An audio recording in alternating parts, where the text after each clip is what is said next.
Good afternoon, everyone, and welcome to the Santa Clara City Council Santa Clara Stadium Authority concurrent meeting.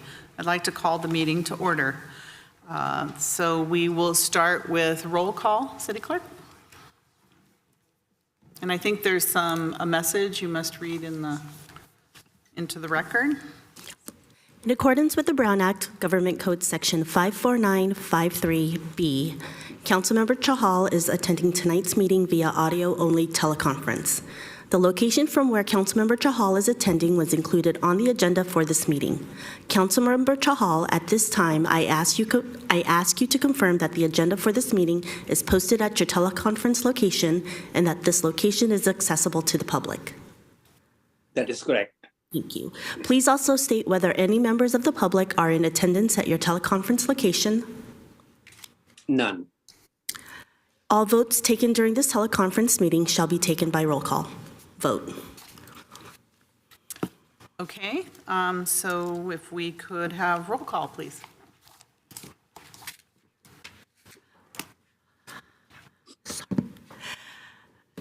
Councilmember Board Member Watanabe? Here. Councilmember Board Member Chahal?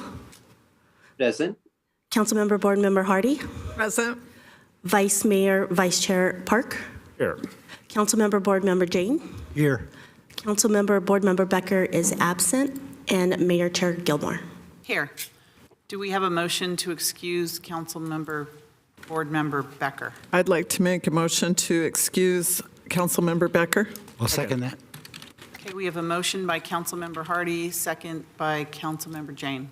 Councilmember Board Member Jane to excuse Councilmember Board Member Becker. That's it's going to roll call. It's going to show up there. Start motion and paste up there. Okay, got it.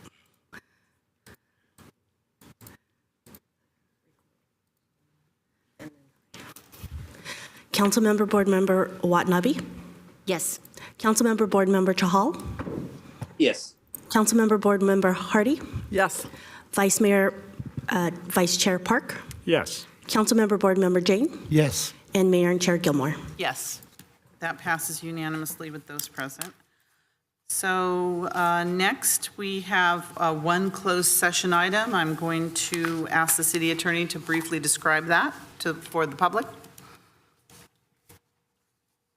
Thank you, Madam Mayor.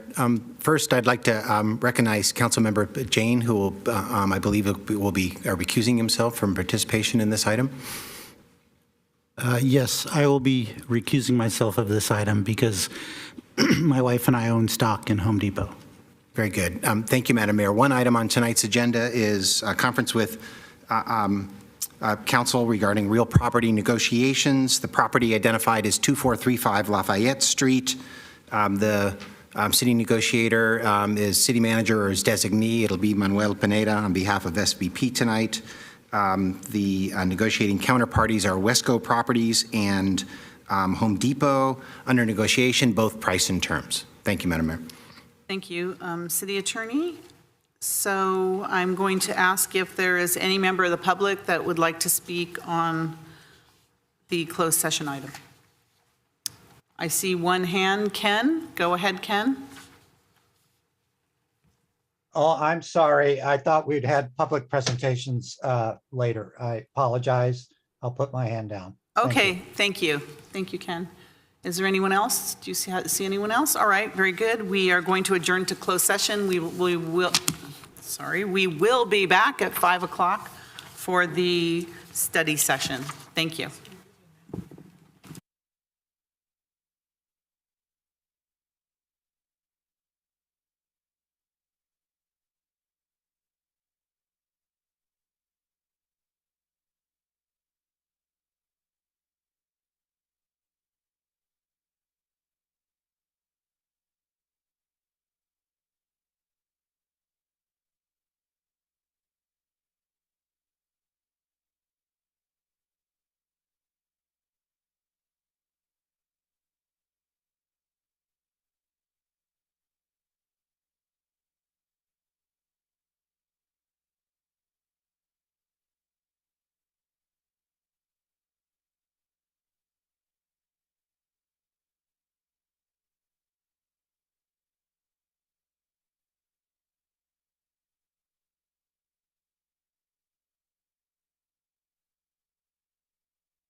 Good evening, everyone, and welcome back to the Santa Clara City Council Stadium Authority meeting.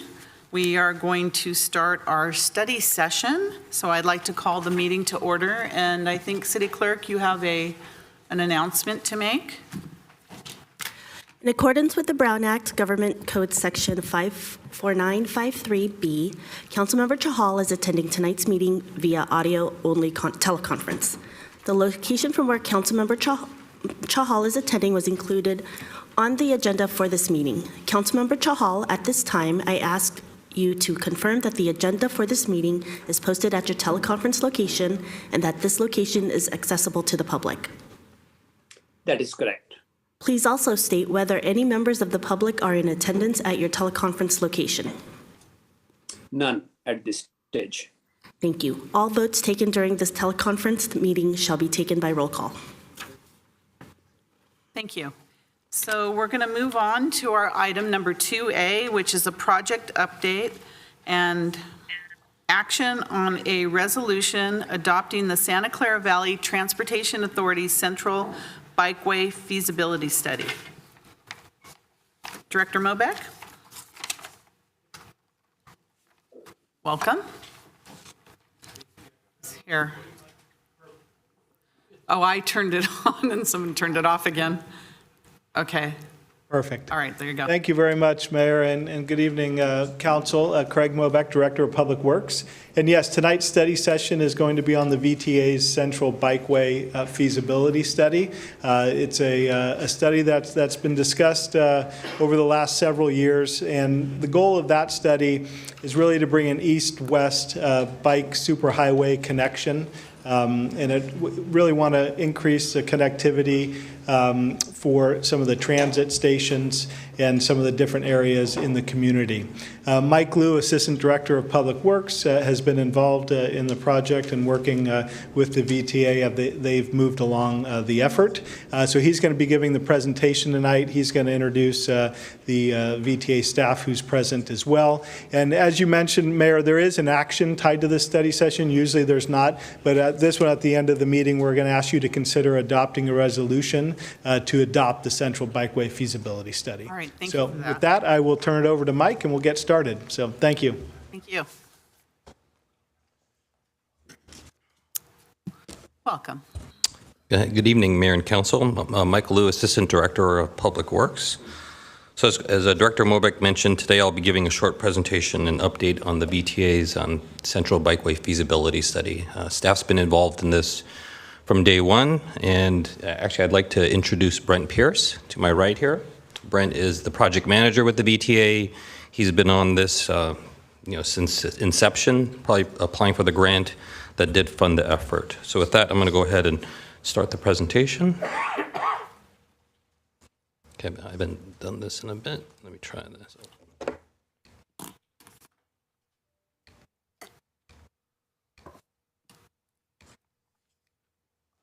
Okay, great. Okay, so here we have the agenda for tonight. So first, we'll do a quick background for the council and those watching online and the public here in our chambers. We'll talk a bit about the Central Bikeway study scope and study area.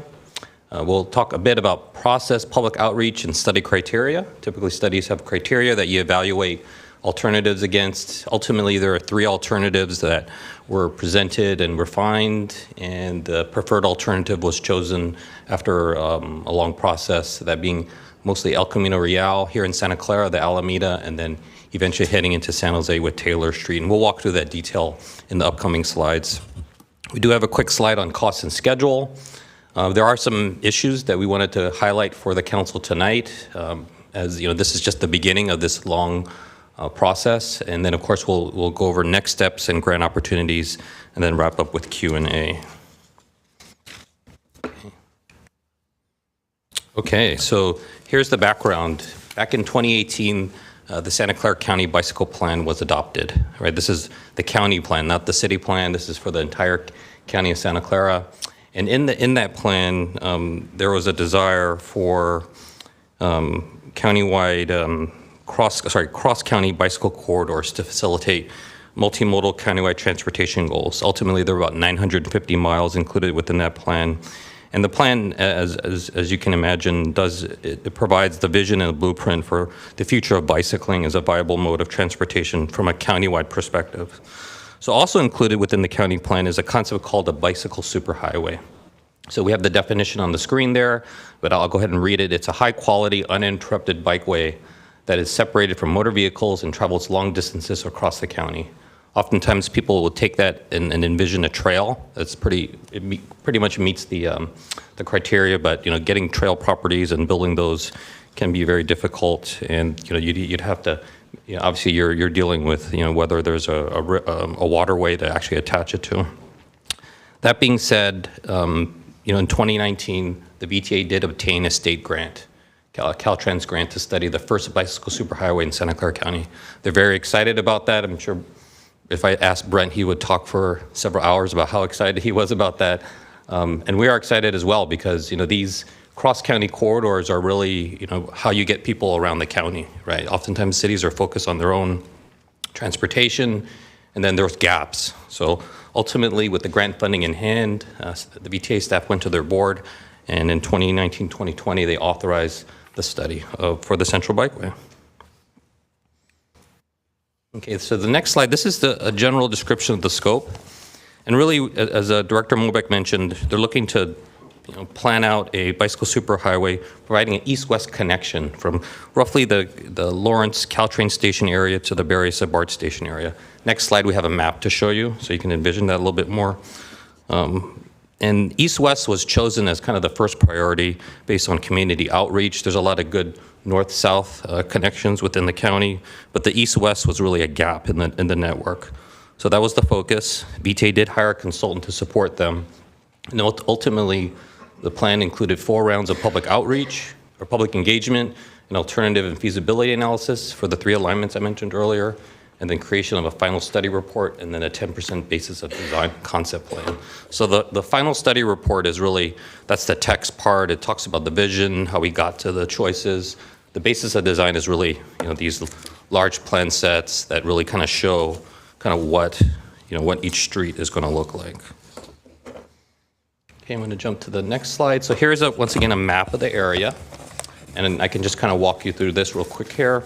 So the gray area is really the study area, and you can see it basically connects the Lawrence Station area, El Camino Real on the left, kind of heading towards the San Jose Airport, our Santa Clara station, kind of getting near Santa Clara University, College Park Station, Diridon is to the south a little bit, and then as you're heading to the right, then you eventually touch down at the Berryessa BART station. So so the study area is the area in gray, and really that's the area that we're looking to plan out an east-west corridor. Okay, so with this next slide, this is process and public outreach, right? And there's a lot of detail that could be said about each and every one of these items, but I'll go ahead and just give you a quick summary. So the 4 stages included listening and learning, and that's where you introduce the project, you set the vision, goals, you're looking for key destinations, where are people trying to get to. Second stage is collaborate and evaluate. You're looking at alternatives, preferences, you're setting priorities, you're trying to rank them. Refine and design, that's basically sharing your top ranked alternative and then getting into more engineering and design. And of course, you finalize the report. Ultimately, 6 public meetings, 14 pop-up events, 2,500 survey results or surveys completed, lots of social media, I think about 40,000 touch points from what I recall. For our city, we included this project in our city manager blogs. It's been to our Santa Clara BPAC, and then of course it's been to VTA committees as well, it's been to VTA committees before and will again. Also, the VTA did partner with several non-governmental groups such as the Guadalupe River Park Conservancy, META, as well as the Silicon Valley Bicycle Coalition. So a lot of coordination that took place here. And then ultimately, these are the study criteria. So when you're doing these types of studies, you want to give people an understanding of what are we looking to weigh alternatives against. So ultimately, these were the criteria that were decided upon: equity, project compatibility, a community desired project, sustainability, access. A new concept of joy was introduced, which is hard to measure, but really, and that was part of, I think, the point of this exercise was really to get people more excited about this type of facility, right? Would you feel joy riding on this facility, right? Or would you dread it to some degree? And we did hear back, and you can see it in the report, there are folks that, they look at El Camino, they sort of dread it because it's not really designed for bicycles at this point. Safety is obviously a big factor. And then last but not least, but very important, is feasibility. And that's really where you're getting into design, permitting costs, and really, what is it going to take? Okay, so after starting with 10 alignments, and we won't show all 10 today, but 10 alignments, those were reduced to 3, and the 3 are shown on the screen. And that was based, the reducing from 10 to 3 was based on a review of the project goals, stakeholder input, and then just general public feedback. The 3 alternatives are named here for the sake of, having people attach themselves and give each one its own identity. So you have, I'll just read them for you real quickly. The Trail Trackway is at the top in green. Walsh Wizard is in the middle, kind of in the orange color, and then the Short Liner is on the bottom, and it's kind of a burgundy purple. So the Trail Trackway, and I'll walk through each one a little bit with a little more detail. Once again, the green colored line. That's basically consists of a hybrid on-street and off-street trail within the city of Santa Clara. So looking at Central Expressway here in Santa Clara, obviously, and then trying to utilize existing facilities. So it does, take advantage of the San Tomas Aquino Creek Trail that we all are very proud of and happy with. There was a desire for a new trail along Caltrain Railroad right-of-way, which became pretty difficult to manage.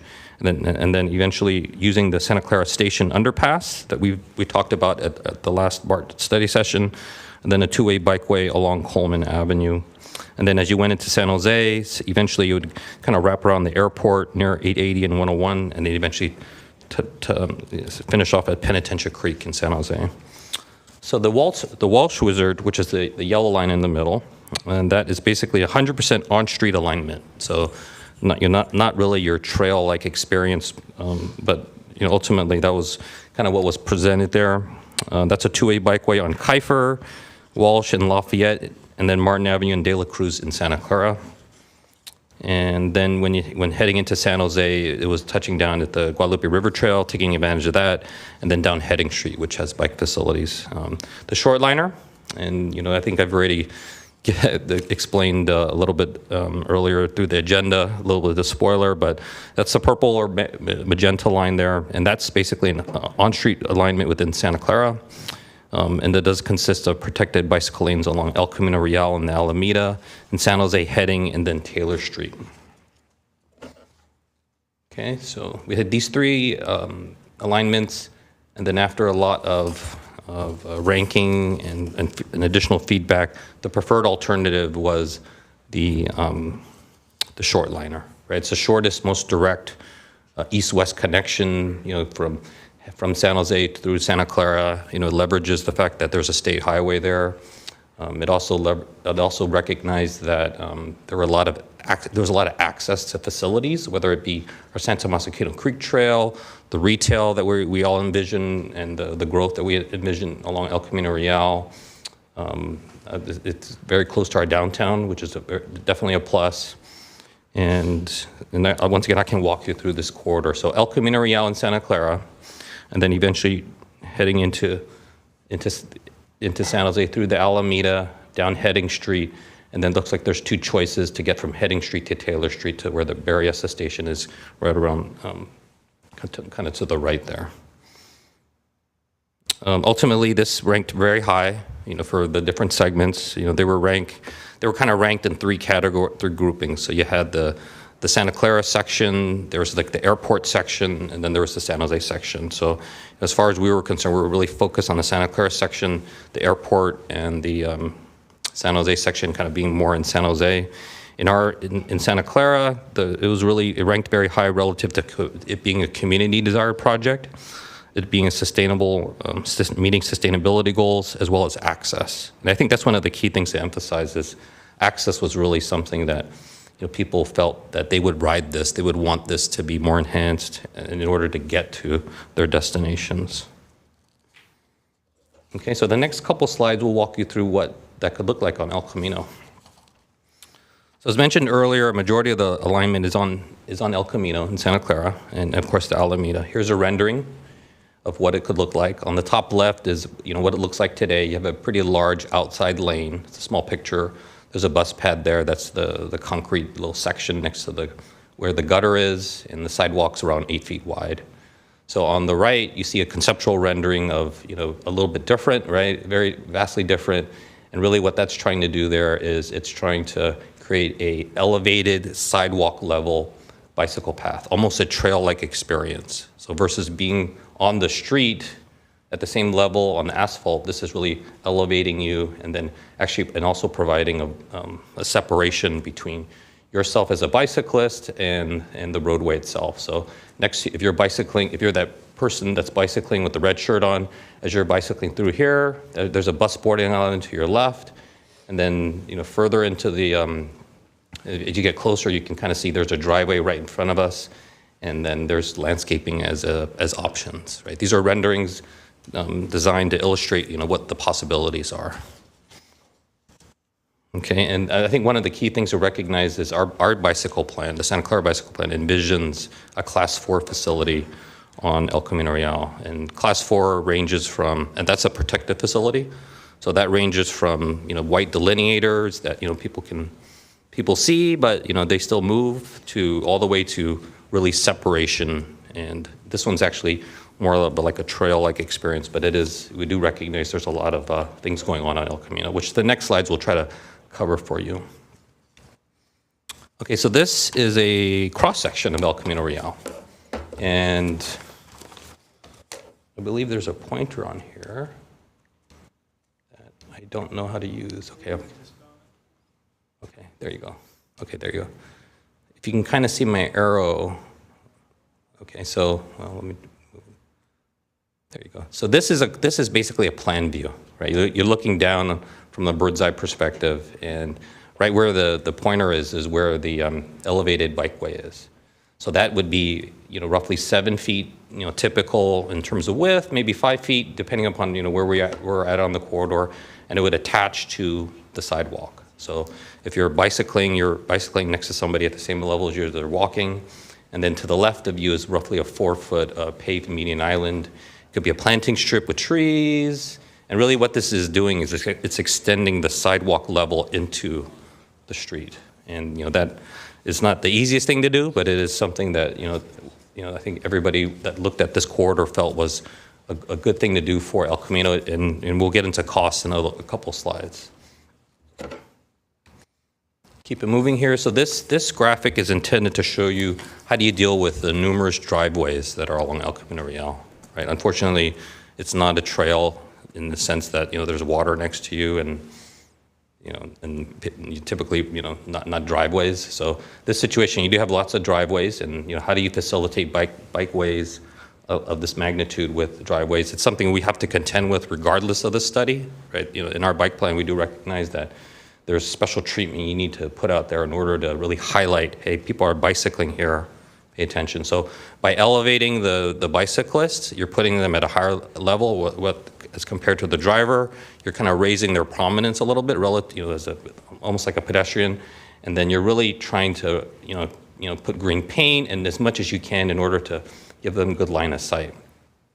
So there'll probably be a good amount of signage for bicyclists as well. So that way they are not using this as, so they understand that there are driveways to contend with.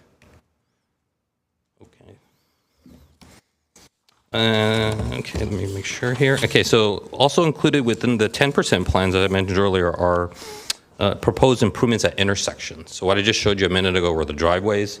Intersections are different, right? This is where cars are making right turns, they're crossing the street. And in our bicycle plan, in our Santa Clara bicycle plan, it does have this concept of a protected intersection. That's really where you're taking an intersection that is really designed more for vehicles, and then you're trying to design bicycle features into that in order to really give them a place, like a defined path, right? Oftentimes, bicycle lanes end right before the intersection, so this is really kind of extending it in. And this next graphic is showing an example of a protected intersection, how you could design one on Pomeroy at El Camino Real. So there's a good amount of green paint at the top. There's likely some bulb outs that are curb extensions at the corners. You really want to kind of tighten it up a little bit in terms of making sure that cars, can still facilitate their movements but not drive at high speeds. And then there's likely the need to potentially modify the signals to put a bike signal head there and then basically give them, the same kind of indication that a pedestrian. So in the future, you may see, and I've seen this in other cities where, there's a person walking and then there's there's a bicyclist image. So that way people know that, and it's not just people walking, there's bicyclists using the corridor. Okay, so here's a slide on cost and schedule. So up, and then quite a lot of numbers. So I'll walk you through these. So the project length is about 11 miles, right? 3.5 miles in Santa Clara. Total estimated budget is $250 million. So pretty significant amount of money. It's because the corridor is very long. There's a pretty grand vision here in terms of, doing things out here. Design right now is estimated at $28 million. Construction, $22 million. These are pretty high numbers in order to make sure that we are not going to be short-sighted in the long term if this finds funding and moves forward. It potentially a 10 to 20-year build-out plus, but it really depends on funding, right? So later on, I'll talk a little bit about the funding situation and what the VTA has done in the short term, but pretty significant project in terms of cost. I think Brent and I have talked significantly about how, like in LA or LA County, they are building these types of facilities, and the per mile numbers are somewhat equivalent because it's not just a bicycle lane. This is, building, concrete. You're trying to modify signals, and you're taking kind of the suburban streets and really making them more conducive to multimodal transportation. But with any project, there are always outstanding issues, and that's where the additional work begins. So these are challenges for the city and the VTA to take on, and really, I'll walk you through these. These are 4 here, and we wanted to note it for the council because of the potential for financial consideration. So first and foremost, El Camino, as we all know, is a Caltrans facility. They've been along for the ride. I believe their planning folks like it. It's when you get into the operations and through their kind of very extensive process that we'll get further direction in terms of what they would like to see out there. All signs are pointing towards the positive, but so far it's not until you go through a more formal process. So really, this study identifies the alternative that we'd like to pursue with the state agency that actually owns the facility. I covered the first 2 bullets. The third bullet is quite significant, is that operations and maintenance costs and responsibilities. So, the city maintains some pieces of Caltrans right away in El Camino based on past agreements, but the majority is theirs. And, really, as we start to invest in the corridor, who's going to take on the long-term maintenance? Is it going to be Caltrans saying, city, VTA, you like this, you take it on, and let us know how it goes? Or is it going to be we'll partner? So really, those are very significant issues for us as a city, because of the long-term maintenance responsibility and the cost. And last but not least, there's likely a city match needed for construction. So as we get into trying to design this, whether it's one big project or in several phases, there's likely to be city matches that are needed or matches just in general. And a quick note here, so our Santa Clara Bicycle Pedestrian Advisory Committee did see this project twice, and they're very excited about it. They did, as you know, they placed a priority on El Camino being the #1 priority in our city, and they're very excited to see the dedicated bicycle facilities that are part of this plan, and they did express their support for the alternative. Okay, some next steps here. So, in terms of San Jose, they've pretty much gone through their process to get their, Transportation Environment Committee approval. I believe their Department of Transportation's in support. We're here tonight in front of the Santa Clara City Council to try to get your support. If we're successful, then we move on to VTA committees, VTA potential board adoption, and then pursuing funding opportunities. I do have a slide here on funding opportunities. As I mentioned, I didn't want to leave that out. And that is, in February, just a month or 2 ago, the VTA applied for a $25 million RAISE grant with the federal government. And Santa Clara, we've applied for RAISE grants for our own purposes as well. The VTA did put together a $3 million match from their funding, and that's to try to get the design and environmental going. So they applied for $25 million for $28 million in design. Our city, we did provide a letter of support, in order to really put it out there that the city is looking, or the city and the BTR are looking for funding. There is a potential another funding opportunity coming up soon here. That's the State Active Transportation Program. These are both very highly competitive, but from what we understand, at the state level, they're really looking at bicycle infrastructure as being a priority. That's potentially the summer of 2024. So with that concludes my presentation, and the recommendation tonight is to adopt the resolution adopting the Central Bikeway Study Feasibility Final Report. Thank you. Thank you very much. Thank you for the presentation. I think it's a very exciting project, and I appreciate all the input that has gone in from all the different groups, individuals, residents, committees, everyone to come to this point. So thank you for that.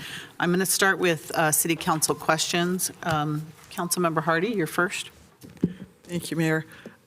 Mostly, I will say, Michael kind of downplayed it. If you remember how excited BPAC was, they wanted all three, and we had to explain that there was one that was going to be put forth.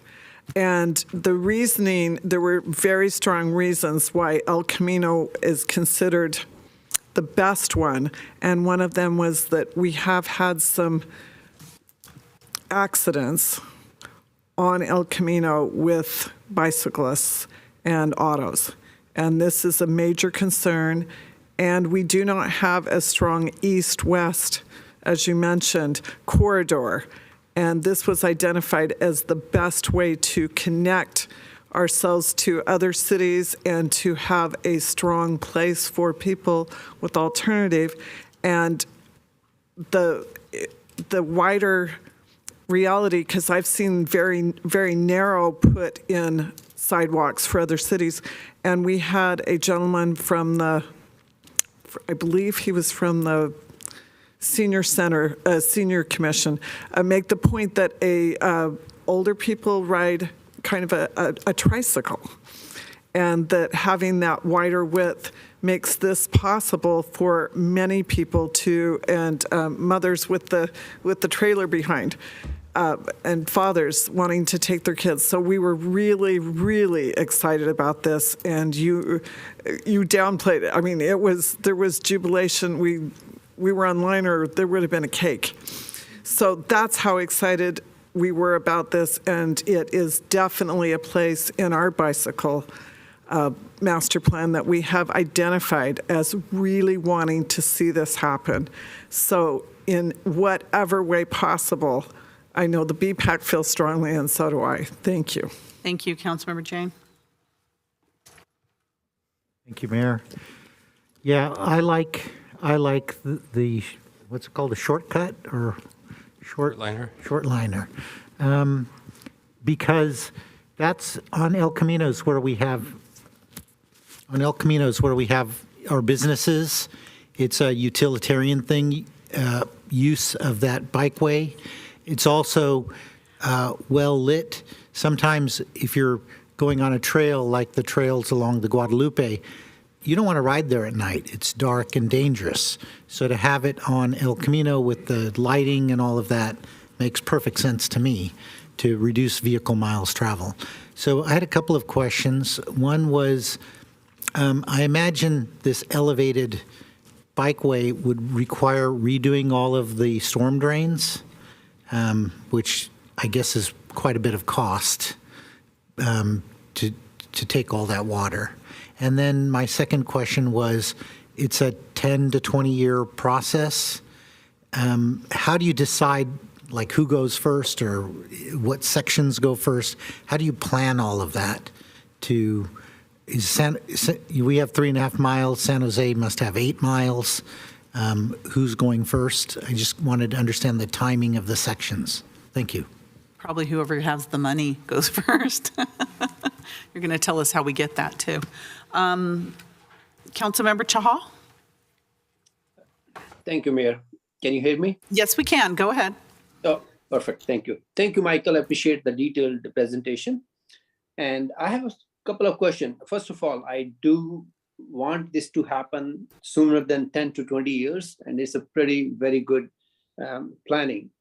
But the cost is a big factor. So my first question is, you did mention the Walsh Wizard Trail takeaway and the short liner. So did we do any study on those three from the cost perspective? Because the money is the biggest factor, looks like, and hindrance in implementing this thing. So did we do any study for all the three, how much each would cost? Because I want to make it happen versus choosing a best one and not make it happen, basically. And my second question is, this is a one-way track, like we are doing it one way, like both sides, the bike trail. To save some cost, did we ever look at a feasibility of doing two-way on one side, two-way bike lane on one side only, so that if we don't have any funds, did we look at that option, basically? And third one is going west. I know we are talking from Santa Clara onwards towards San Jose.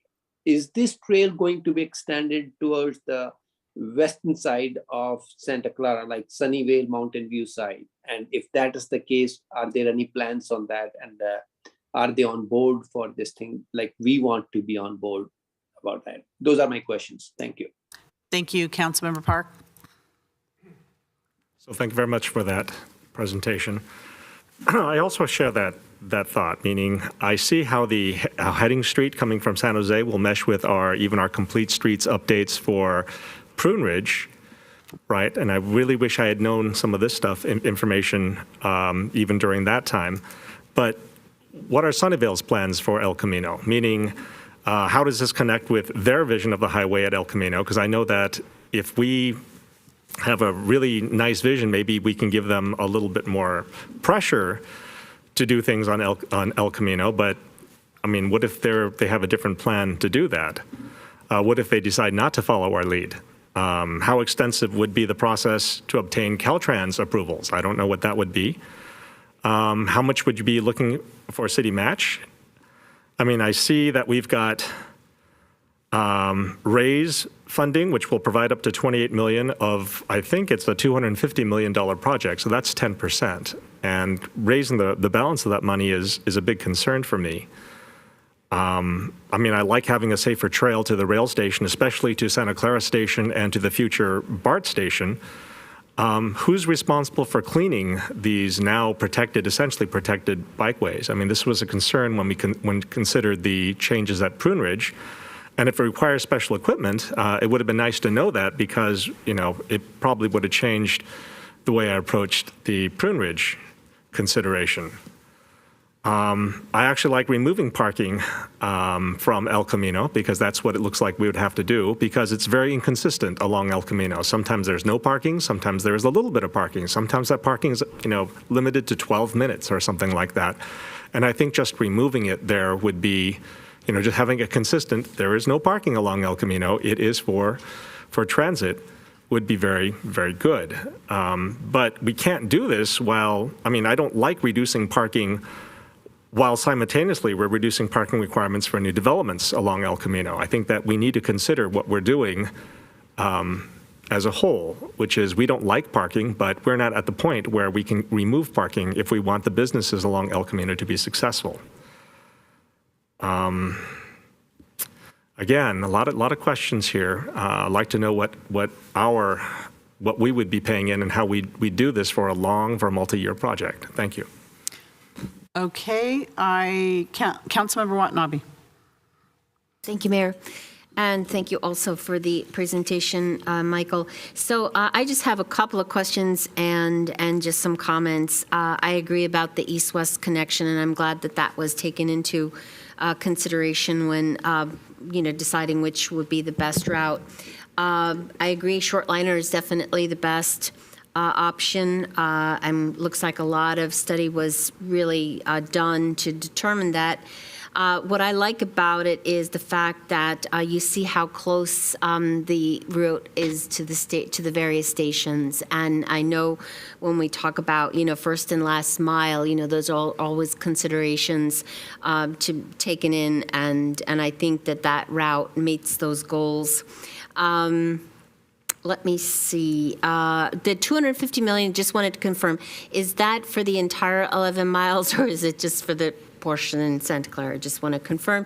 And then regarding putting in the bike paths and the protected intersections, like if there are, say, pork chop islands, for instance, I was wondering if they would be taken out, replaced, or something else to just ensure, that continual safety, and then traffic, merging in from, side streets. So, because I couldn't tell with that Pomeroy El Camino diagram what exactly was there. And so anyway, that's all I have, but thank you. I think it's a great study. All right, thank you. If you'd like to answer the council questions to the best of your ability, I know there's a ton of them, and then we'll go to the public. Okay, thank you. Thank you. Thank you for the questions, great questions. So I'll start with Councilmember Jane's question, or Councilmember Jane's question related to storm drains. So you would have to modify storm drainage along the corridor, and that's probably why the price tag is so high in terms of, or higher than, as we've all seen, basically moving curbs, is not the easiest thing. But, that's where the engineering comes into play, and you're spending time trying to value engineer it and maybe coming up with alternatives to having to redo all your underground systems. The 10 to 20 year process, which section goes first? So in the plan, it does, contemplate, potentially phasing it. So there's some phasing recommendations. I think ultimately the VTA, once again, very excited about it. They're putting $3 million of their own funding that they manage into the grant application to make it more competitive. $3 million, trying to get the 25 for a total of 28. The 28 would design the whole corridor. So really, they're trying to do it as one major project versus breaking it into smaller segments. We should hopefully hear about Ray's by the end of the year, ideally, I believe is the end of the year.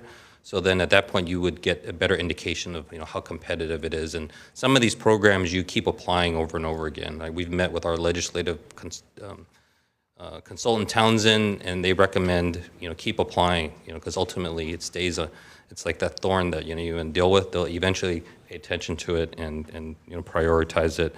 There are opportunities to potentially look for funding through earmarks, through representatives as well, and then I mentioned the ATP. But so far, it's get the plan adopted by everybody. It's still got to go to the VTA board if we're successful tonight, and then the rolling up your sleeves, getting into how do you find the funding, how do you try to break that 10 down to a shorter time period.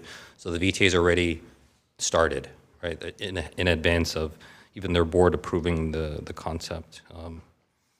Councilmember Chahal had questions in terms of the other two corridors. So once the short line or the El Camino Real portion was decided as a preferred alternative, the other two, I wouldn't say they died off, they remain somewhat viable options. The trail trackway, which is really along the Central, it does involve the county, and it does involve Caltrain. Caltrain had some issues in terms of some of the discussions in terms of having a bicycle facility next to their trains. So in talking to the VTA, that can still be pursued, but that requires a little bit more work. And then the other one, which is the Walsh Wizard, coincidentally, the city, we are studying Walsh amongst several other corridors in Santa Clara, and we're leveraging some of the information from this study. So, and we've told our consultant, and those are the city-led bicycle studies that we're doing on Monroe, Benton, Walsh, and a portion of De La Cruz. So Walsh will be studied as well, and that the city's going to take that on, at least that section for the time being.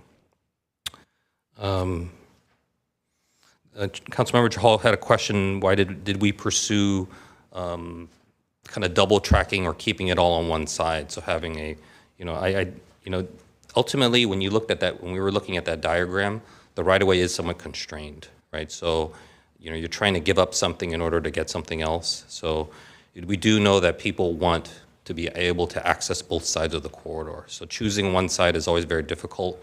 Ultimately, I think the best decision that we felt was, having that access on either side. And of course, people can always use the intersection if they want to cross. So I don't think that made it very far, because ultimately it would require something else to give, which, we were already in the process of having to remove parking in order to facilitate this to begin with. There were questions about Sunnyvale. So Sunnyvale isn't a part of this study, but they are, part of the outreach. And I think there is a design ultimate kind of vision for El Camino as a corridor amongst the entire Bay Area. There's a peninsula study that I'm aware of that's finishing off in Mountain View. Sunnyvale seems to be the center in the middle that's not a part of either the peninsula study or this one. But when you look at their bike plan, it is a Class 4 facility. So whether it is the same level as what we're trying to do, but ultimately, if we were to be successful in our section, that that raises the stakes for everybody. Sunnyvale, probably wanting to be competitive with our city, would want to try to do something in advance. I believe on El Camino, they're already starting some of the work in Mountain View with Caltrans. Let's see here. Councilmember Park had questions in terms of raise. So yeah, the raise funding is just an application at this point. So we're not guaranteed the funding. We apply, the VTA's applied, just like we've applied for raise. That would cover just the design at this point. So with these types of mega projects, we saw it last time with the BART project, the last study session, right? You don't always have all the funding immediately, but if you have the vision and then you start making progress, then the funding tends to, more opportunities arise, right? People know you're serious. So, the goal here would be to use the raise funding to get the funding for the design, and then from there continue to leverage with other state partners. When the local match does come into play, it will, we would be working with San Jose as well as the VTA to figure out how to create that local match. Local matches can be a combination of either city funding or other grants, combining grants together. And every grant program has different percentages in terms of local match. Some require 10%, some are higher, some are based on the benefit derived. So really hard to say, but really it's like a 10% local match is usually where you want to plan for. In terms of special equipment and cleaning here, so the goal with this facility is to raise, basically take the sidewalk that ends today at a curb and then extend that sidewalk out. So it wouldn't be like Prune Ridge where we have, areas where it may be difficult for street sweeper to get into. The street sweeper, instead of turning all the way toward they would just kind of stay in the travel lane mostly instead of having to go into the parking lane, because the parking lane would basically be taken over by this elevated bikeway and then the median next to it. When it does come to street sweeping, that is something we would likely have to contract out for in terms of dealing with it. But the future of bicycles is really these protected facilities. So cities are dealing with that, and we will be dealing with that when we pursue our Prune Ridge Avenue study funding. And then parking was mentioned earlier, so that this study does include the fact that parking would need to be removed in order to accommodate that. The council did approve a resolution a year or two ago to remove parking along there, but that's assuming we get funding for a project, whether it be a city short-term project or whether it be something of this magnitude. So parking stays the way it is today until such time that a project funding for that is viable moves forward, and then that way we can let projects redevelop. And then there's also a couple properties along El Camino that had no parking at all on site, and we would still leave those until those sites potentially redevelop. So parking is definitely something that we're looking at. But it is something that needs to be removed in order to take that space and kind of repurpose it for bicycles. And I think some last questions from Councilmember Watanabe. So the $250 million is for the entire corridor, right? So we're, 3.5 miles in Santa Clara, the lion's share in San Jose at the airport. And then the next question was related to Pork Chop Island. So those will likely be removed. As you're working through these intersections, we're trying to remove those. Those are, I remember the days of installing them, which dates me a little bit, but those types of facilities, they facilitate cars turning quickly, but really difficult for bicyclists to contend with, as well as the pedestrians. So trying to remove those as we continue to retrofit our city. So I think I draw. Thank you for the excellent job of answering those questions. It's quite a talent. Thank you very much, Michael. I'm going to go to the public now to see, to get our public input on this item. And I'm going to start with the council chambers. Is there anyone here that would like to speak? Please come forward. Welcome, sir. Hello, Mayor and council members. Thank you for your time tonight. My name is Jeff Houston. I'm a resident of Santa Clara. El Camino Real is direct and close to places people often go. It is unsafe now, and yet people still use it because they need to. I ride my bicycle frequently, but I avoid El Camino for safety reasons. If you approve the bikeway, I would use it. Please approve the Central Bikeway study. Thank you. Thank you very much. Is there anyone else that would like to speak in the council chambers on this issue? Seeing none, I'm going to go to our online attendees. We'll start with Diane. Go ahead, Diane. Hi, yes, I am. My name is Diane Harrison. I live in Santa Clara and I'm a member of the BPAC. Mike Liu has said most of what I was going to say. I was one of those people that I've been supporting better access, safer access on the El Camino for years and years and years. So this is like a dream come true. It's great to be able to access one existing BART station, an upcoming BART station, light rail, shopping. I mean, there's just so many destinations on the short liner route. I did want to address Raj's comment about two-way traffic on El Camino Real. That would be extremely unsafe. It's generally unsafe to put a bike lane or even a level 4 on any street, but especially El Camino with all those driveways. Every single person who's going the direction that the driver is not expecting would be at a serious risk every time they cross a driveway, and there are many driveways. So it would not be a safe option for the cyclists at all. But other than that, I mean, we love this plan. I hope you will approve it. Thank you very much. Bye. Thank you, Diane. Ken, go ahead, Ken. Yes, thank you. I also support this project. I was on BPAC for many years, and I appreciate Mike Liu's thorough presentation. I support the project because I think it will entice more people to consider cycling to destinations on El Camino Real. There are many job opportunities, employment centers, and I used to ride 2.5 miles to City Hall during my career at the city, and I did that for several decades. There's lots of food shopping, banking, bike shops, and also I remember some of my coworkers at City Hall would take their cars in for repair along El Camino Real and take their bicycle out of the car and use that for the rest of their trip. And I did that too. El Camino Real is a quicker crosstown to use a bicycle to go crosstown than taking the bus in many instances, depending on the frequency of the bus and when you get to the bus stop. So that's why I used to commute rather than use the bus. If it rained, I would jump on the bus to go to City Hall. What's nice about using a bicycle instead of using the bus on El Camino Real within our city limit is that you can go to multiple destinations on one trip on a bicycle. And that's a lot quicker than jumping on the bus, getting off the bus, doing your shopping, getting back on the bus. You have to wait for the bus, and they run every 15, 20 minutes. That's the 22. So I've tried it both ways, and I prefer to use the bicycle. And I echo Diane's concern about providing two-way bike lanes.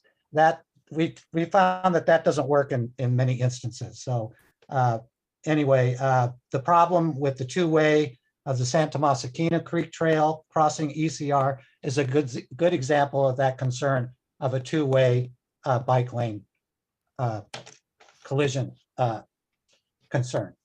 Thank you. Thank you, Ken. Betsy, go ahead, Betsy. Thank you. Betsy Magus. I am a member of the City BPAC, and I am also a member of the VTA BPAC. So I got this presentation at least 4 times already. I am speaking for myself tonight. El Camino Real safety record is way out of proportion with the rest of the city. It's not even close. We really, really need safe bike lanes on El Camino. And yet people are using it anyway. To one of the council members' questions, Walsh also needs good bike lanes. You'll hear more about that later this year, I'm sure. But it flunks on destinations, directness, and I think it flunks on joy. This El Camino is where people are already, and unfortunately, that's reflected in the safety records. I would like to. I was going to say second, but I guess third, Diane's comments about a two-way lane on one side being much less safe and harder to use. And it means you're on one side. If your destination is on the other side, you're dealing with half a block of something like what's there today. So I definitely prefer that. I do support this plan. I urge all of you to support it. And also full props to Mike Liu for giving a good, clear version of this presentation tonight. Thank you. Thank you, Betsy. Gavin, go ahead, Gavin.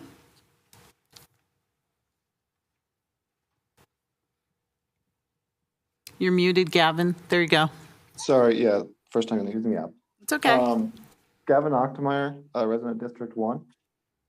I support the council to, I urge the council to support this plan. I think that this would really help reduce traffic.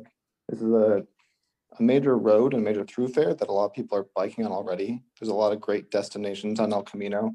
And El Camino connects to our neighboring cities, and this bike plan connects to our neighboring cities. So allowing people to bike to these businesses and these destinations would help keep that traffic out while still keeping the people and the business in. This also provides train connections both to the future BART station and to the existing Caltrain stations, which will help reduce traffic on both this road and other large roads that I and other residents use. I think it would be a shame if we didn't take advantage of the county, state, and potentially federal funds that would be coming into this project. Right now, we know that the city periodically has to spend, or sorry, the count, sorry, thank you. I urge you to support this project. Thank you very much, Gavin. Appreciate your call. Is there, I don't see any other comments or any other members of the public. Do you see, Michelle, do you see any? Okay. All right, so thank you for that. I think now it's time for, can I ask you, Michael, you're looking for us to support to pass the resolution and support the staff recommendation of the El Camino? Is that what you're looking for? Yes, Mayor. Okay. I would like to go ahead and support it. I think it's great. It does so many things that make sense because of the access on the El Camino, more people using the El Camino. It also will help our small businesses on the El Camino that have been suffering a lot to have more activity, people more mobile on the El Camino, able to stop in these small businesses and probably discover a lot of the businesses that we have there that maybe they didn't know can be more family oriented and safe, which is at the end of the day, that is the biggest issue is to provide safe roadways for our bicyclists. So I'm very much in favor of it. The funding is going to be the issue for all of us. So I think that it's going to be a long-term project. We'll probably have a lot more discussion on this in the future. But I think this is a great way to kick this off and get it started. And I appreciate all the support from all the organizations. So Councilmember Watanabe, and I'll be looking for a motion as well. Thank you, Mayor. Actually, I was going to make the motion. Could you please make it? So I would like to just go ahead and go with staff's recommendation to adopt a resolution adopting the Central Bikeway Study Feasibility Final Report. Second. Okay, we have a motion by Councilmember Watanabe, second by Vice Mayor Park. Councilmember Hardy. She just beat me to it, so I'm enthusiastic about this, so no worries here. Thank you. Councilmember Jane. Yeah, as someone who biked here today, I am in support of this project. Thank you. Councilmember Chahal. Thank you, Mayor. So I just want to clarify, the only reason I asked for two-way was because the biggest deterrent on this project is the money. And I fourth the option that it should be a single lane, both sides. But the only reason I was asking was if this project does not go through because of the lack of money available for the project, that was the only reason I was asking for. And I do agree, like single lane is perfect for this corridor, and dual lane will be dangerous for cyclists. But that was only an option from feasibility point of view. If in case the money doesn't get through for two lanes, can we have an option for two-lane project versus two single lanes? Thank you. And one comment I would like to say is the city of Santa Clara is looking into Vision Zero planning down the line. And I think we should be looking into both Councilmember into the city, and if the Vision Zero implement. Hello? We lost Can you you hear for me? we lost you, went in and out for a little bit. So go ahead.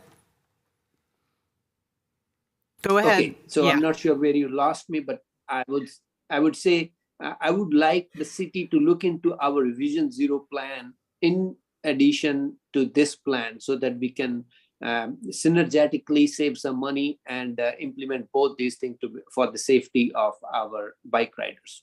And I will be supporting the motion wholeheartedly. Thank you. Thank you, Councilmember Park. Yes, thank you very much, Director Liu. I did hear, I think I heard you say that Sunnyvale wasn't included in the Peninsula study and this study, and you think that Sunnyvale is doing something, they're a, what would you call it, level 4? But at the same time, it always, doesn't hurt to be sure. It doesn't hurt to reach out to Sunnyvale and see what they're doing and ask what they're doing and tell them what our plans are. It just concerns me that, they're a major piece. It doesn't make sense just to make this bike lane up to Lawrence and then stop. There's a lot more of El Camino that needs to, even if it goes off of El Camino to someplace else in Sunnyvale, but I would like to see a plan to see where this continues. Do have concerns again about the funding, but I think this is a continual issue. We'll always have concerns about the funding. And if we have any updates on RAISE and other grants that we're applying for, I'd like to hear those too. Thank you very much. All right, thank you. So we have a motion and a second. City Clerk, when you're ready. For staff recommendation to approve the El Camino with the resolution that's in the staff report.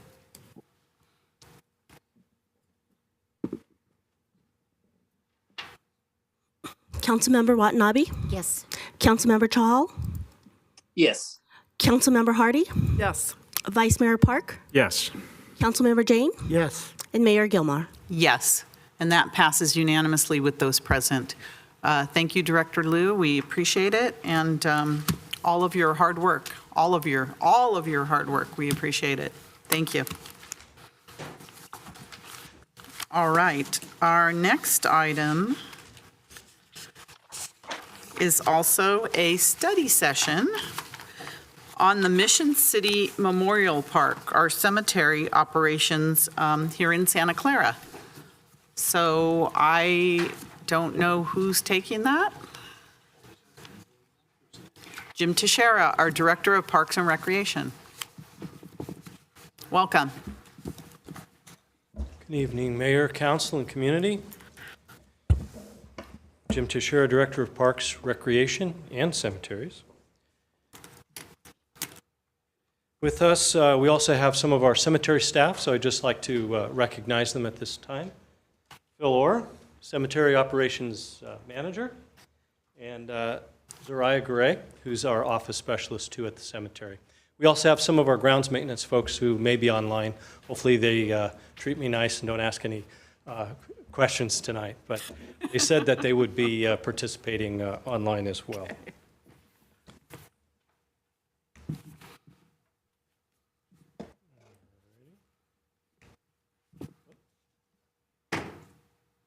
Okay, so tonight I hope to share an operation summary of the city's cemetery, Mission City Memorial Park. We also have the Agnews Historic Cemetery, but that won't be the focus of tonight's discussion, as it is a closed cemetery. I'd like to present the challenges as well as to provide a few possible policy options and solutions. We're going to ask for your input on those at the end of the presentation, and also look at next steps based on your direction and feedback.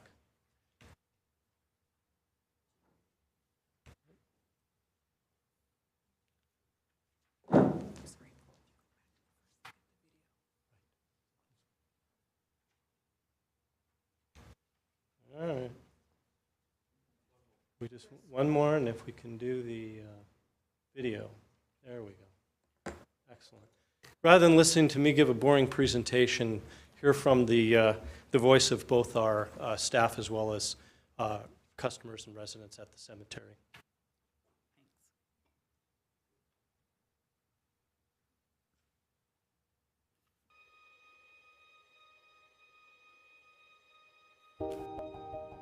Welcome to Mission City Memorial Park, owned by the City of Santa Clara and operated by the Parks and Recreation Department. We're a 25-acre municipal cemetery in continuous operation since 1850. The City of Santa Clara is in the business of operating a cemetery to provide a service, first to its residents of the city and then to the community at large. Some of the founders of Santa Clara Valley are interred here. We have Ora Lee Hirsch Merritt. She started Santa Clara Undertaking Company. We have C.C. Morse here, Charles Copeland Morse, who was known as the Seed King in Santa Clara.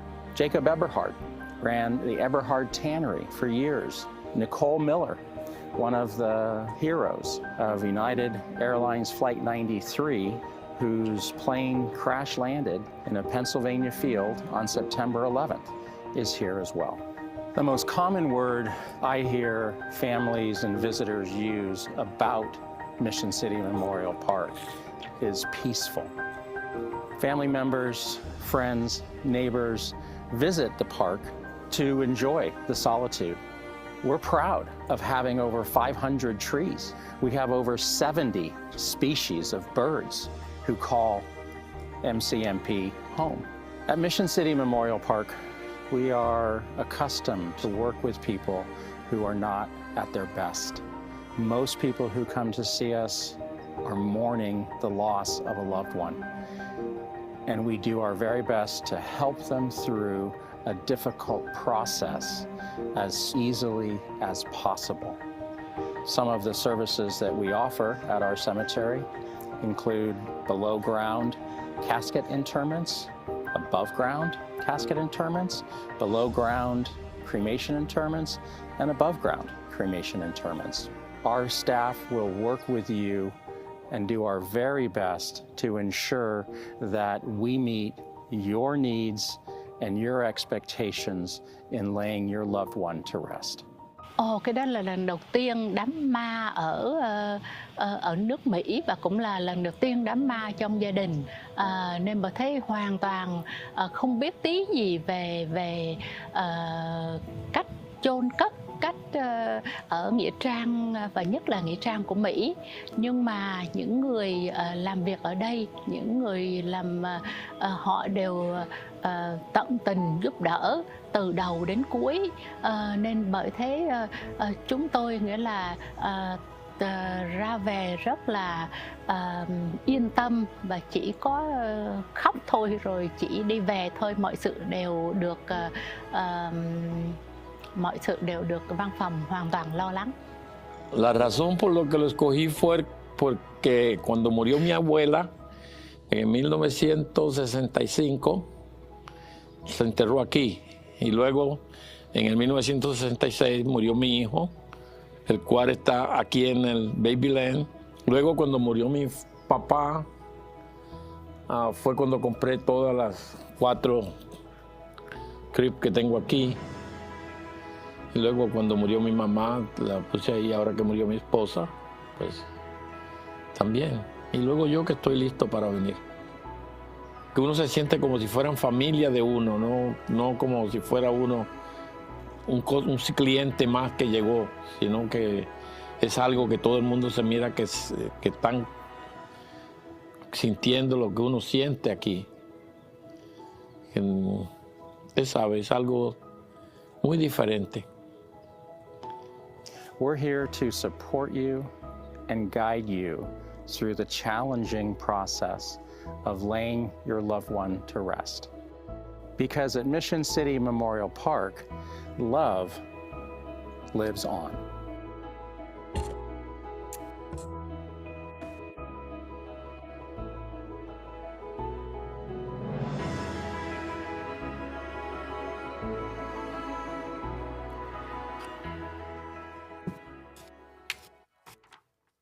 That was beautiful. I don't know what you say after that. So Very I just want to touching. thank our communications staff as well as Yeah. Phil and the cemetery staff, and David. So at this point, we'll skip ahead to the personnel section, slide 13, and there we go. Whoop, keeps going. There we go. All right. So who are we and what do we do? Hopefully you got a good sense of that through the video. The cemetery is a very efficient and effective operation, but it certainly has a heart. And some of the needs that we do have, just in terms of our operations and personnel, is the historic records that need some digitizing. Those are old. Some of them are books that go back to the 1850s. We also have legacy software, predates the internet, those sorts of things. So we definitely have some needs around that in terms of making our operations more efficient. Also, our rules and regulations have not been updated since I've been here, and I've been here over 14 years. So let's talk a little bit quickly about some components of burial. And what I would call it is it's the way that we can, if we have the vocabulary, then we can talk together about the things that either are needed or could be changed. So what we do for our patrons and their families. So the first thing is people want to be interred at Mission City Memorial Park. So the interment right is the right to place a loved one there, and for either immediate or future need, for 2 persons in 1 grave or niche. So you notice that some of the folks that were in the video, one was at need, and the other person had, they purchased several in advance, almost a generation ago. What's included? Outer burial containers or a burial vault. It's usually for the below ground burial, and it protects the contents from the weight of the earth, as well as when we're doing our maintenance and things from moving over it. So it's definitely a requirement, and we also do it to be very efficient with the space that we have in the cemetery. We will do pre-installations of outer burial containers. Opening and closing service, that's, as you saw in the video, preparing for the site for burial. Each time a site is accessed, so it could be multiple times in the same plot, it's paid at the time of need.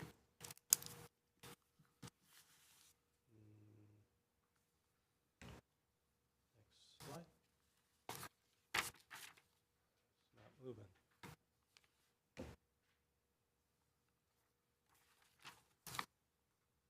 Okay, grave marker setting.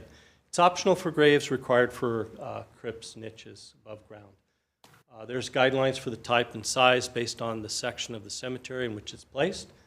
The administration and maintenance, is it's currently free of charge, currently subsidized. And that is like the day-to-day, where staff is interacting with our customers and family members, people doing genealogy research, as well as just the everyday upkeep and maintenance. And finally, perpetual endowment care or endowed care or perpetual care. It's a one-time per capita charge, and it's for the future grounds and building maintenance. Currently, it's placed in the city's cash pool. It's not invested long-term, so we'll talk a little bit more about that as well. Its main purpose, though, is for the future, and that's important to keep in mind. So what's our current budget and operations look like?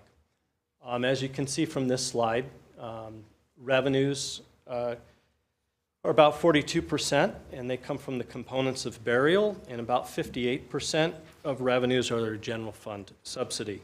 That varies over time, but it's about 50-50. For the most part, this pays for the people in the form of salaries and benefits. 53% goes towards that.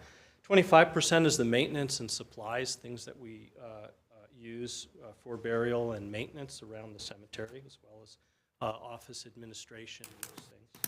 And then there are inter-fund charges, 22%. We are part of the city, so our fleet and other things comes out of that. So taking a look at our operating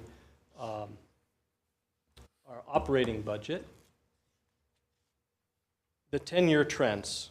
Basically, the slide provides a visual of the trends, revenues, expenses, and the subsidy. The takeaways are that revenues fluctuate within a range, primarily driven by the components of burial. Expenditures are increasing over time, and the general fund subsidy is also increasing. In 2018-19, there was a carry-forward balance of subsidy over time, so that's why no subsidy was needed in that year. But on an ongoing basis it is. So there are three areas of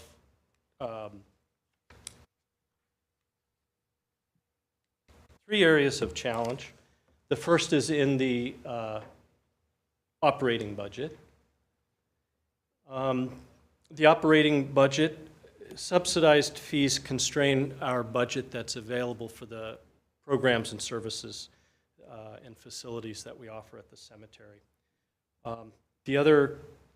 The policy options to improve our services and reduce expenses would be things like increasing the existing fees to full cost recovery to market rate, to eliminate resident subsidies for components of burial, introducing new fees or new services. We've undertaken a major effort during the drought to try to reduce our water utility, which, as you know, when you look at 25 acres of grass and keeping everything green, brown is the new green, and now we've had a lot of rain, so we've been able to meet some of those targets that way, as well as our own efforts. And then finally, digitizing records, acquiring cemetery software would also increase our efficiency, improve our access, as well as secure the information. So our capital budget is the second main challenge that we have. You've heard me before talk about the Kitchell report in 2017-18. The cemetery grounds at that time needed over $1.1 million. Most of the grounds were in poor condition. That's not due to lack of maintenance. You have differential settlement at the cemetery, so graves can move. We had an earthquake today. And so cemetery grounds are in poor condition. The cemetery buildings are in fair condition. However, several of the structures have not been, had been re-roofed and those things in a very long time, if not, as in the case of Sarah Fox Mausoleum, over a century ago. There's also construction cost escalation, which does have an impact on the capital budget. And we're limited because we don't have a dedicated source of capital funding. And we'll talk a little bit about that. The third major challenge is perpetual or endowed care. Now, this is to generate income to cover cemetery maintenance in perpetuity. Our current balance is a little over $2 million. It will assure the long-term funding source for maintenance repair in perpetuity.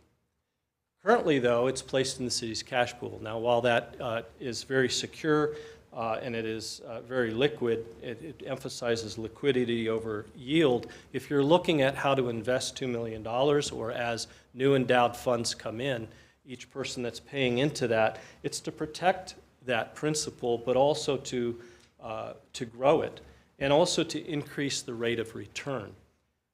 Using time as a benefit over the next 50 to 100 years, it can grow. A few concepts that you should be aware of, perpetual care, endowment care, trust, do assure the long-term source of funding.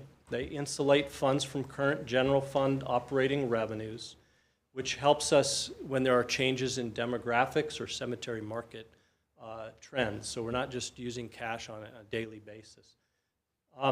There are ways of increasing revenues or investing differently, or setting up a mechanism for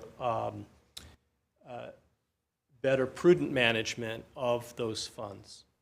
So the takeaways from this slide are just that endowment funds are a subset of institutional funds, but they're not wholly expendable on like the immediate basis, the current year basis. So they should probably be invested in longer term vehicles. They do have spending rule requirements, and prudent management would be just the takeaway. The big emphasis is how do you prudently manage those funds. So we could look at comparable cities. We are a city-owned cemetery, operated, managed, maintained cemetery. But how do others do it? So we give you two examples. One of those is the city of San Diego, and the other one is city of Santa Monica. What's common with both of these is that the funds they established a perpetual care funds separate from the general fund. They're managed and accounted separately, and they're held in trust, and that the investment guidelines were either established by the city council, or they had a committee that then was in charge of that, similar to your pension trust.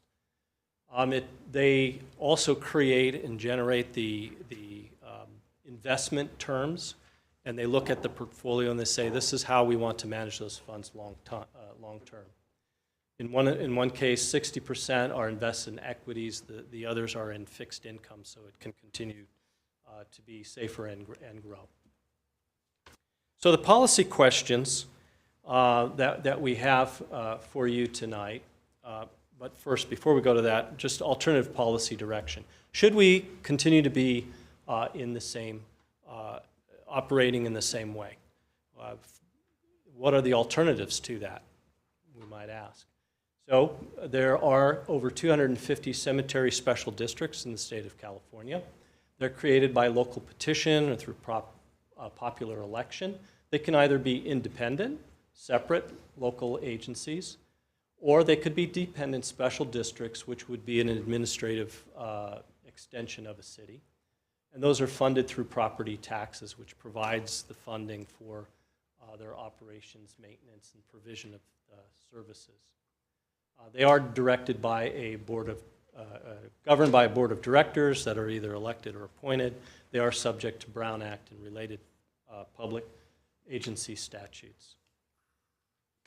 Another alternative would be exploring a private management agreement or privatization of a cemetery. There are different examples of that, whether they are private secular corporations, private religious corporations, such as Santa Clara University owns Mission Santa Clara Mission Cemetery, or the diocese of San Jose owns Gates of Heaven. There's also private cemeteries, and those are all private cemeteries fall under the jurisdiction of the state of California. Us as a charter city, we make our own rules, and so that's one of the differences there. Closed cemeteries, I did mention, we have Agnew's Historic Cemetery. It's a great example of a closed cemetery, but it still has operations and maintenance expenditures for the acre that's there. We have the museum. We do have docents, so we do use volunteers, but there are still expenses for maintaining even a closed cemetery. That's why the prudent management of your endowment funds is a critical piece of any policy direction that you might give us. So at this point, I think we will have the two major questions. I think I'll finish this and the second set of questions, and then we can have some dialogue. So should the city of Santa Clara continue with the current operating model, city-owned, operate and maintain cemetery facility? If yes, what action should be taken to better position the cemetery for both future short-term and long-term viability and fiscal solvency? If no, what alternative operating model from those that you've heard you would like us as staff to explore further, such as independent district, private management agreement, closure, or some other option? Once we know what your feelings are on that, we definitely, I'm not having real good luck with this slideshow. In order to better position the cemetery for future financial viability, we would be looking to adjust existing fees for all components of burial to bring those up to market rate, 100% cost recovery for both residents and non-residents, primarily because the general fund is currently subsidizing that portion. If we were to do that, that would immediately result in about $36,000 per year additional revenue, and the endowment care fee for residents would increase by about 50%, depending upon various factors where they, in the cemetery. But that also would result in additional $100,000 per year in the endowment principal. Administrative fee to cover the current year operations and maintenance. Currently, the general fund subsidizes that 100%. There is no fee charged. A proposed fee of about $440 based on the estimated cost of service would result in an additional $55,000 of new operating revenue for the operating budget, and that would help offset some of the expenditures. And see on here, formation of an endowment care trust and related actions. So if you're looking into this, this would direct staff to develop a perpetual care investment trust, whether that be a committee, a commission, or other body.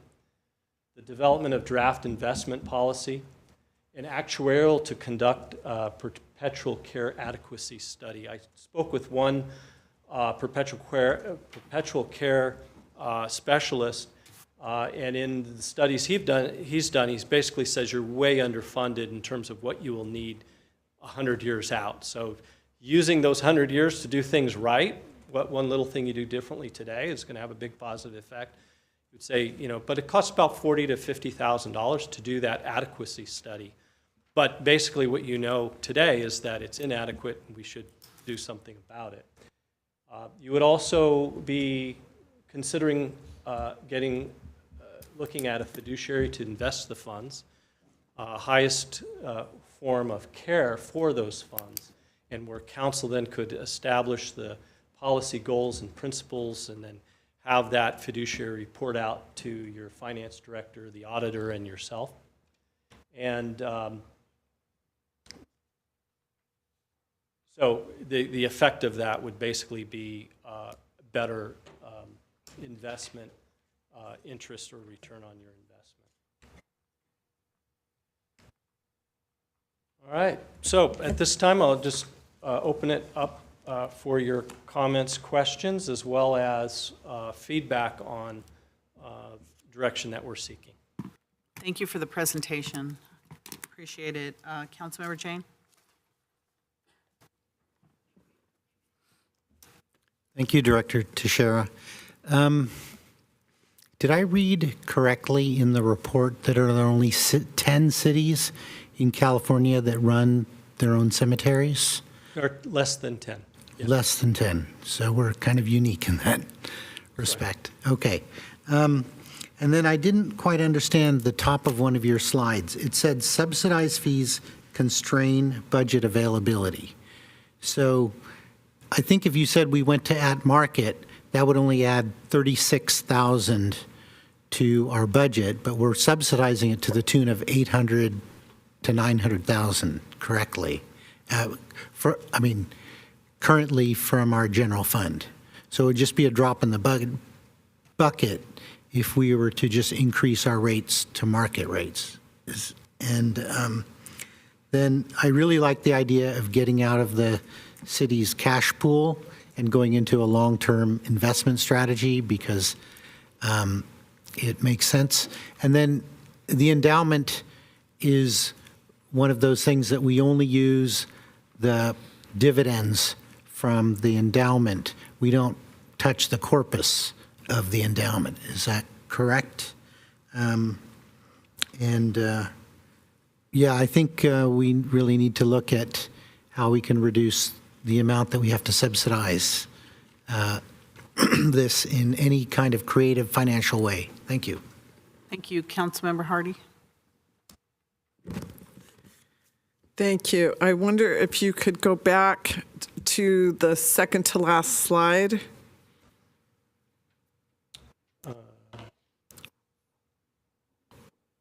Where you were talking about some of the options.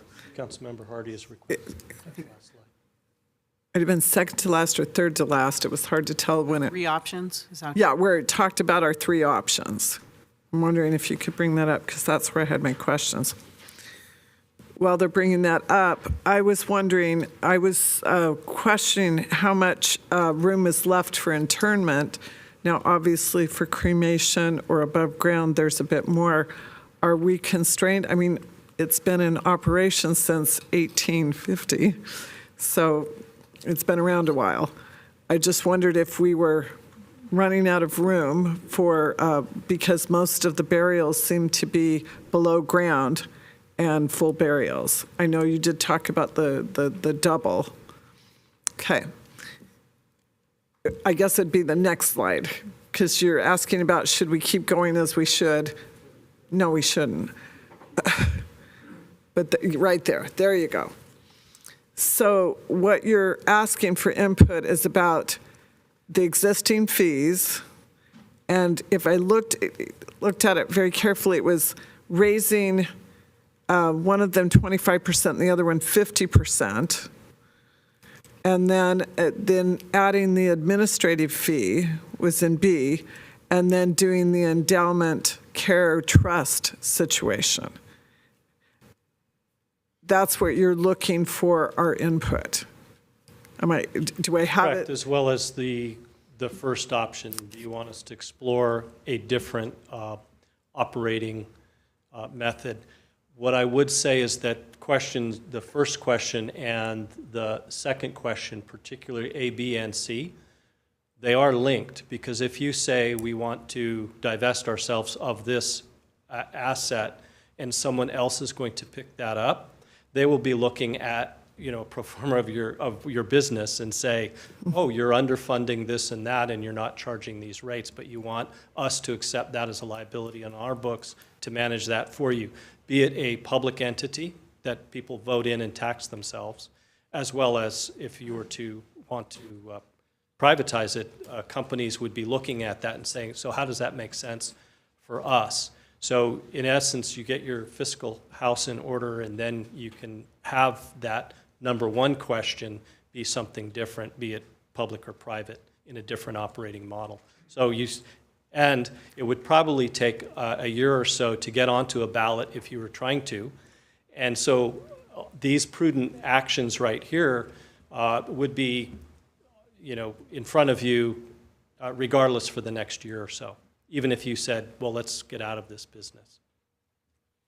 Are you finished with your questions? You have more questions? Okay. I got that. Thank you. Thank you. Councilmember Chahal. Thank you, Mayor. Thank you, Director Teixeira. I have the similar question, I'm surprised that we do not have an investment strategy till now. That should be a priority. Whatever funds we have, that should be put into investment strategy of whatever kind we want to decide.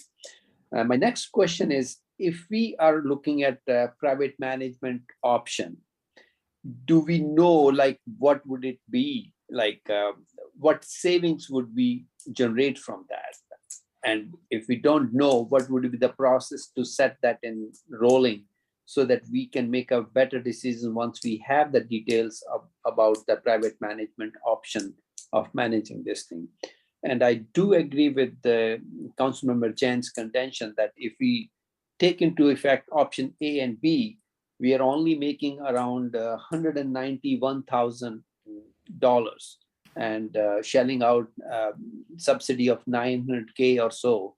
That 191 will not help, and how we close that gap basically. So what other options we have? So my question is, what would it take to have a better study for private management agreements, and how we can expedite investment of the funds we have currently? Thank you. Thank you. Councilmember Watanabe. Thank you, Mayor. Director Teixeira, I've got a couple of thoughts on this. I had the same question also about whether or not the city had run out of space or how much was left. And I'm gathering that the cemetery is open to all faiths at this time. And if we were to explore a private management model, would it continue to be open to all faiths, or would it be, specifically one faith? Because I know where my mother and my brother are buried in New York. It's specifically it's a Catholic cemetery, and it's managed by the diocese and the local funeral homes, and it's a beautiful cemetery, and so I wondered about that. If what would the model be if we looked into a private management agreement? Would it be just one faith or all faiths? Let me see. Just to throw out there about the Agnew Historical Cemetery, because I walk by there a lot with our dog. There are a lot of trees down, so I don't know if anybody's been out there recently, but with the recent storms, of course, and all. So anyway, I just noticed that the other day.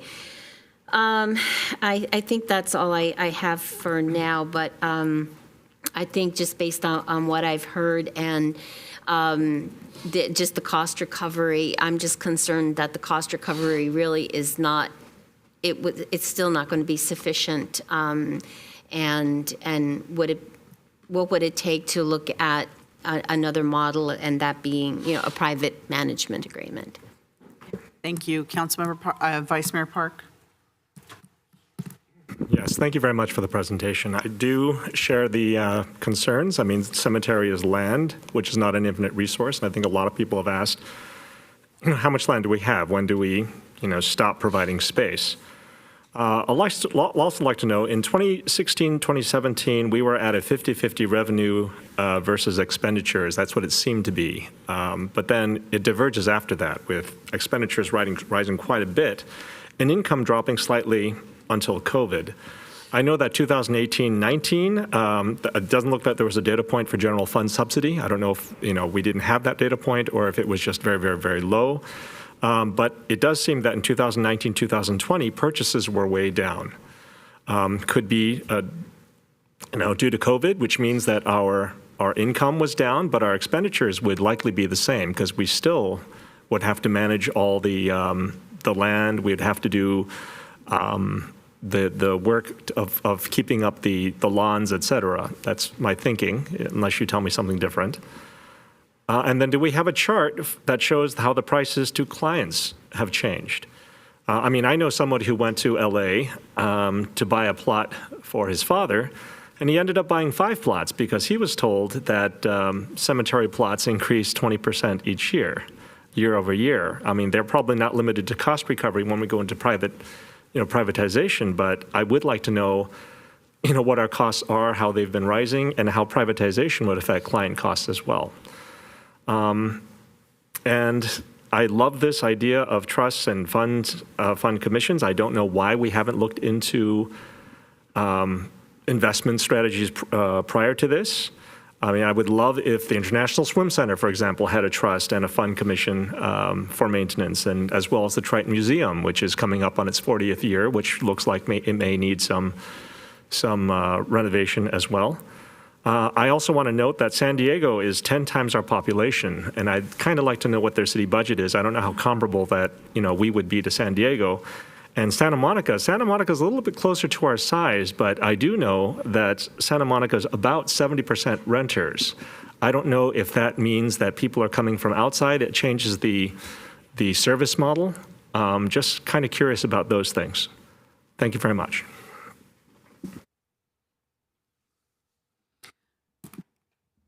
So the only comments I have, or the question so far, is that I know that we try to provide a service and have an affordable option for those people and those in our community who lose their loved ones.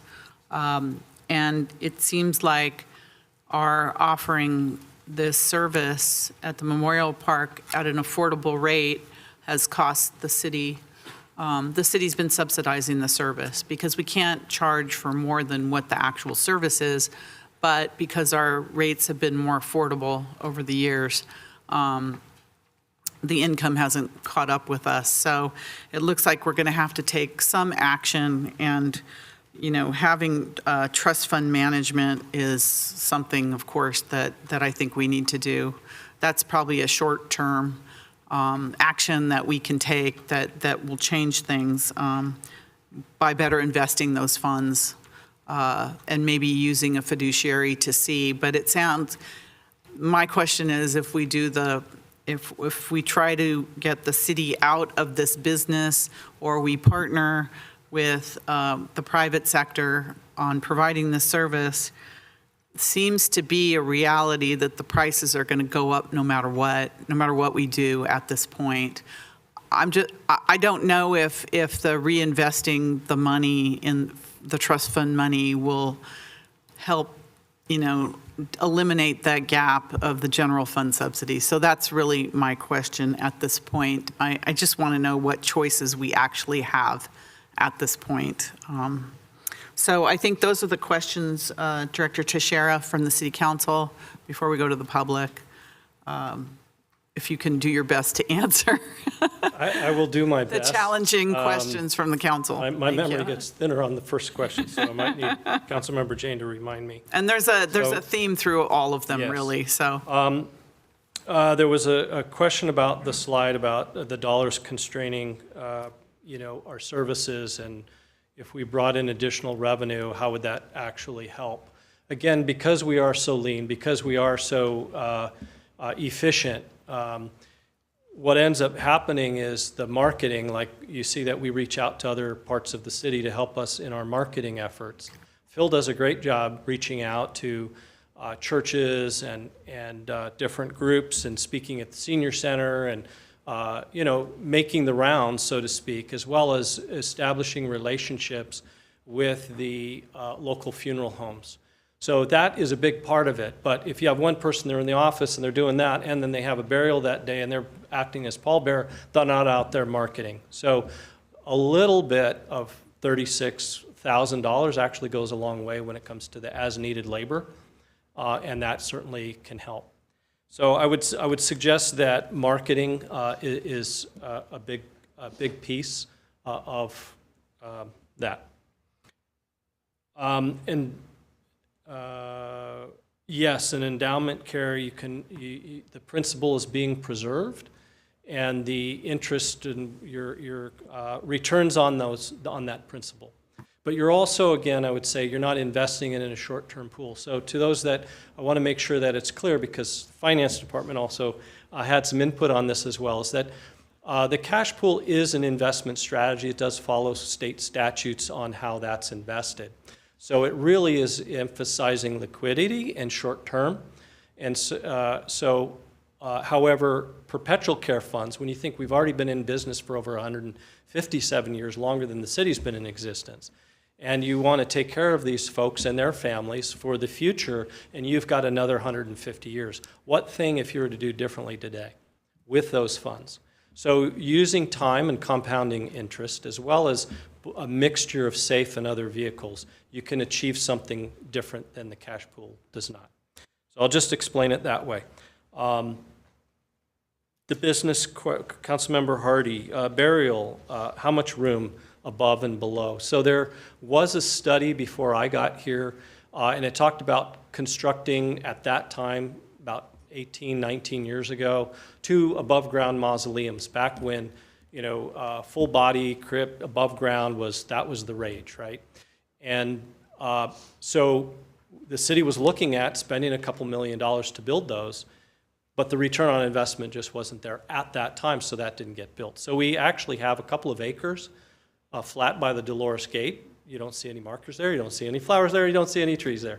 And that's because that is reserved space for a project that probably, based on the current market trends, we should do something different with that property. We had done the Willow, I'm going to get this wrong, Willow Bend Way pre-burial project about 10 years ago. And as soon as that came onto the market and we were able to say, hey, we've got all this, I mean, a lot of pre-need purchases were made for that, both full body as well as cremains. So and then we have cremation niches. So you can literally, by going up, you're actually creating additional space. You're just not flat ground, but we have both. We also close interior roadways. Like even in the historic section of the cemetery, there were cart paths. And so when you walk through there, you go, oh, how come they all turn this way? Because that used to be a cart path, and it's been since filled with new burials. For private management, I highly recommend, not myself, but someone who would be a consultant who certainly has more experience in this, both, you know, either throughout the U.S. or in California in particular. Closing the gap, marketing and providing services really is a way of increasing that. As you see the trends, we have 125 or so, we would say, is kind of a trend of what we do on an annual basis, but you certainly can spike that. You can create additional sales. So when we've opened up new spaces, we've been able to do that. Establishing the relationships, it's another way of with the services that are funeral service companies that are out there. Watanabe, council member, you said, you know, how much space? We answered that. Open to all faiths in a private management agreement. It depends on what you put into the agreement. You would negotiate it to say that this is what this city wants. Of course, you would put it out, perhaps RFP and a statement of qualifications to see if there was an interest. Again, what creates interest is making sure that your balance sheet is that you've done everything you can to improve it. Trees out at, we probably,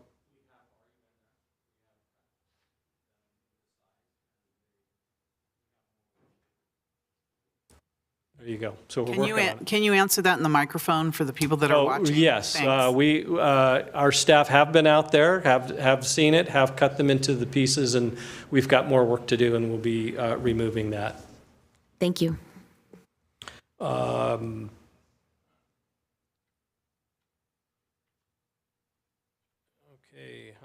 Okay, Councilmember Park, I think I answered the how much land.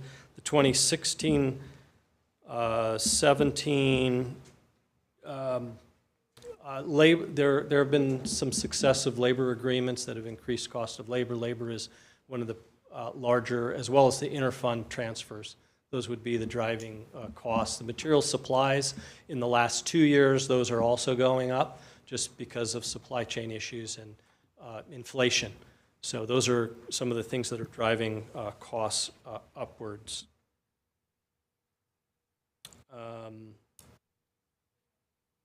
You've asked for additional information. We certainly could provide that, not within the next month or so, but at some point we definitely can provide information. Looking at San Diego, Santa Monica, we can reach out to them again and ask additional questions of their staff. Again, on the investment strategy, I would just want to emphasize that the city does, there is an investment strategy for a cash pool, and the city is following that, and they are following the state statute on that. This that we're proposing is for perpetual care, which would be something different than that. Yes, Mayor, we have provided a valuable and heartfelt service to the community. Councils in the past, over the decades and century and a half, have always supported that, and that was through having the means in the general fund to do so. We're just raising that and bringing that to your attention so that we can make the appropriate changes as necessary. Certainly, there are other subsidized services in the city. Last year, we brought forward the cost recovery plan, and you made some tweaks and changes to that. Not all recreation services are, full cost recovery. There are some that you said we're going to emphasize this. Senior services, youth services, certainly Babyland at it's close to like a couple hundred, $500, $600, $800 now. When I started here, it was like $250. So not anywhere as close to cost recovery, but that's a commitment that the city made at that time. Partnering with private companies and reducing the gap of the general fund subsidy is why we're here as well. So hopefully, with that, I don't know if there's any direction that you can give at this point on the questions. I'd like to go to the public first, and then we'll talk about direction. Is there any public members that would like to speak on this issue? Anyone here in the council chambers? I see some tapping. Anyone on Zoom or online? I see no one. So Director Teixeira, I think that first of all, I would like to see us keep our rates as low as possible for our residents as we have throughout the history of our city. But I think there's some things that we can do, at least on short term, and get more information for long-term care of the Memorial Park by better investing the funds now, either through fiduciaries or trust funds, or however. We'll have to look at finance to give us some help and direction on that, what makes the best sense for those funds, taking them out of the general fund and giving them their own funds might help a bit.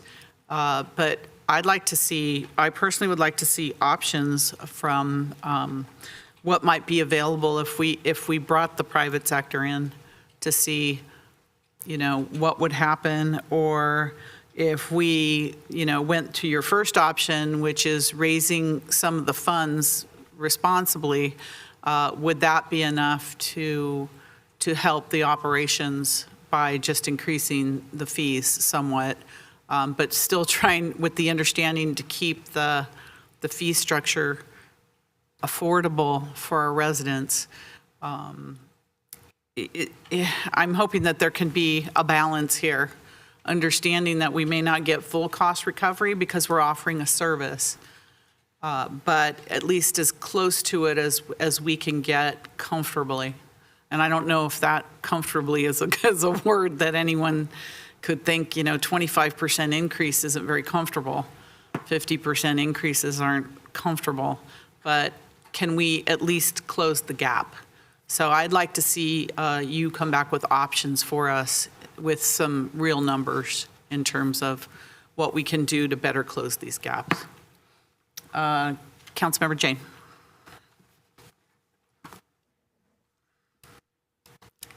Yeah, when I look at, an $800,000 deficit, it really concerns me because it's all the Parks and Rec budget as a whole, and that includes libraries. Our library hours are down.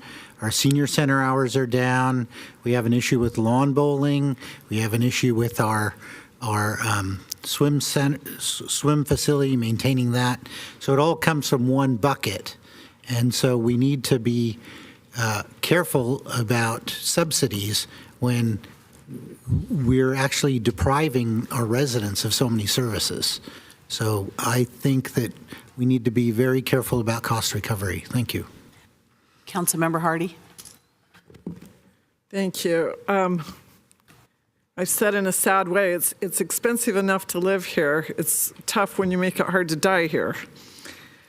But obviously with our records, we want to update that. And to me, that is a priority. There are some possible private entities that are very concerned with this that may be of help. I can put you in contact with that. I like the idea of the city owning and managing because we do see this as a service.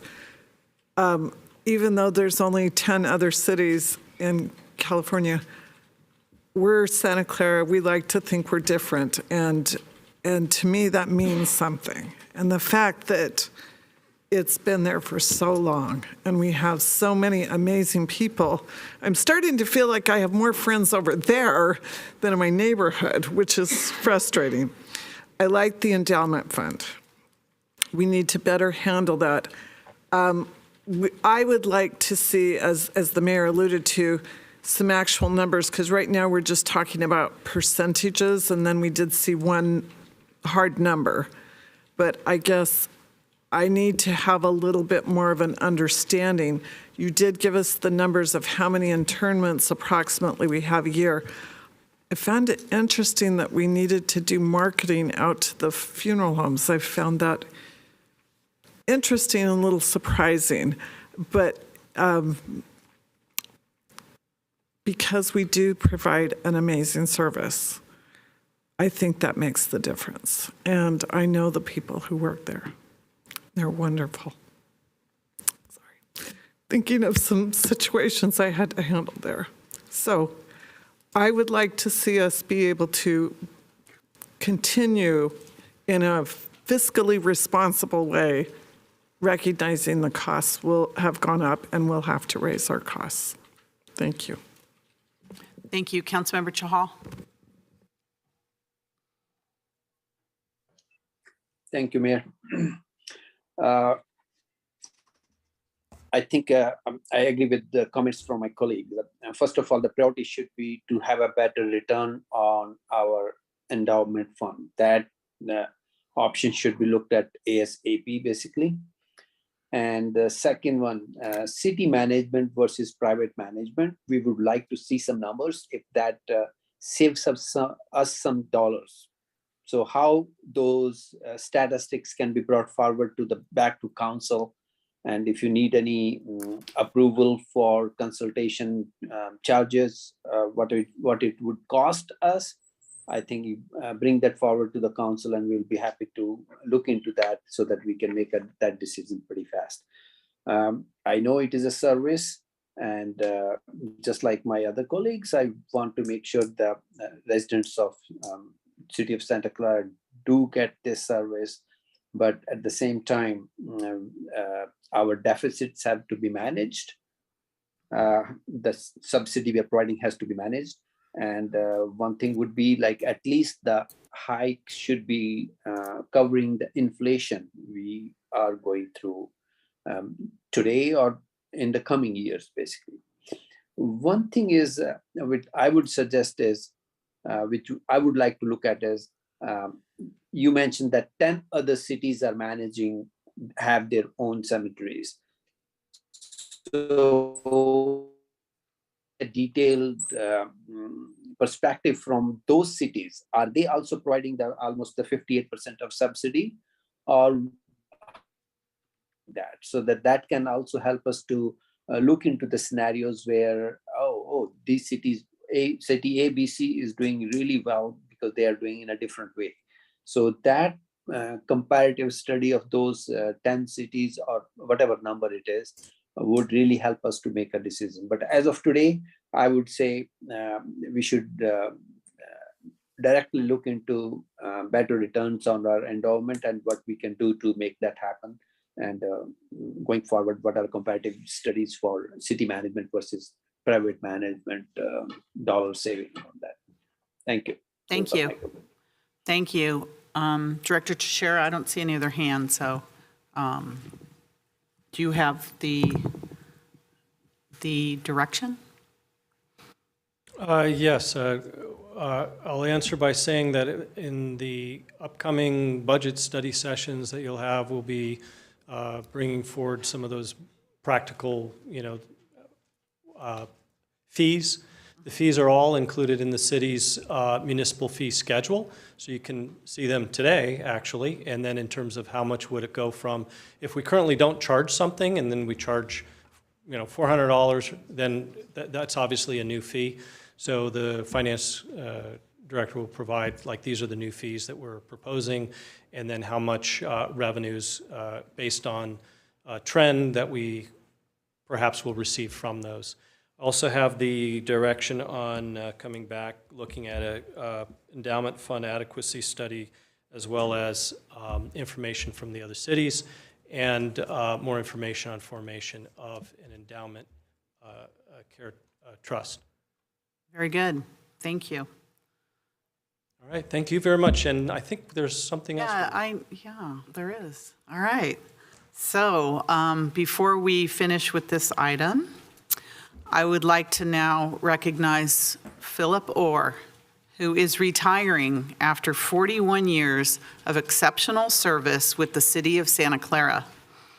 Phil began his career with the city in June 1982 as a part-time lifeguard.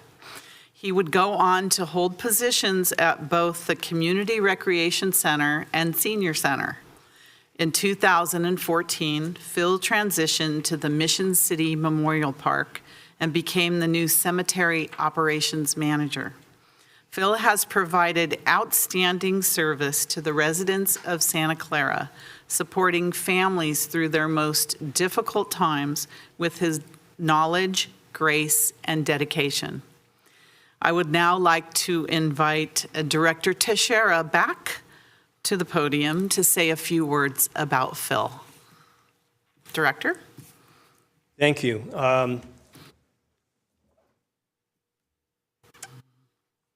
I had the privilege of working with Phil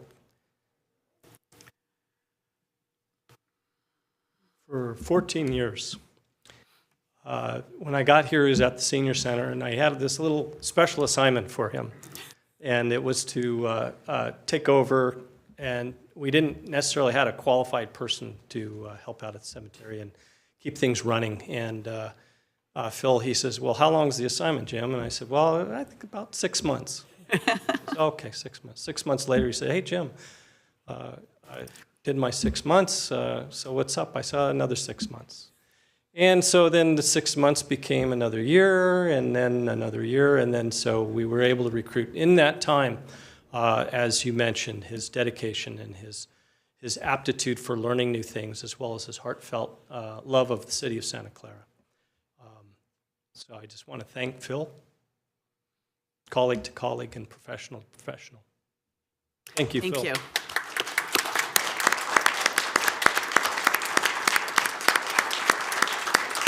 And we now have our Assistant City Manager, Cynthia Bojorquez, who'd like to say a few words. Good evening, Mayor, Council. I wanted to ask for a few minutes to talk to you because you heard Jim talk a little bit about the operations and the challenges, the opportunities we have at the cemetery. But one of the challenges he didn't talk to you about was our staffing. You were right, Mayor, we do run the cemeteries as a community service. It has been a valued asset for our community for many, many years. Lots of our history is in that cemetery. But what you don't know, so for example, those of you who do know me know that I have strong roots here in Santa Clara. My grandparents lived right here on the corner of Reed and Main for about 50 years. And then in 2021, the early stages of COVID, lost my dad to COVID. And as people may recall, it was a very hard time at that time. Nobody knew what was going on, how the services could be provided. And quite honestly, as Phil says in the video, people were not at their best. I was definitely not at my best, and I was pretty much a mess. And Jim spoke to me and said, why don't you talk to Phil? Phil Orr over at the cemetery, he can be helpful to you. And so Phil called me. He set up a meeting with me and talked me through it. And My family, like Councilmember Watanabe's, is Catholic, so most of my family, my extended family, is in the Catholic cemetery across the street. But Phil took his time out of his day to come to me and sat with me and gave me advice and held my hand and truly showed what a difference having somebody who cares, the difference that they can make in that process. And so when you talk about the retirement of Phil Orr and the challenges that the cemetery has, the challenge that we are going to have as an organization is to find someone who has the character, the integrity, the kindness, the genuine love for other individuals to fill that position. It is a very small team. Zariah is here and some of the other teams are on board. They're a wonderful team. They really are. They do everything from, you can go out there some days and you'll see Phil working, working the burials or talking to people or doing whatever needs to be done. And so I just wanted to, on behalf of my family, can't even look at him, on behalf of my family and the rest of the families in Santa Clara and everybody else he's ever served, to really thank Phil for his kindness and his love for Santa Clara, because it's truly been our pleasure to have him as a city employee. Thank you for that, because it's a wonderful testimony about that job and how Phil completed that job. It's more than just coming to work every day. It's dealing with people and the people skills and the gift that he has to work with families such as yours at the most, emotional times and the toughest times of your life. I mean, that is a gift that he has, and it's going to be a huge loss for the city of Santa Clara. So Phil, I don't mean to put you on the spot, but would you like to say anything? If you don't want to say anything, that's fine too. I have a proclamation and a gift for you. Will you take a picture with us and all of your staff? All right, please join us forward. Are you sure you don't want to say anything? I didn't know you to be a loss for words, so. 30 minutes worth of material. I feel fortunate. I wasn't expecting this today, so good job, Jim. I could tell by your face when you started talking. For me, it's about community. It's about the people. I've been blessed to work with the kids of our community at the YAC, the adults of our community at the CRC, the seniors, of which I am one, at the senior center, and then at the cemetery. So taking families from womb to tomb or cradle to grave is what we like to say in Parks and Rec. We try to do it all. It's my opportunity. The opportunities I've had to work with people and the great committed staff who care a lot about this city and this community. It's been my pleasure to work with them for decades, and this Santa Clara is fortunate. We have people who come here and stay. It's not unusual for a staff member to have 15, 20, 25 years of service or more, and the newbies have only got 10 years. But everybody cares, and it's I feel like I've been blessed, so thank you very much. Thank you, Phil. If you'd like to join us here, and I want to, okay, go ahead. Go ahead. Hello, Phil. Mr. Orr. I actually know you quite well as well. I don't know if you remember me, but I was the person that you helped out with the Santa Clara Sister Cities Association, with all the holiday dinners, with all the dinners that were there. You were the person that I went to all the time. You were the person that knew where all the tables were, knew how to get all the other stuff, and more importantly, knew what the dispositions of the rooms were. You also helped us at the Santa Clara Citizens Advisory Committee, where we wanted to set up a community meeting for, it was the organic waste, when we were going to talk about organic waste. And at that time, we had no place to go. And I said, I know you because I worked with you when I was a board member of the Sister Cities Association, and you helped out there too. So we got the upper rooms, you set everything out, and I just remember, I'm very lucky that I remembered your name for something that we didn't necessarily have a process for in the city, but you got that done. I remember that to this day. That was about 10 years ago. So thank you very much, sir. You're very welcome, and usually using my name works against people, so. Understood. Okay, Phil, if you'd like to join us here and your staff as well, we have a proclamation and a gift for you.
Okay, thank you. It's 7:15. We're going to take a 10-minute break before we actually start the city council meeting for our staff. So we'll be back at 7:25. Thank you.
Michelle?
Welcome, everyone, to the Santa Clara City Council Stadium Authority concurrent meeting. I'd like to call this meeting to order. Could you please stand for the Pledge of Allegiance and remain standing for our statement of values? I pledge allegiance to the flag of the United States of America and to the republic for which it stands, one nation, under God, indivisible, with liberty and justice for all. As we gather, we humbly seek blessings upon this meeting. May we act with strength, courage, and the will to perform our obligations and duties to our people with justice to all. Let us seek wisdom so that we may act in the best interest of our people, our neighbors, and our country. All this we ask so that we may serve our community with fairness and respect, putting their needs before all. Thank you. Please be seated. City Clerk.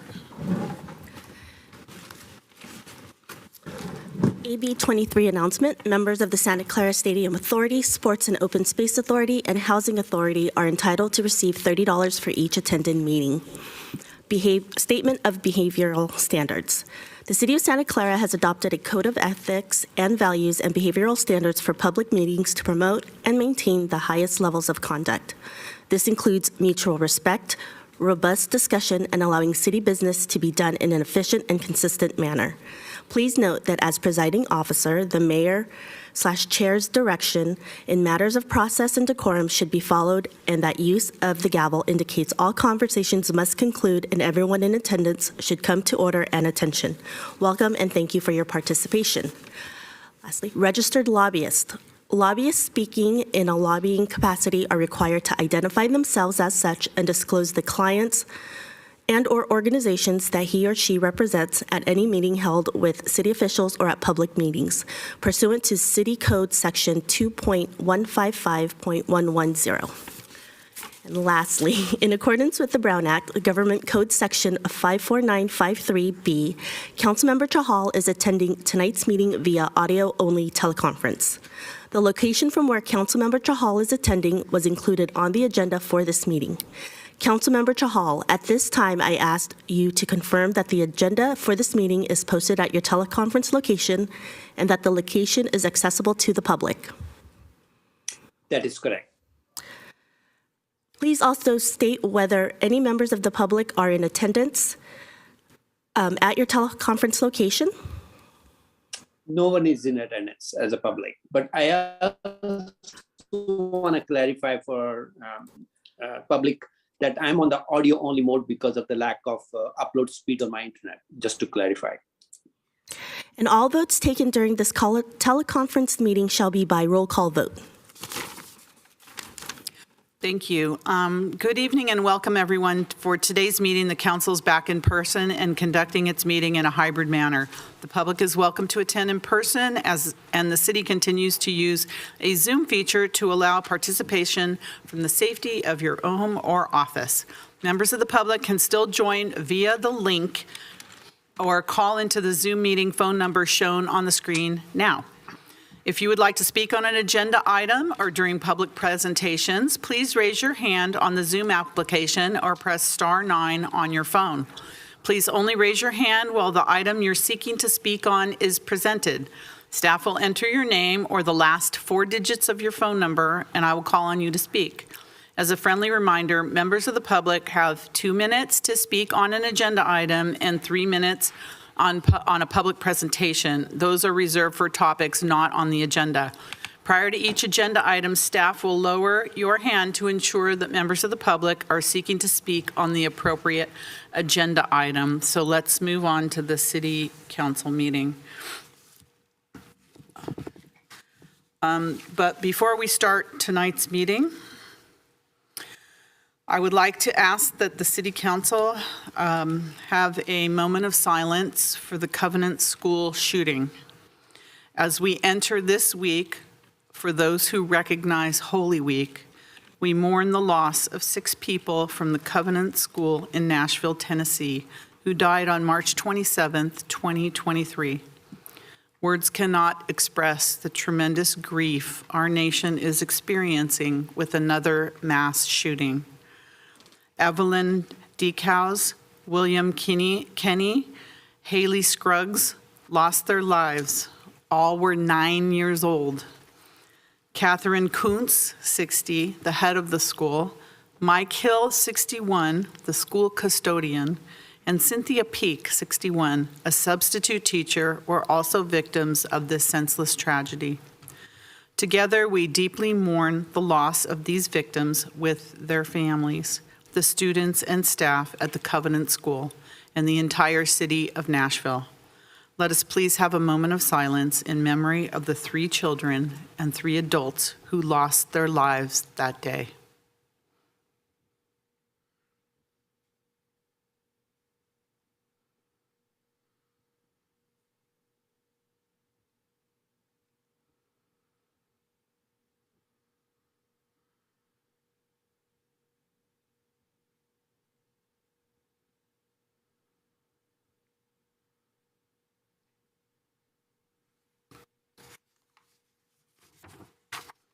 Thank you for that.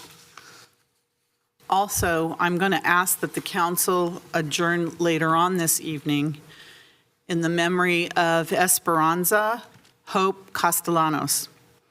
Esperanza Hope Castellanos was born on January 13th, 1914 in Eagle Pass, Texas. Esperanza married her husband of 68 years and moved to Santa Clara in 1945. She lived in Santa Clara for over 75 years, where she raised her 3 children, all whom attended Santa Clara High School. Her 107th birthday was recognized in 2021 with a special drive-by birthday event declaring January 13th as Esperanza Castellanos Day in the city of Santa Clara. She recently celebrated her 109th birthday this year, always living her life to the fullest. Esperanza Castellanos passed away peacefully at the age of 109 and is survived by 3 children and the entire family. Councilmember Watanabe and I were fortunate to spend her 109th birthday with her, and we asked what was the secret to her long life. And she said that she ate oatmeal, Quaker Oats oatmeal, original flavor every day. So here's to your bowl of oatmeal, Esperanza. It was also in our Parade of Champions. She was really a very popular entry into the parade. So our condolences go to the family, and we will be adjourning tonight's meeting in her memory. Is there a family member here for Esperanza? I wasn't sure. I don't know if you want to come forward and say something. She was an incredible and amazing woman. I'll never forget the mark she made here in the city of Santa Clara. Welcome. I'm kind of nervous, but I'll do my best. You'll be fine. Hi, my name is Peggy Steele, and I'm the granddaughter of a longtime resident of the city of Santa Clara. My grandmother's name is Esperanza Castellanos. She passed away last week at 109. Esperanza moved here to Santa Clara in 1945 from Texas. She worked at Pratt Lowe Cannery in Santa Clara. I think it was on Bellamy. She and her family bought a home on Civic Center, and a few years later, they bought a second house on Scott Boulevard. There used to be a funeral home there. That is where she lived out her many years. Some of her favorite places in Santa Clara were Wilson's Bakery, Bob's Big Boy Restaurant on El Camino, the Carmelites Monastery. She could hear the bells from her house, St. Clair Church, where she made a bunch of longtime Santa Clara friends, and I called them all to tell them about her passing. The Santa Clara Mission Cemetery. She used to lay flowers out there, and we used to run around and watch the jackrabbits. In her last years, she traveled to Europe with the City of Santa Clara Senior Center, and my grandmother, Esperanza, was a strong woman with 5 generations of Santa Clara strong women. Her great-great-granddaughter, Riley, just started school at Scott Lane Elementary on Scott Boulevard. The Santa Clara Generational Circle continues with our family. We try to get everybody to be connected here. We all went to school here. So anyway, thank you very much for your time. Thank you for sharing that information about your grandmother. Is it true, I have one question, that she jumped out of an airplane at 100 years old? She did a lot of crazy things.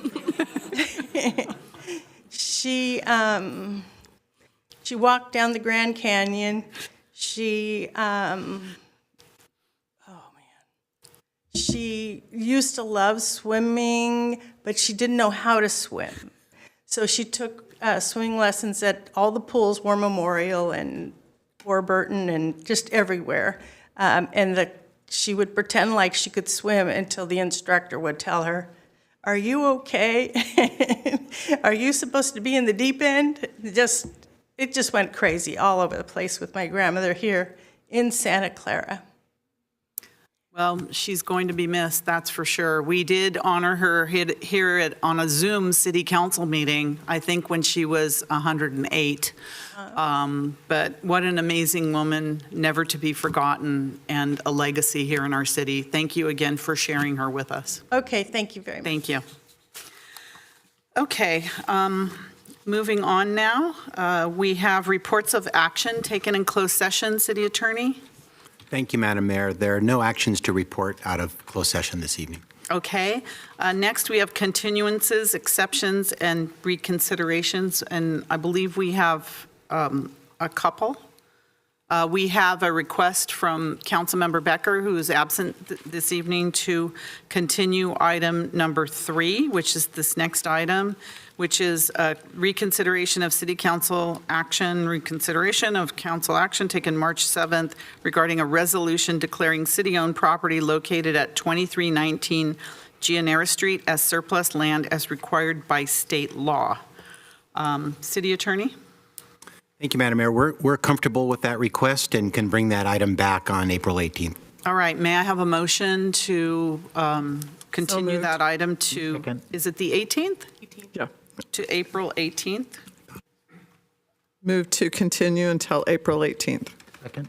Okay, we have a motion by Councilmember Hardy, second by Councilmember Jane. Is there anybody in the public that would like to comment on that? Or online? I don't see any, so when you're ready, City Clerk, roll call vote. Councilmember Watanabe? Yes. Councilmember Chahal? Yes. Councilmember Hardy? Yes. Vice Mayor Park? Yes. Councilmember Jane? Yes. And Mayor Gilmore? Yes, and that passes unanimously by those present. Okay, do we have, was there another consent item that we're going to continue or no? Assistant City Manager, Manuel Pineda? Yes, good evening, Mayor, members of the council. That would be item 5F. Do we want that continued? That's correct. Okay, is there a date certain or just continued until indefinite? It would be for the next council meeting on the 18th. Okay, so can you say that item again, which is item 6? Item 5F. Oh, 5F. Yes. Okay, and that item is action on a request for a 2-year special permit to use the Santa Clara Marriott Hotel parking lot as an event site at 2700 Mission College Boulevard. That's the item to be continued. Is there a motion to continue item 5F on the consent calendar? So moved. Second. All right, motion by Councilmember Jane, second by Vice Mayor Park. Is there anybody in the public that has a comment on that? Okay, seeing none, whenever you're ready, City Clerk. Councilmember Watanabe? Yes. Councilmember Chahal? Yes. Councilmember Hardy? Yes. Vice Mayor Park? Councilmember Jane? Yes. Mayor Gilmore? Yes. And that passes unanimously by those present. Do we have any other items from staff? No? No, I don't think so. Okay. Seeing none, we're going to move on to our first special order of business, which is we are excited to proclaim Earth Day and Arbor Day on April 27th, 2023 in Santa Clara. On this day, we demonstrate support for environmental protection and reflect on the important role that our trees play in our world. Arbor Day reminds us that trees help clean our air, reduce the effects of climate change, provide habitat for wildlife, save energy, and provide for our future generations. We live in an urban forest with over 24,000 trees. Our urban forest receives excellent care from the Department of Public Works, Parks and Recreation Department, and from dedicated residents that care for their trees in front of their homes. After 3 years of hosting a virtual event, the city is thrilled to gather for the celebration in person on April 27th. The event will be from 10 a.m. to 2 p.m. at Central Park, with 900 local school children expected to attend, and that's a huge attendance. Okay. I now invite our Public Works Director, Craig Mobeck, to the podium to say a few words. And staff. Thank you, Mayor and Council. Craig Mobeck, Director of Public Works, and we're certainly thrilled to be able to bring back the Earth Arbor Day event in person. And I wanted to acknowledge the team that does that because it is such a big effort, and they play a huge role in this event every year. And so I wanted to introduce Karen Hickey, Colleen Trossel, Minette Castro, and Dave Staub. And then we have some members who aren't here, Pete Castro, Chuck Quans, Cliff Myers, and Esteban Benuelos. They were part of the committee to get the event going. And you know, it's just like everything else. Once COVID hit, this group jumped into action and figured out a way to do a virtual event that was awesome. And it got better every year that we did it.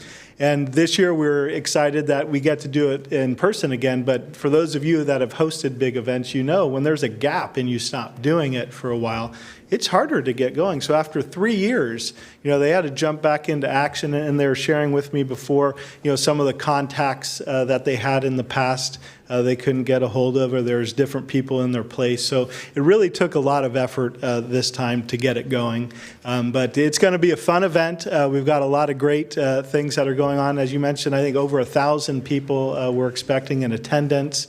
We're going to have some educational entertainment by Zun. We're going to have some book readings. Public Works is going to host some tree demonstrations, and so just a lot of great things. And then all the booths that are going to be hosted by a variety of groups, including some of our departments. Gaurav was mentioning that IT has got a booth they're hosting with GIS and how they've mapped the tree program for us. So it's going to be awesome. We encourage you all to come join us if you can.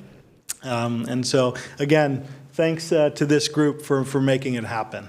Well, thank you to you and your hardworking staff. And when you say you're going to come back in person, wow, with 1,900 children and 1,000 people, whoa, you're really coming back. Get your rest because it's going to be a phenomenal event. In order for us to proclaim Earth Day and Arbor Day, we want to give you this proclamation. Could you please join us up here for a photo so we can present this to you? Thank you.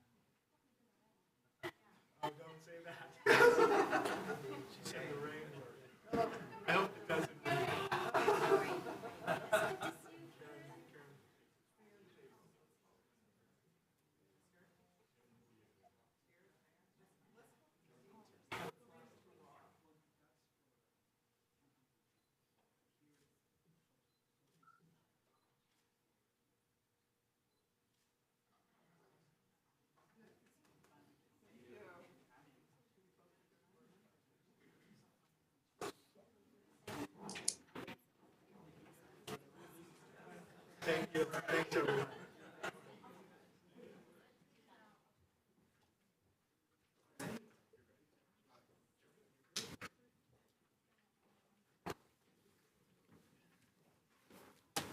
Councilmember Jane? Yes, I just wanted to thank the team for putting on this event. It's a really great event. Before COVID, when they went virtual, I had worked a booth there for about 5 years. It was really great to see the little kids there and all learning about turning off the water when you brush your teeth and how to recycle and all of that. And I really appreciate that we're, celebrating trees. A lot of people don't like trees because they fall down and lose branches, but they reduce heat island effect. It's and they just calm people. When you walk down a tree-lined street, you just feel calmer. And so I really appreciate the team for doing that. And just keep up the good work. Keep educating the kids. Thank you. Thank you very much. We'll see you on Arbor Day, Central Park.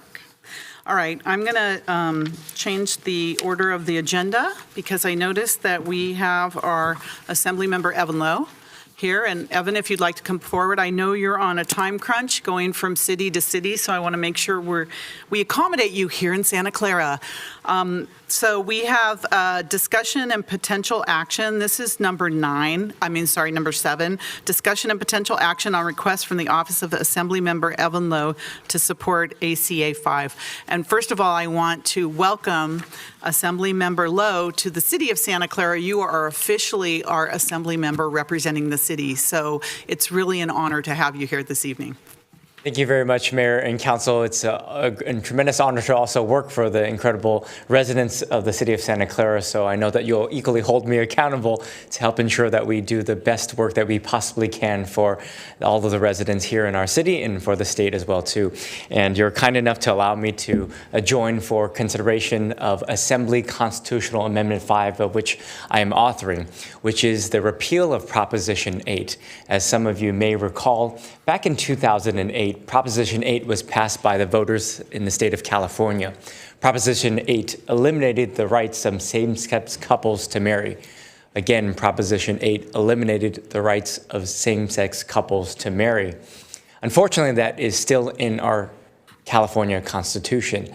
Now, we may recall and think about the impact of marriage equality. Yes, marriage equality was made law of the land with the previous makeup of the United States Supreme Court. But as we know, the current makeup of the United States Supreme Court overturned reproductive freedom for individuals in the United States and overturning Roe v. Wade. Never in our lifetimes we would imagine that 50 years of precedent in overturning rights that we are afforded would be overturned. But that unfortunately is the current environment that we are living in. In that discussion, Supreme Court Justice Clarence Thomas also referenced that marriage equality would possibly be next on the chopping block. And if that were indeed the case, we'd be left up to the states' rights, which in California, it is in our Constitution and prohibited in our Constitution with that elimination. So this Assembly constitutional amendment, if it were to pass this year in the California State Legislature, it would require 2/3 of the legislature to pass. And then if it were to pass, it would then go before the voters in November 2024. This current iteration has bipartisan support with both Republicans and Democrats supporting this marriage equality legislation and this repeal. Much has changed since 2008. And I kindly ask for consideration, whether or not this council or a future council, for also adoption of a resolution in support of repealing Proposition 8 to ensure that we reflect the values of inclusion and diversity in our beautiful city here in Santa Clara. Thank you very much. Can I ask the city attorney, adoption of a resolution, how would we go about doing that? Do we put it on if it were to pass as council, assuming that it passes, do we put it on a future agenda, or what do we do? And what is your timeline for our support? Whenever there is a possible consideration, this legislative proposal would need to pass this year, and then should it pass, would have until November 2024. But the benefit of having cities specifically add their voice would be to help demonstrate to the members of the legislature that other cities are passing and adopting resolutions in support before it goes to the voters. So if we were to do it at the next meeting or the meeting after, Yes. within 30, 45 days, that's okay? That'd be fantastic. Okay. Is city attorney? Yes, Madam Mayor, the item is agendized potentially for you to take action tonight, but if the council desires some additional time to consider it. Did we have the resolution? Is the resolution on there? We have a letter of support, Mayor. Oh, just a letter of support? There's a letter of support, so a minutes resolution, approving the city council sending that letter of support. Yeah, that's wonderful. Just the letter? Any official action is what we'd be Official action, seeking. whether, it doesn't have to be a resolution, can just be the letter. I saw the letter, but it sounded like you want a resolution. Okay. Okay. Then we could finish tonight. And I'd like to make a motion. All right. Any comments? I want to go to the public first. Councilmember Jane? Thank you, Assemblymember Lowe, for bringing this forward to us. I recall maybe a month or two ago when you and Congressman Ro Khanna were doing a town hall at Booksar Elementary, and a member of the public attacked you viciously for your, quote, agenda, and you had the most incredible, heartfelt response about loving people that you want to love. And, the ability for people to be able to get married and provide health care for their loved ones, to provide other benefits for their loved ones is incredibly important. So I just want to thank you for really your leadership in this area. Thank you. Thank you. Councilmember Hardy? Thank you. I was wondering about the timing. You kind of helped me with that. But I do know that the Respect for Marriage Act is right now with bipartisan support at the federal level. And I was wondering how that would change anything if that passed.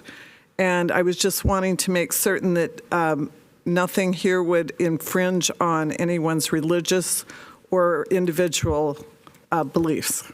Thank you. Okay, let's get all the questions first. Save time. Councilmember Chahal. He's virtual. Thank you. Thank you, Mayor. Welcome, Assemblymember Evan Lowe. Thank you. And I echo the same sentiments which Councilmember Jain mentioned. I was in that meeting, and you were very humble and very polite in answering some of those questions. And just like you, I'm also worried about the position taken by some of the Supreme Court decisions in the past. Roe versus Wade has been taken away. So I admire your leadership to bring this forward and put things in perspective and make things happen proactively.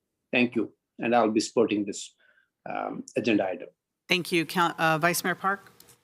Yes, I want to thank Assemblymember Lowe very much for the work that you've done. I think that in this day and age, it's not just about jobs, it's not just about relationships, it's not just about medical care, but all of those things factor into exactly what you're trying to accomplish. And I think that we need to look beyond just the things that limit us and look at how can we become a fuller, more connected society. Thank you. So thank you. So we've all, I enthusiastically support this, so I'm hoping we just do this evening. It sounds like we will. Councilmember Hardy had a question, if you wouldn't mind answering that, and then I'm going to go to the public. Wonderful. Yes, thank you very much, Councilwoman, for the question.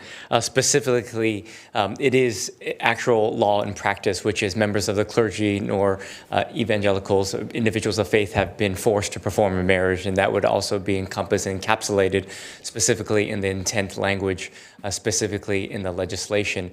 With respect to your reference on the respect of a Marriage Act, that bipartisan measure at the federal level simply allowed marriages to be recognized in other states.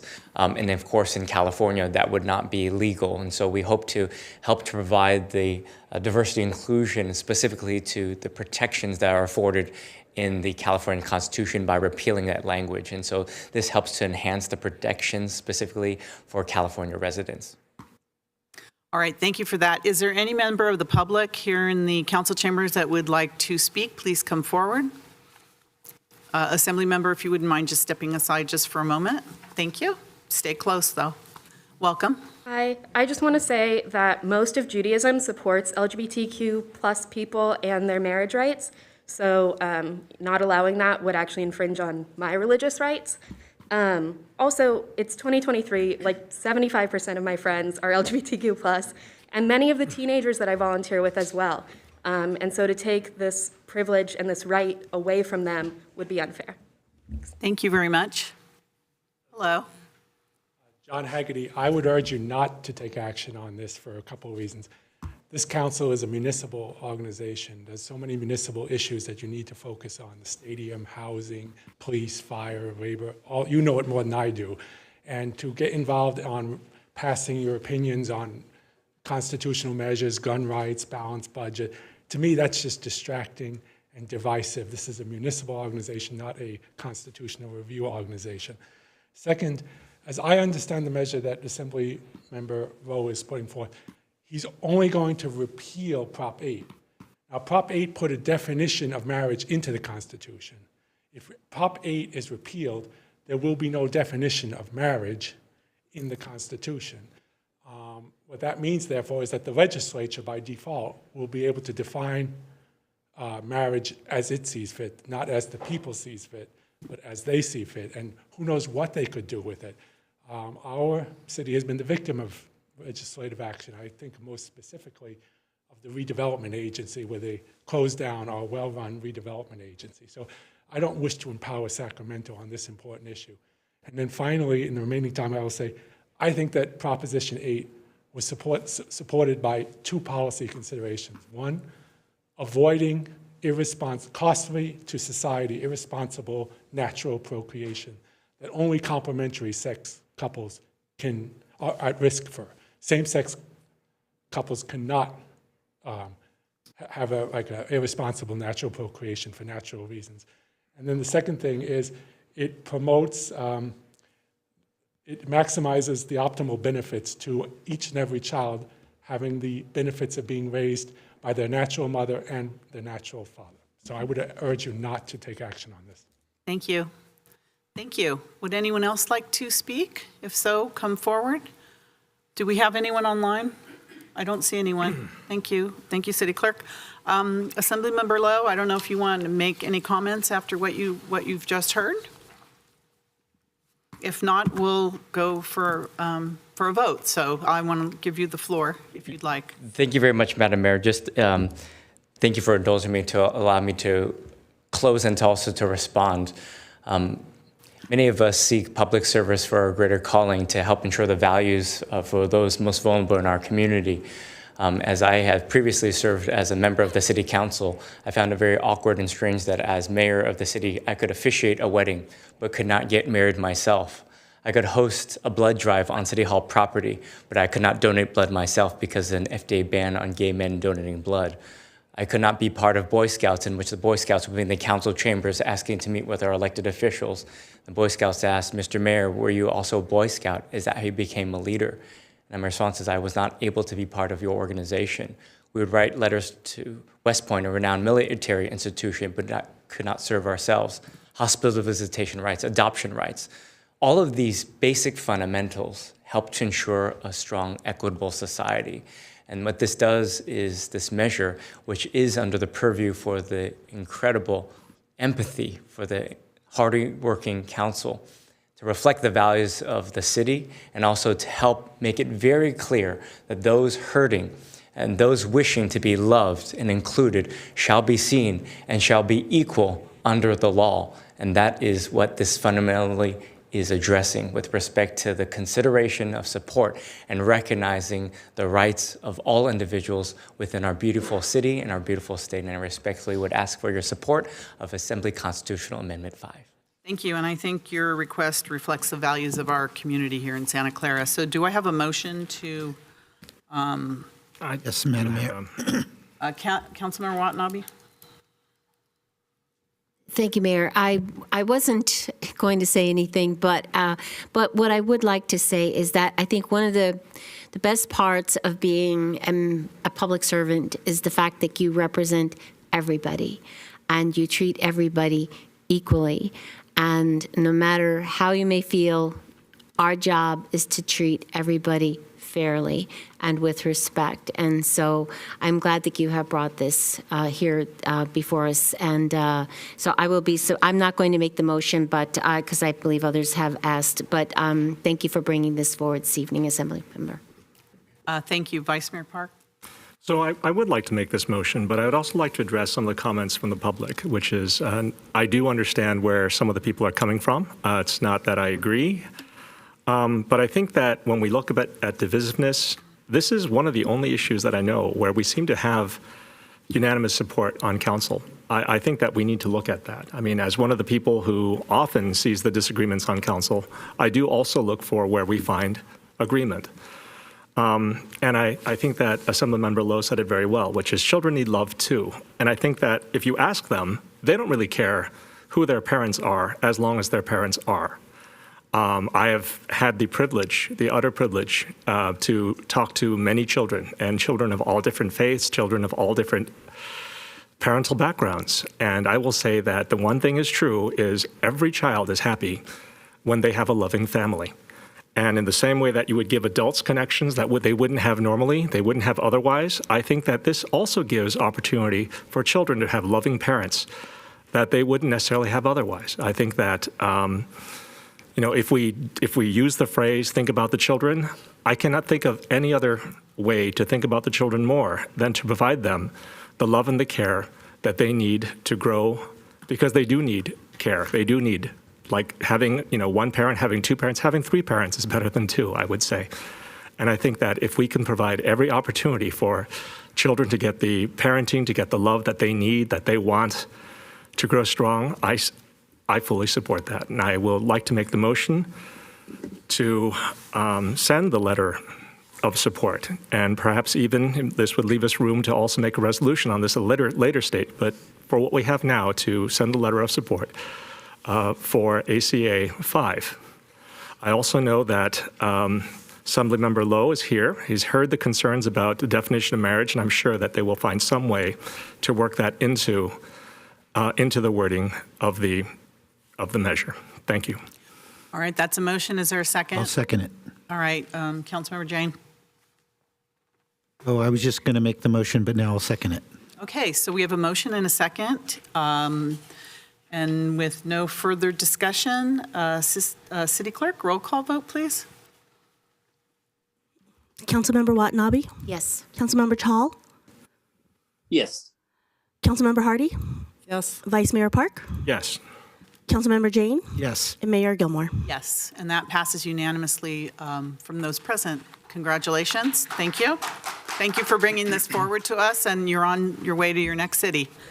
Thank you, Assembly Member. Thank you. Next time, come and stay longer. Yes. Tell us about yourself and what your plans are for your assembly district. Thank you so much. Very much. Madam Mayor, if Yes. I might, the letter that was presented needs some tailoring, and so our office can work with your office to help you Right. finalize that in That would be appropriate fine. form. Very good. Thank you, Madam Mayor. Very good, thank you. Thank you, Patrick. All right, so moving back to the beginning of the agenda, and I apologize for the delays.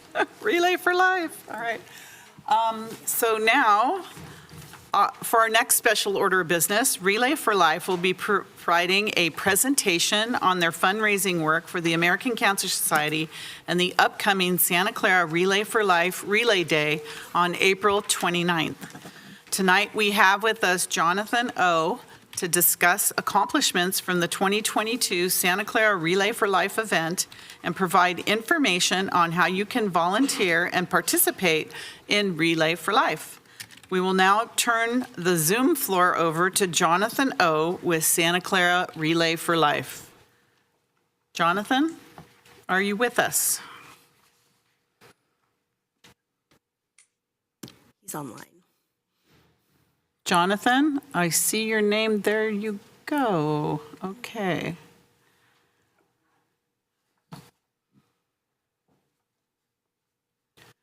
He's muted.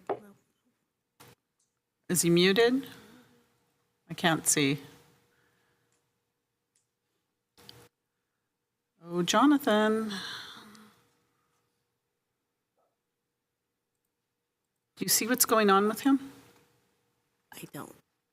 He's on. He is on. He's on. He's not muted. Okay, Jonathan, you're on and not muted.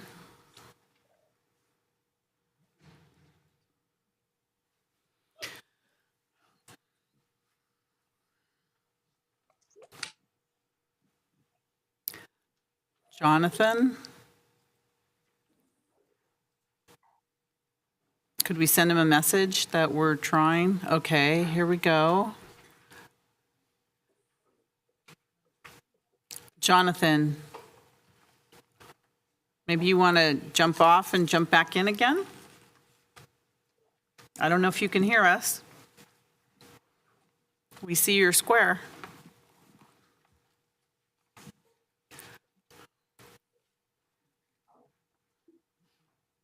Does anyone have his phone number? We can call him. Oh, you're messaging him now? Okay.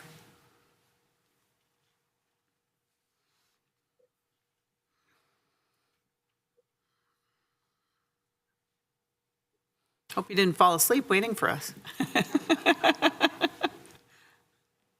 Wake up, Jonathan.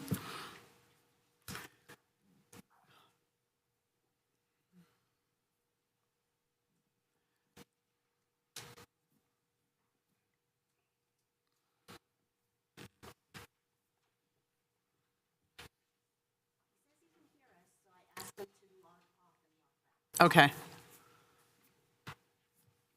For some reason, we can't hear him.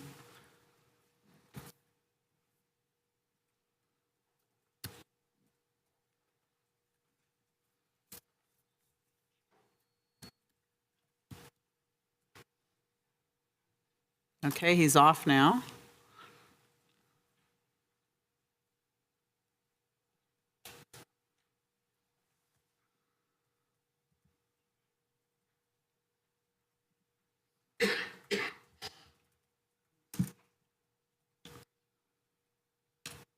There he is. I see him now.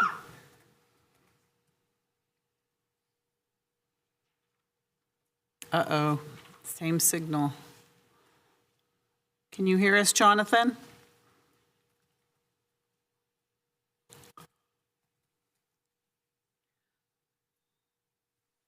Does anybody else have his presentation, maybe? Anyone would like to talk about Relay for Life?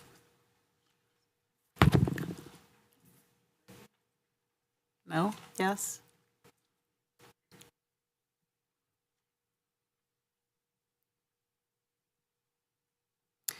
You know what? I'm going to, okay, he's off again. We'll give him another try, and then I'm going to go on to the next item until we can work out the issues with his connection, because it's important we talk about the Relay for Life. It's coming up.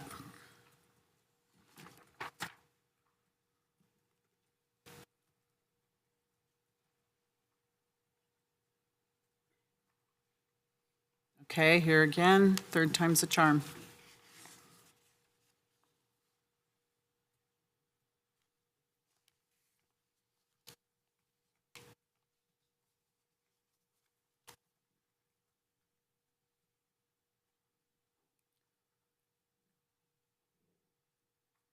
Jonathan?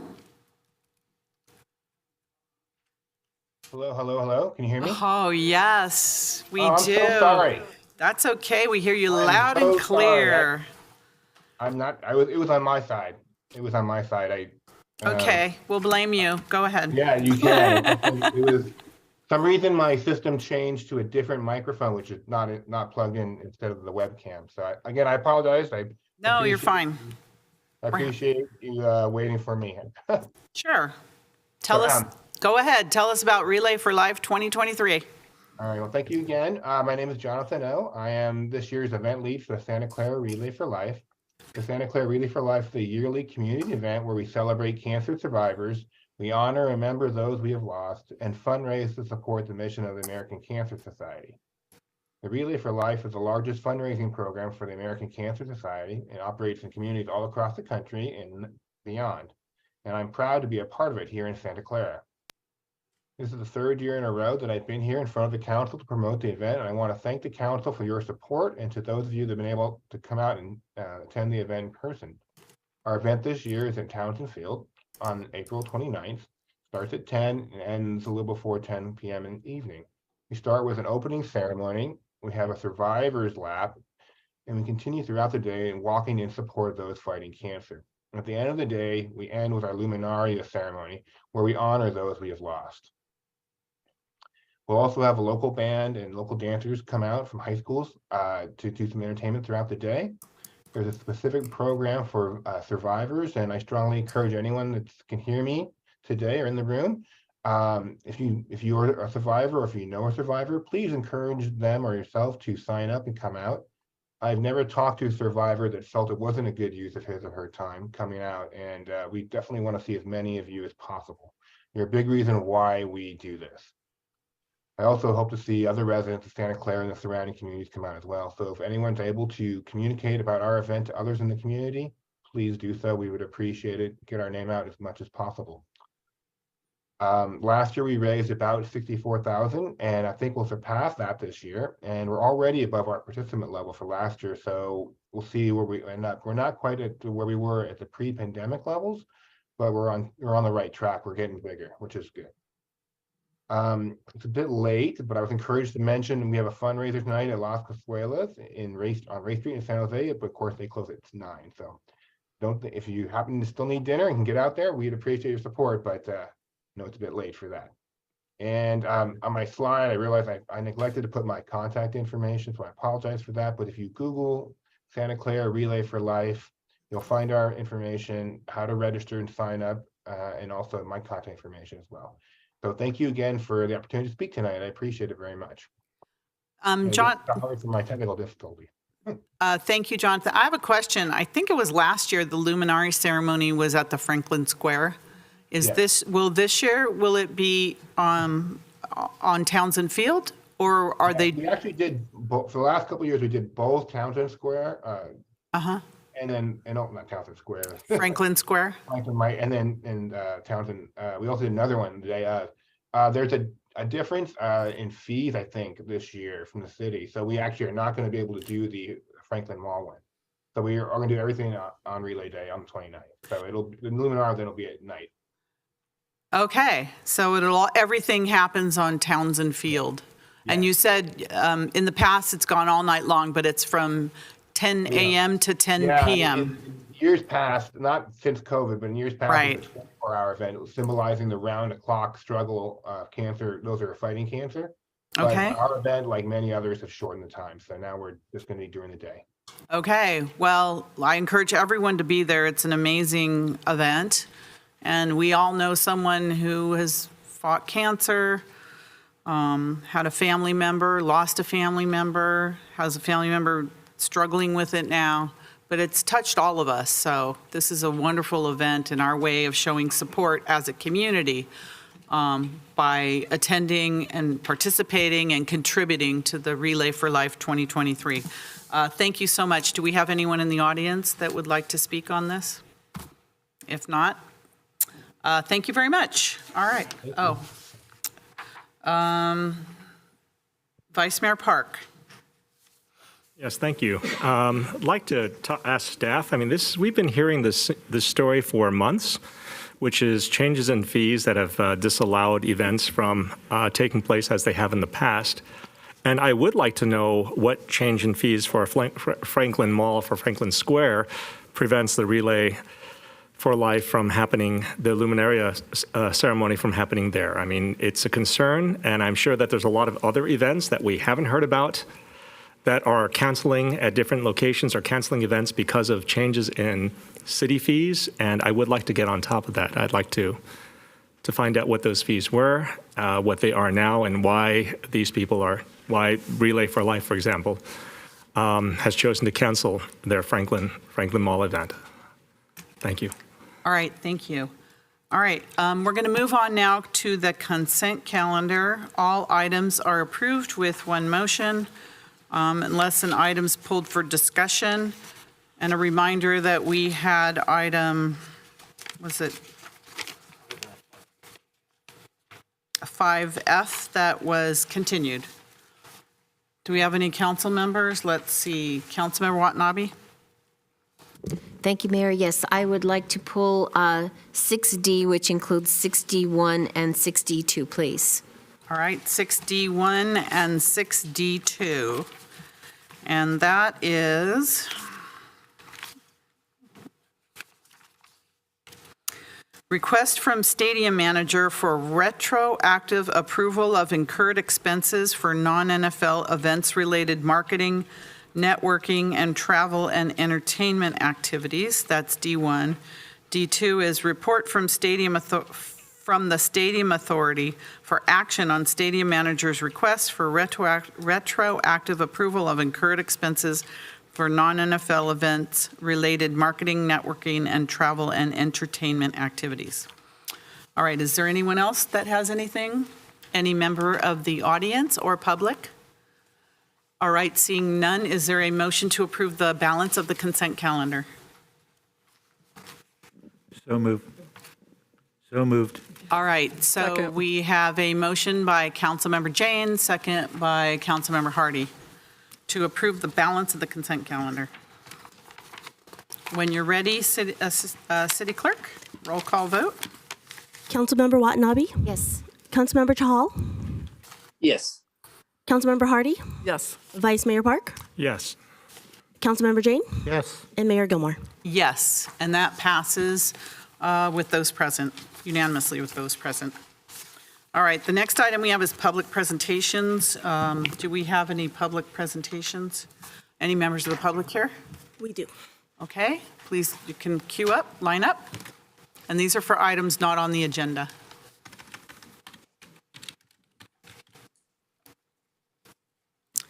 Do you want me to go with the speaker cards? Speaker cards, go ahead, we'll make it easier. Go ahead. Did you all fill out speaker cards? Oh, you have the speaker cards. Okay, they need to go to here.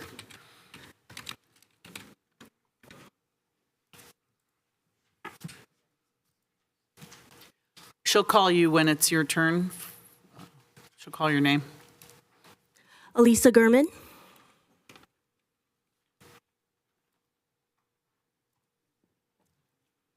Welcome. My name is Elisa, and I am representing Santa Clara Housing Advocates. I support the Home Key project for a low-barrier interim housing facility in my neighborhood at the corner of Lawrence and Benton. On our website, we have 16 different reasons to support this project, backed by over 100 sources. This model is shown to be an effective piece of a larger solution to address homelessness. We have a responsibility to our community to take care of each other, and you have a responsibility to take care of everyone who lives in the city. This project would directly help people quickly. It would get people off the street, and it would give them a chance to improve their mental and physical health, learn life skills, and transition back into society. Research shows that interim housing is an effective entry point towards permanent housing. Low barrier does not mean no barrier. It means that we can meet people where they're at and help the most vulnerable. Unhoused people are just people without a house, and people live in neighborhoods. They deserve to live in a neighborhood with amenities like parks, grocery stores, churches, and public transit. This site is only used 3 months a year for pumpkins and Christmas. There are other places in the county for this, and that will never be more important than housing for people who need it. Homelessness is not an individual moral failure. It is a systemic issue. It is a social justice issue. We know that people of color and LGBTQ+ people experience homelessness at higher rates than any other demographics. Systems in our community have let people down. Foster youth that age out of the system with nowhere to go, domestic violence survivors that can't put their names on a lease, families living paycheck to paycheck who had one emergency and could no longer pay rent. Research and common sense tell us that putting people into housing improves their physical and mental health. As someone with chronic illness and mental illness, I know how important it is to have access to services like the ones that will be provided on this project. People with mental illness are not bad people, and how healthy would any of us be if we were living on the streets? Examples from similar projects in San Jose show that 1 year after opening this type of project, emergency responses went down in every category except ambulances. Children will still be safe living in the neighborhood. There are ways to use age-appropriate language to talk to kids. They should know that other people exist. That is how we create an empathetic community. Housing projects are needed now more than ever in the county and city. Inflation is outpacing wages, and wealthy community members resist the idea of those people who have less money living near them. This issue is very personal to me.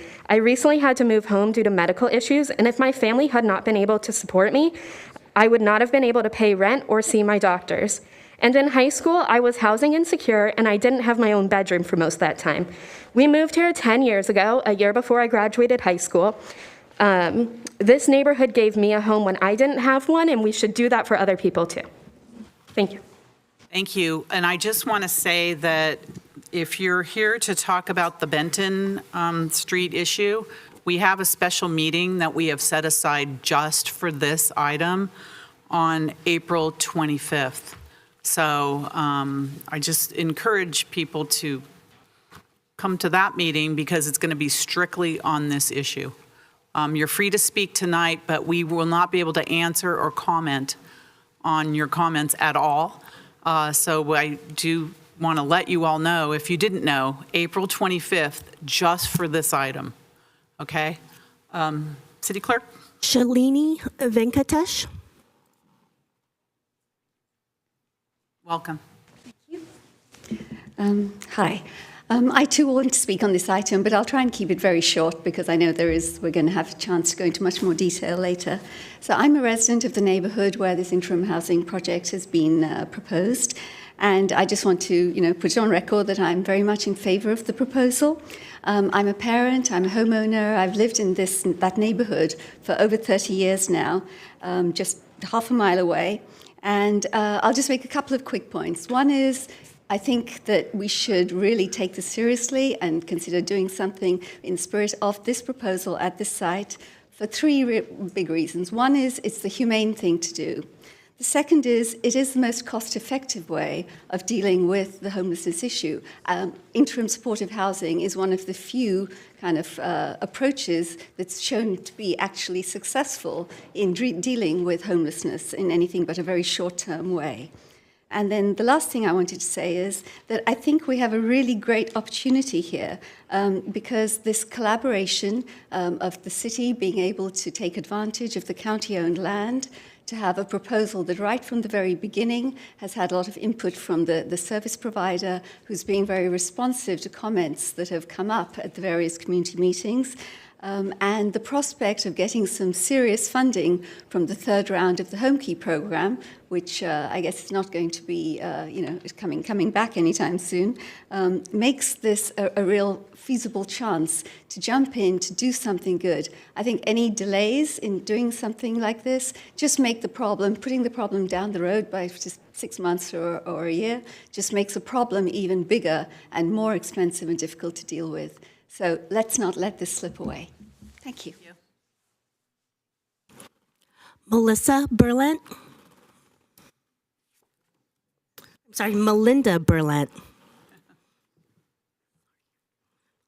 Welcome.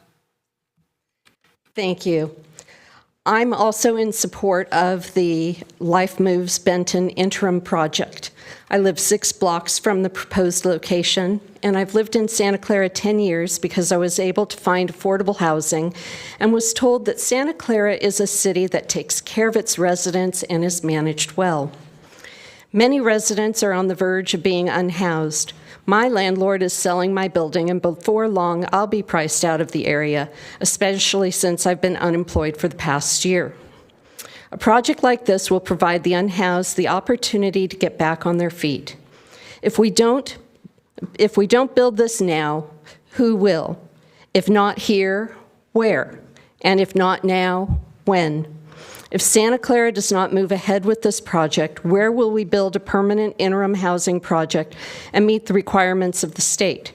Is our council willing to set us up for a lawsuit by the Attorney General's office for lack of compliance like the city of Huntington Beach? The only thing this will do is cost the taxpayers more money. We will lose the lawsuit and still must provide housing. Why not do it now and here where land, money, and services are available? I know all of you are on the council to do the right thing for Santa Clara and its residents. I urge you to do the right thing and vote yes for this project at the right time.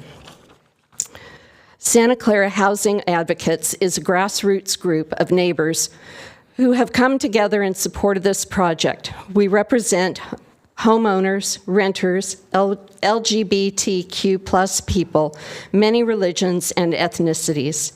We are all volunteers and are not being paid by anyone. We are not connected to the city, county, or Life Moves. People in this neighborhood want this project. Our website is scHousingAdvocates.org, and our email is scHousingAdvocates@gmail.com. I have some fact sheets that I'd like to share if I'm allowed to do so. Give that to the city clerk. Thank you very Share with much. us. Thank you. Mahendra Chaudhary.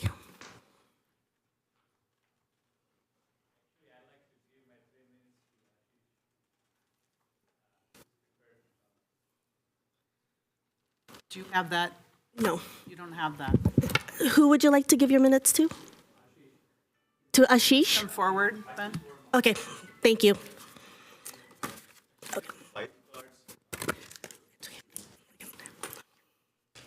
Do they have the presentation too? We don't have anything. Okay, then it'll be Cindy Zhang, and 4 people are giving their time to Cindy for a total of 15 minutes. That's Gautam Kulkarni, Lei Hui, Sabrina Lee, and Zihao Ji. Just want to remind people, this is on our agenda for April 25th as well. Thank you, Mayor. Good to start. Wait, I'm not clear. Who has what? Who has given up what for what time? Cindy Zhang is the speaker. Are you, Cindy's the speaker? Okay. And 4 people gave their Who time. are the 4 people that have given their time? Please stand up. Do you have the names of these 4 people? Gautam Kulkarni. All right, 1. Lei Hui. 2. Sabrina Lee. 3. And Zihao Ji. Okay, thank you. All right, go ahead, please. Okay, thank you. Dear Mayor, Council Member, good evening. Thank you very much for allowing us time for this presentation tonight. So 4 community outreach meetings on Benton projects have been all over. In the past few months, we have heard a lot from the county, Life Move, and have done a lot of research on the comparable sites and cities. Therefore, we think it is important to share the detailed data and evidence we researched and collected on why city should reject Benton interim housing project. First, I want to highlight and summarize what happened at all 4 community meetings. County conducted a live poll in the last community meeting, and it showed over 80% of community strongly opposed the Benton project. In other 3 meetings, the opposition rate is even higher. There are 8 major reasons that community opposed the Benton project and the location selection. First, it is low barrier housing, allowing criminals and addicts. It puts safety threats to 11,000 students and families. It is a second shelter in the same neighborhood. It has very high operational cost. Critical shortage of staff and a licensed nurse. Location is far from public transit, grocery, and jobs, and also county providing false and misleading information, as well as having most of community's questions still unanswered as to date. The proposed shelter is a low-barrier entry facility that accepts individuals with criminal backgrounds, serious mental health issues, and drug addictions. There will be a minimum background check and no drug tests conducted. Regardless of the number of units or buildings' heights, problematic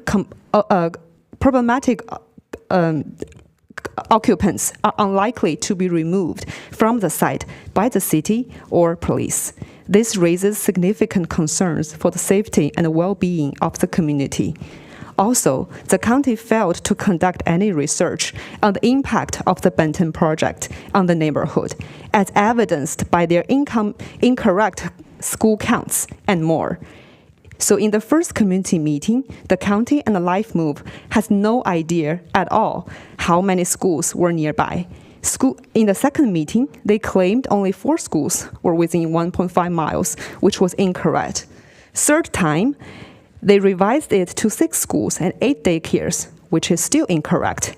In reality, there are 15 schools and at least 31 daycares within 1.5 miles of Benton location, serving over 11,000 students and families. I believe no other communities in Santa Clara has such a dense concentration of schools. Amid the police staffing shortage of City of Santa Clara, how can we ensure the neighborhood safety? The estimated annual operation cost for the proposed shelter is also very high, as to up to $4.3 million per year, with an unclear funding source from year 1 to year 15 plus. Despite California law requiring a minimum nursing patient rate of 1.6 in a psychiatric unit, Life Move recommends only 1 vocational nurse for 200 unscreened homeless tenants, with 57% of them having serious mental health issues. Moreover, county and Life Move have consistently provided false or misleading information, and housing advocates who don't live in the community were invited to speak in support at all 4 community meetings. Here, we have just a few examples of fact check we did in the information provided by the county. So for example, they said interim housing is different from shelter in the second community meeting. However, they are essentially the same, and the county and Life Move use them interchangeably in the first meeting. County also claimed no one will walk past by the shelter, but it's not true. There are pedestrian passes in every direction with regular foot traffic. Also, the location is far from life facilities and public transportation. Grocery stores and bus stops are at least 0.9 to 1 miles away, which is 18 minutes to 20 minutes walk, which is opposite to what county and Life Move claimed. Plus, there's no guarantee of housing Santa Clara's homeless in this shelter, with evidence from the Milpitas comparable shelter that only 25 out of 274 Milpitas homeless were housed in their shelter as of 2022. Moreover, a liquor store is just across the street, which may worsen the symptoms and increase the likelihood of violence behavior of those with mental illness and drug issues who frequently consume alcohol. The comparable Milpitas project provides solid evidence on crime spike. The city is seeing striking crime statistics, with total police call increased by 300% and total fire call by 400% in 2022, only 2 years after its operation. The average police service time is close to 50 hours per month, and crime include assaults, drug-related offenses, burglaries, rape, sex offender incidents, stolen vehicles, and other suspicious circumstances. Mayor Carmen and Councilmember Chua challenged the county's admission criteria, claiming that the screening process was not working and the problematic tenants and drug addictions were not being removed. Additionally, only 10 Milpitas homeless individuals live within a 132-unit apartment. There's no staff on site to repair elevators, fire alarms, smoke detectors. Finally, tenants from the business park next door are leaving and selling their property due to the negative impact from 1000 Hillview Court apartment in Milpitas. Please note that facility is a permanent housing with screening processes. So the interim housing at Benton, there's no or minimum screening processes. So the situation could be surely much worse. Councilmember Dominguez, who is the initial supporter of the Milpitas project, expressed anger at lack of security and cleanness in the facility in the Milpitas council meeting. Milpitas police request additional police officers from the county, but so far they have not yet received one response. Disabled occupants stuck due to broken elevators for at least 8 months. Tenants are afraid for their lives and wouldn't go out without an open knife. The interim housing project by LifeMove also faces financial failures. LifeMove's Palo Alto project cost estimate skyrocketed from $17 million to $34.4 million just within a year of approval. LifeMove is cutting costs by removing security and supportive services and shrinking family spaces. Also, the city of Palo Alto now is facing a $6 million funding gap, and that only to cover construction costs, not yet taking into account the recurring operational cost, which will surely be higher and higher year after year. Last but not the least, LifeMove Mountain View site has failed to fulfill its commitment to help the homeless too, with only 26% of clients placed in permanent housing, disqualified management and staffing who is under arrest warrant for physical assault, and missing specialized support. LifeMove Mountain View site has the second lowest successful rate in the county. It is also causing crimes and littering issues to nearby businesses. Please note that Mountain View has added additional dedicated police force to patrol the site specifically. So what has happened at Milpitas, Palo Alto, and Mountain View will repeat in Santa Clara if city were to approve Benton project. The situation for Santa Clara could be much worse due to Benton's proximity to thousands of residential homes, 15 schools with 11,000 students and families, police shortage, and our city's financial situation. In fact, many other cities who have tried and experimented interim housing model earlier have already started to reflect on the mistakes they made and return from the interim housing model to help homeless people. Now we want to put this call to action and encourage everyone, all of the council members here, to meet and work with us. So far, we have met and talked with Supervisor Otto Lee, Councilmember Kevin, Karen, and Raj, and in connection with Mayor Lisa to schedule a meeting. We have not yet able to connect with Supervisor Susan Ellenberg, Councilmember Seth, Kathy, and Anthony. As you see, we have devoted a lot of our time, done tons of research, and collected important and valid data. We want to share, want you all to understand our thoughts and perspectives. After talking with us, I believe you will also have a better understanding of what will be a definite no and what would be considered by this united community. I'm going to briefly touch base on alternative plans we put together.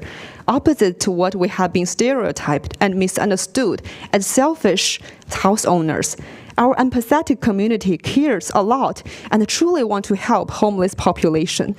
We will never surrender or sacrifice the community's safety, yet there are alternative plans that could end in a win-win situation. For example, we have so far identified several lands that is convenient to job opportunities, facilities, and transportations. They are all in our output in the PowerPoint we shared with the city clerk earlier in the morning. So we urge the city and the county to also continue to search for suitable lands if pursuing interim housing remains a goal. At the same time, given Benton's proximity to so many schools, this site is a potential good fit for rent-to-own affordable housing for teachers.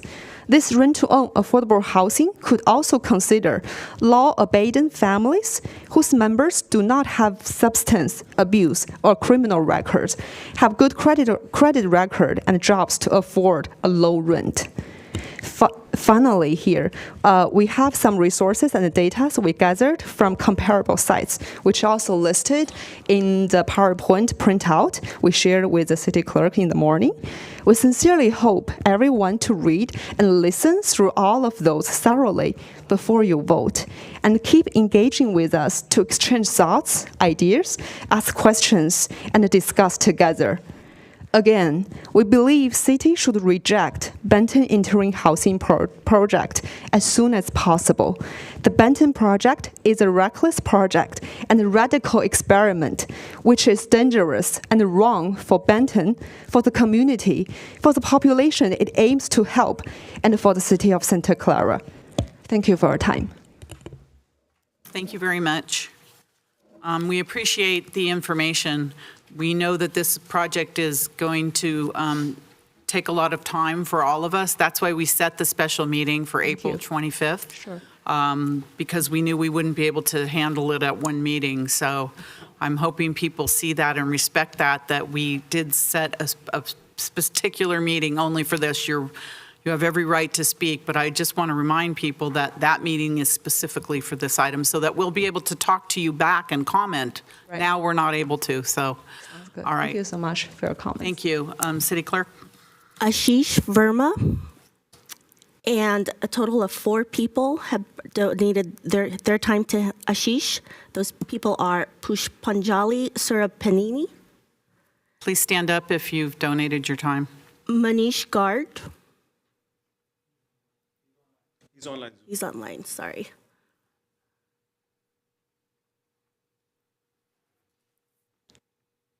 He's not online. Don't have Manish online. He's not on, so. And then Ashish Patel and Mahendra Shadari. So for a total of 12 minutes. Is it possible to share the slide deck on screen? And again, reminder, April 25th.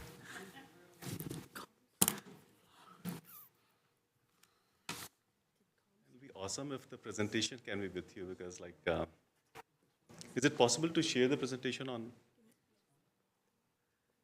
Yeah. Thank you. Please, do we have the presentation? We don't have it, so please move ahead.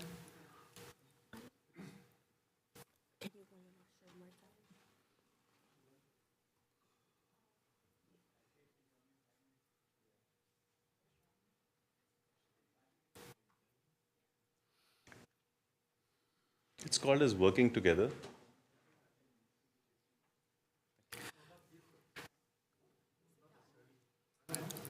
Yeah, that's the one.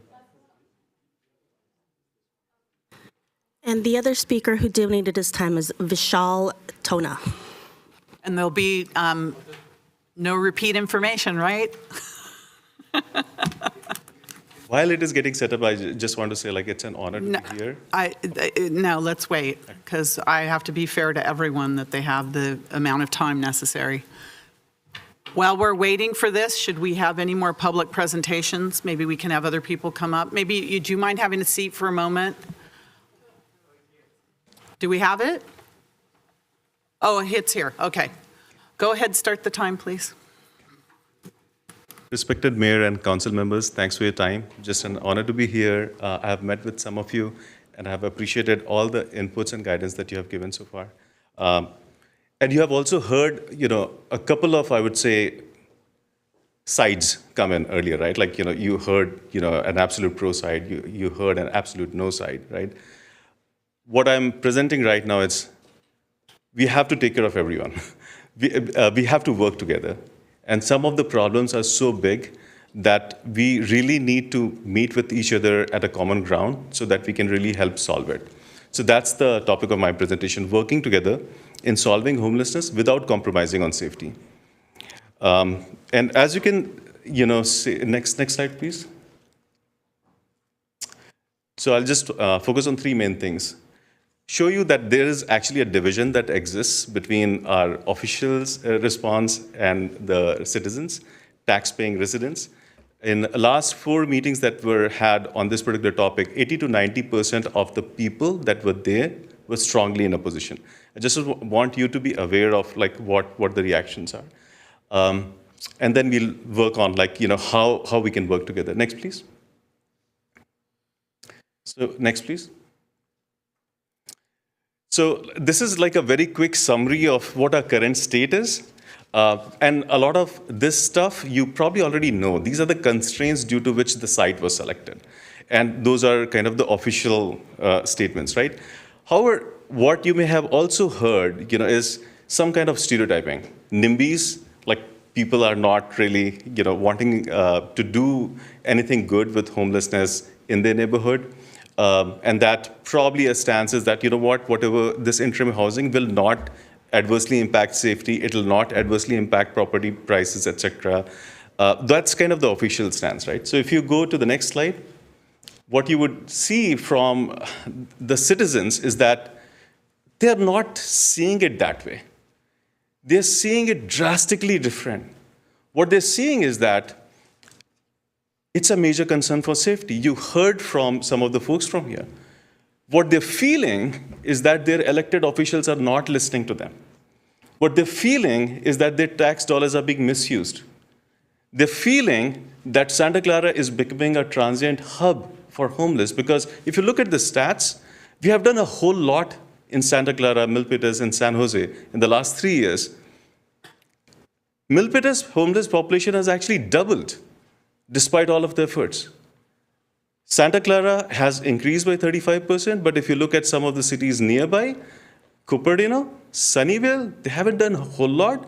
It has decreased. So that's what some of your citizens are feeling. Similarly, the crime rate part, if you look at it, Milpitas, I wouldn't go into detail because it was already covered, it was a 300% rise.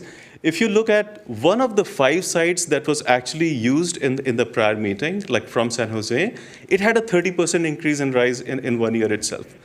So it's like, are we going to go for a coin toss that, maybe you will be in, 4 out of 5 or 1 out of 5, and that depends on how much crime will increase? That's what the citizens are feeling.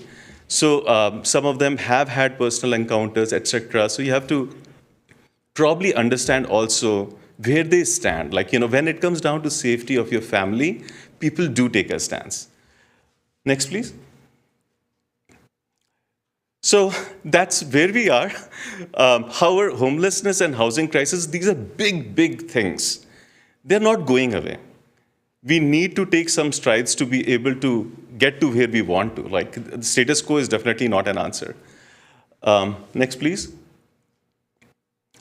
So if we gather together on some backgrounds and facts, right? And these are just facts which are coming out of your own PIT study and articles that were produced by the city itself. The homelessness crisis seems to be getting worse despite a lot of money getting pumped and specific programs showing positive results. So this was a latest published article that shows that more than $10 billion were pumped in the last few years. And yes, a lot of people were helped, 571,000 folks were helped, but only probably 71,000 of them really got to permanent housing out of that. So there is a lot going on over there, and the chart on the right-hand side also shows that overall we have seen a 3% increase despite a whole lot of efforts over there. So that's definitely there. Imagine a lot of money going in, results not really showing at a macro level, means that there is some problem in the inflow too, that though we are doing a lot of stuff which is after the fact reactive, we may not be doing as much on the proactive side. So if you go to some other stats, which is again from PIT study itself, is that there is a diversity in health condition of all of the homeless population if you look at it, right? So there are 42% with psychiatric or emotional conditions, 32% with alcohol and drug use, etc. And different approaches may be required for rehabilitation for these different use cases or cohorts. Another survey from homeless population itself showed that the biggest proactive measure that they were saying could be done is actually rent or mortgage assistance. This was their first thing. 34% of them said that they would not have become homeless if they were able to get into a rent or mortgage assistance.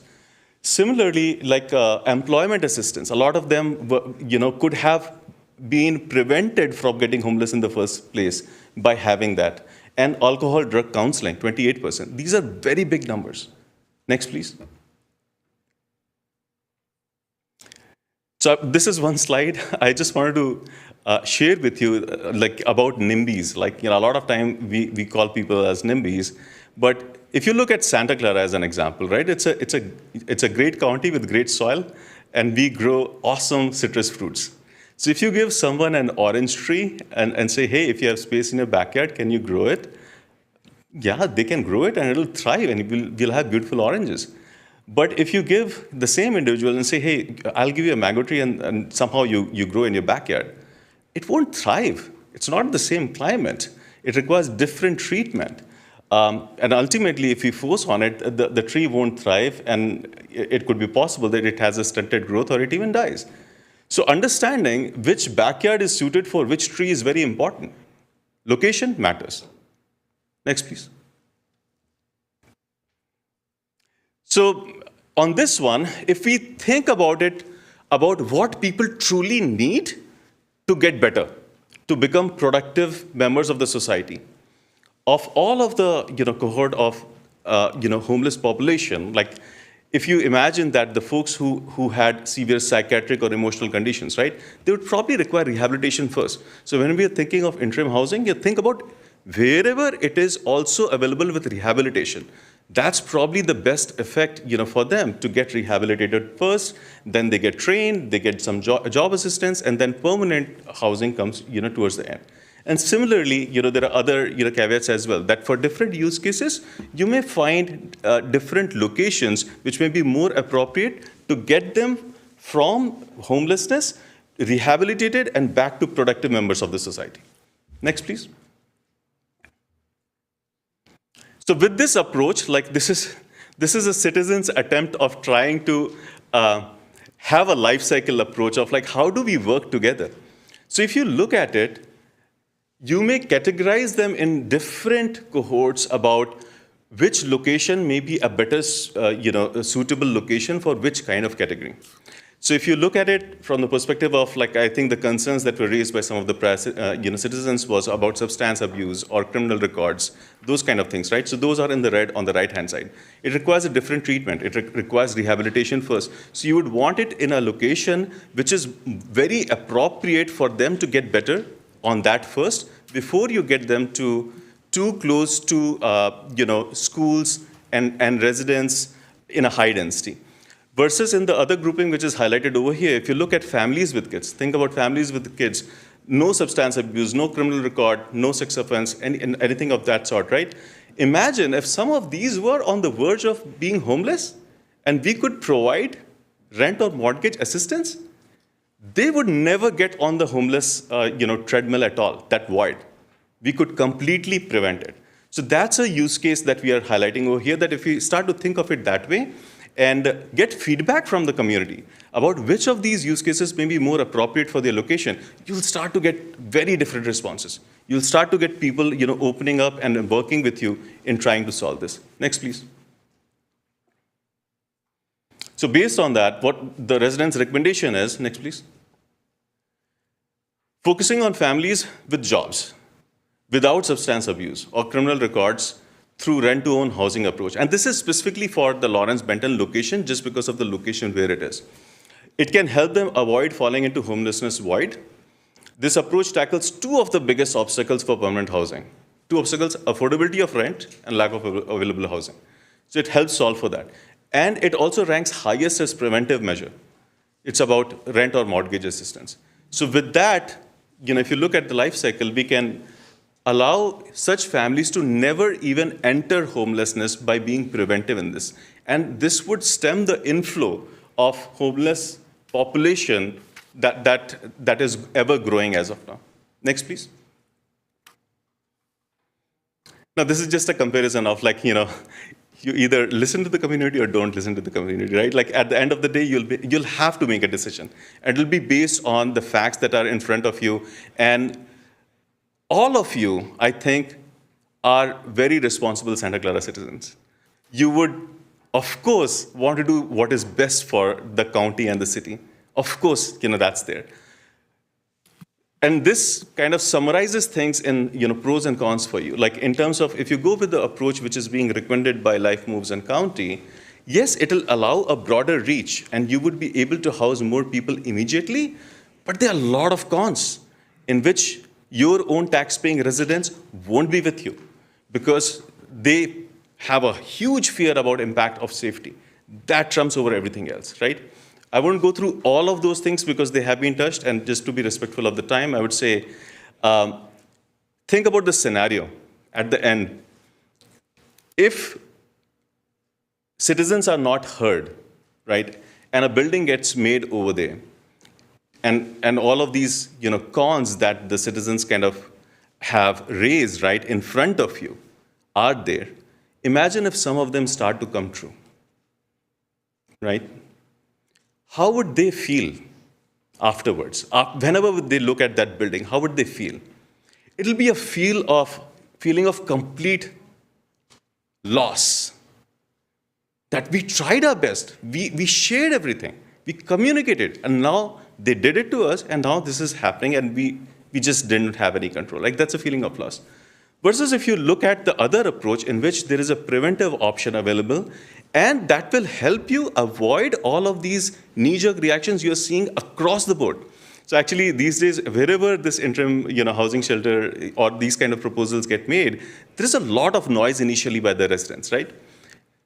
If you go with the other approach, it's actually taking your residents along with you. You will not have those knee-jerk reactions. You would have residents along with you in this journey, and they would help you in identifying things that you can do along with them to solve the overall housing crisis and homelessness crisis. And when they look at, like, imagine if you do that, right, and agree with the citizens and make that recommendation, whenever they will see that building, they'll remember all of you and say, like, yeah, they heard us. And this is where we together actually help achieve this. So that's a feeling of victory for all of us. That's all. Thank you. Thank you. All right, next, please. And a reminder of April 25th. Migas? Betsy, go ahead, Betsy. Betsy Megas. You're muted, Betsy. Yes. There you go. Time enough for me to make my notes and lose my notes again. We had a BPAC meeting a week ago Monday night, and I wanted to highlight one of the collision reports that the officer conveyed to us that evening. In February, there was a major injury collision in front of the Sprouts. A woman and her 3-year-old child were walking in when a motorist parked in an accessible stall in front. Instead of braking, she accelerated, collided with the mother, and pinned the child against the doors. The driver reversed. The child was retrieved. I hope nobody ever has to say that about anybody I care about. The child survived, but it was a close call. The driver is 89 years old, was found at fault, and her license was revoked. I have since found an article stating that storefront crashes nationwide occur at a rate of roughly 100 per day. Storefront crashes nationwide occur at a rate of roughly 100 per day. I'd like to encourage the City Council to require bollards in front of storefronts. They don't add much to the cost. I'm sure it's the last thing on anyone's mind until something like this happens, but this happens all the time. And just as a footnote, often when we talk about transportation, we hear that not everyone can ride a bicycle. I'd like to take this opportunity to point out that not everyone can drive or should drive. And in general, it needs to be a lot easier, safer, and more convenient than it is to get around our city without a car. As it is, it's a major penalty, and it feels like a step back to a lot of people. Thank you. Thank you. Sharon? Go ahead, Sharon.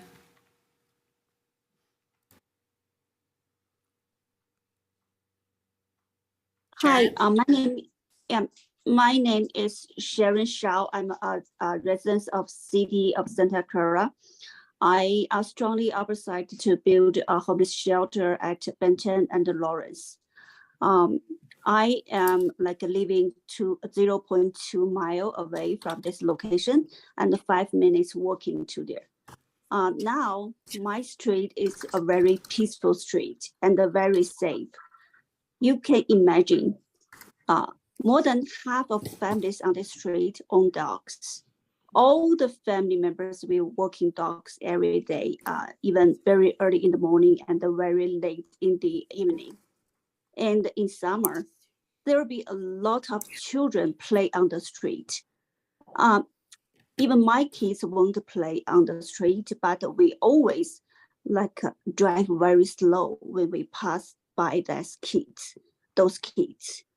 And you can imagine that street is very, very peaceful and very safe.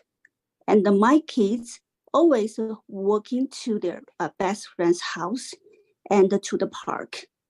But after, you build this homeless shelter, how I cannot imagine what will be like in this street.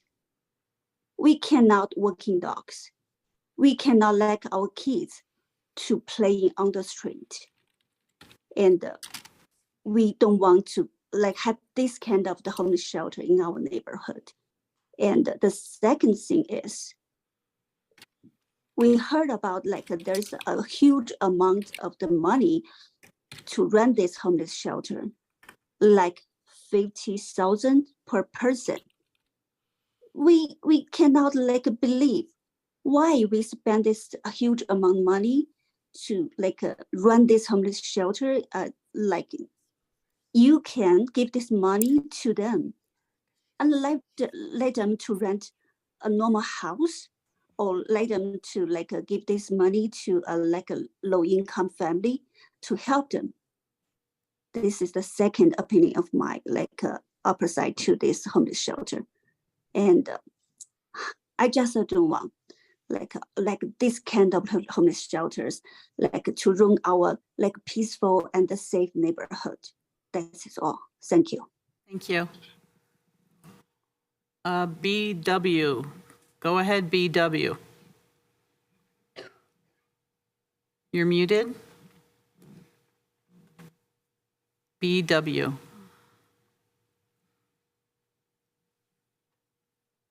Muted. Hi, yes,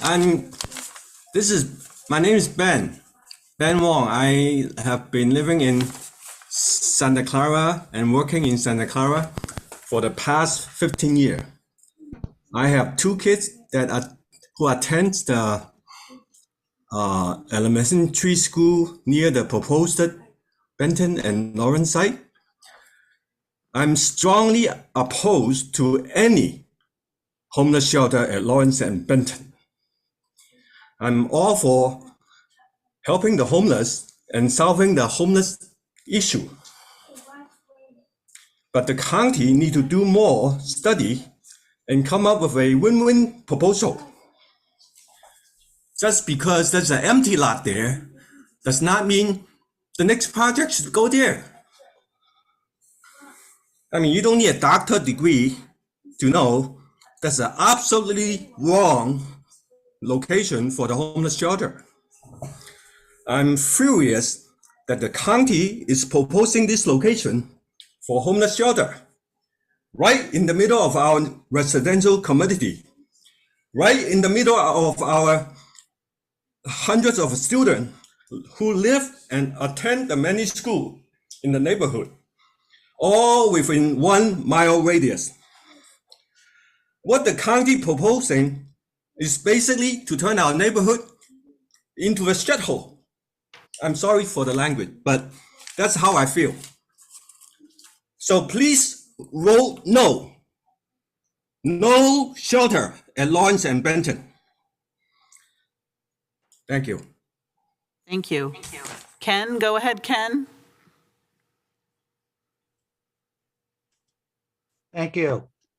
I want to make some comments. About the interim housing project tonight. Since at the last public meeting on this subject, time constraints prevented some members of the public from speaking. My name is Ken Kratz, and I live in a multifamily housing complex within a half-mile from the proposed site for interim housing at the corner of Benton and Lawrence Expressway. I support the proposal, and I am a member of the Santa Clara Housing Advocates. County Supervisor Susan Ellenberg has said, and I quote, "Transitional, also called interim housing, provides a vital bridge between unsheltered living and permanent housing.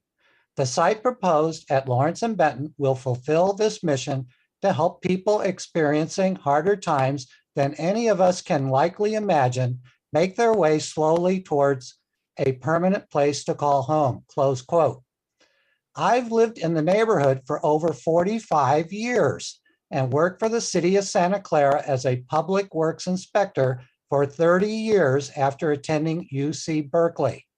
Having received government social services that prevented my childhood family from becoming homeless, as well as receiving government educational grants for my siblings and myself to attend college, I think helping others in this well-planned and professionally managed transitional housing project is not only compatible with our neighborhood due to all the services and parks nearby, but also the project is socially responsible in the long tradition of our city helping people.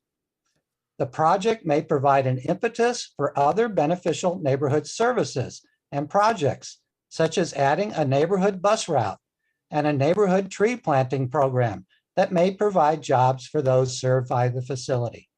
Thank you for your time. Thank you. Jenny, go ahead, Jenny. You're muted. You're muted, Jenny.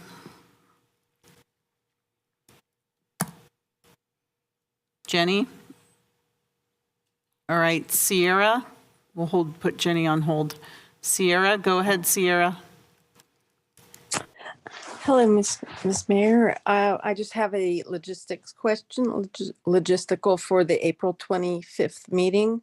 Will that meeting be for discussion only, for allowing time for all of the neighbors to provide input, or will it also be a vote? And basically, we'd have to anticipate that you would make your decision that evening.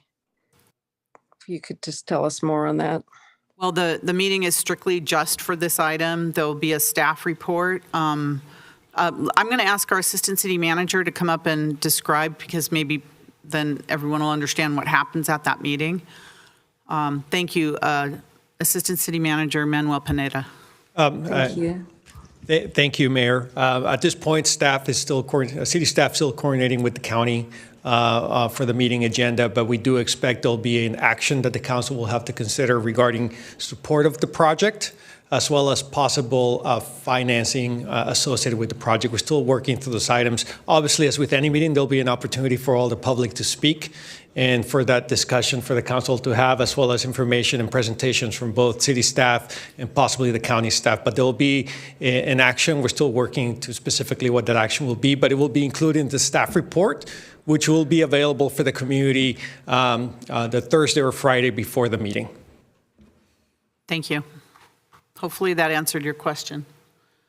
All right, Jenny, do we have Jenny back? Jenny? You're muted. Okay, we're going to move on to Cassidy. Cassidy? You're muted. Hi. Hello. My name is Cassidy, and I am a student at Santa Clara University majoring in finance. And I do want to be respectful of your time, but I just wanted to say that I am planning on attending the April 25th meeting, and I am in strong support of the interim housing project. Thank you, Cassidy. Thank you. Thank you, Cassidy. Farouk? Farouk? Oh, yes, yes. This is Farouk. I've been in Santa Clara for 34 years.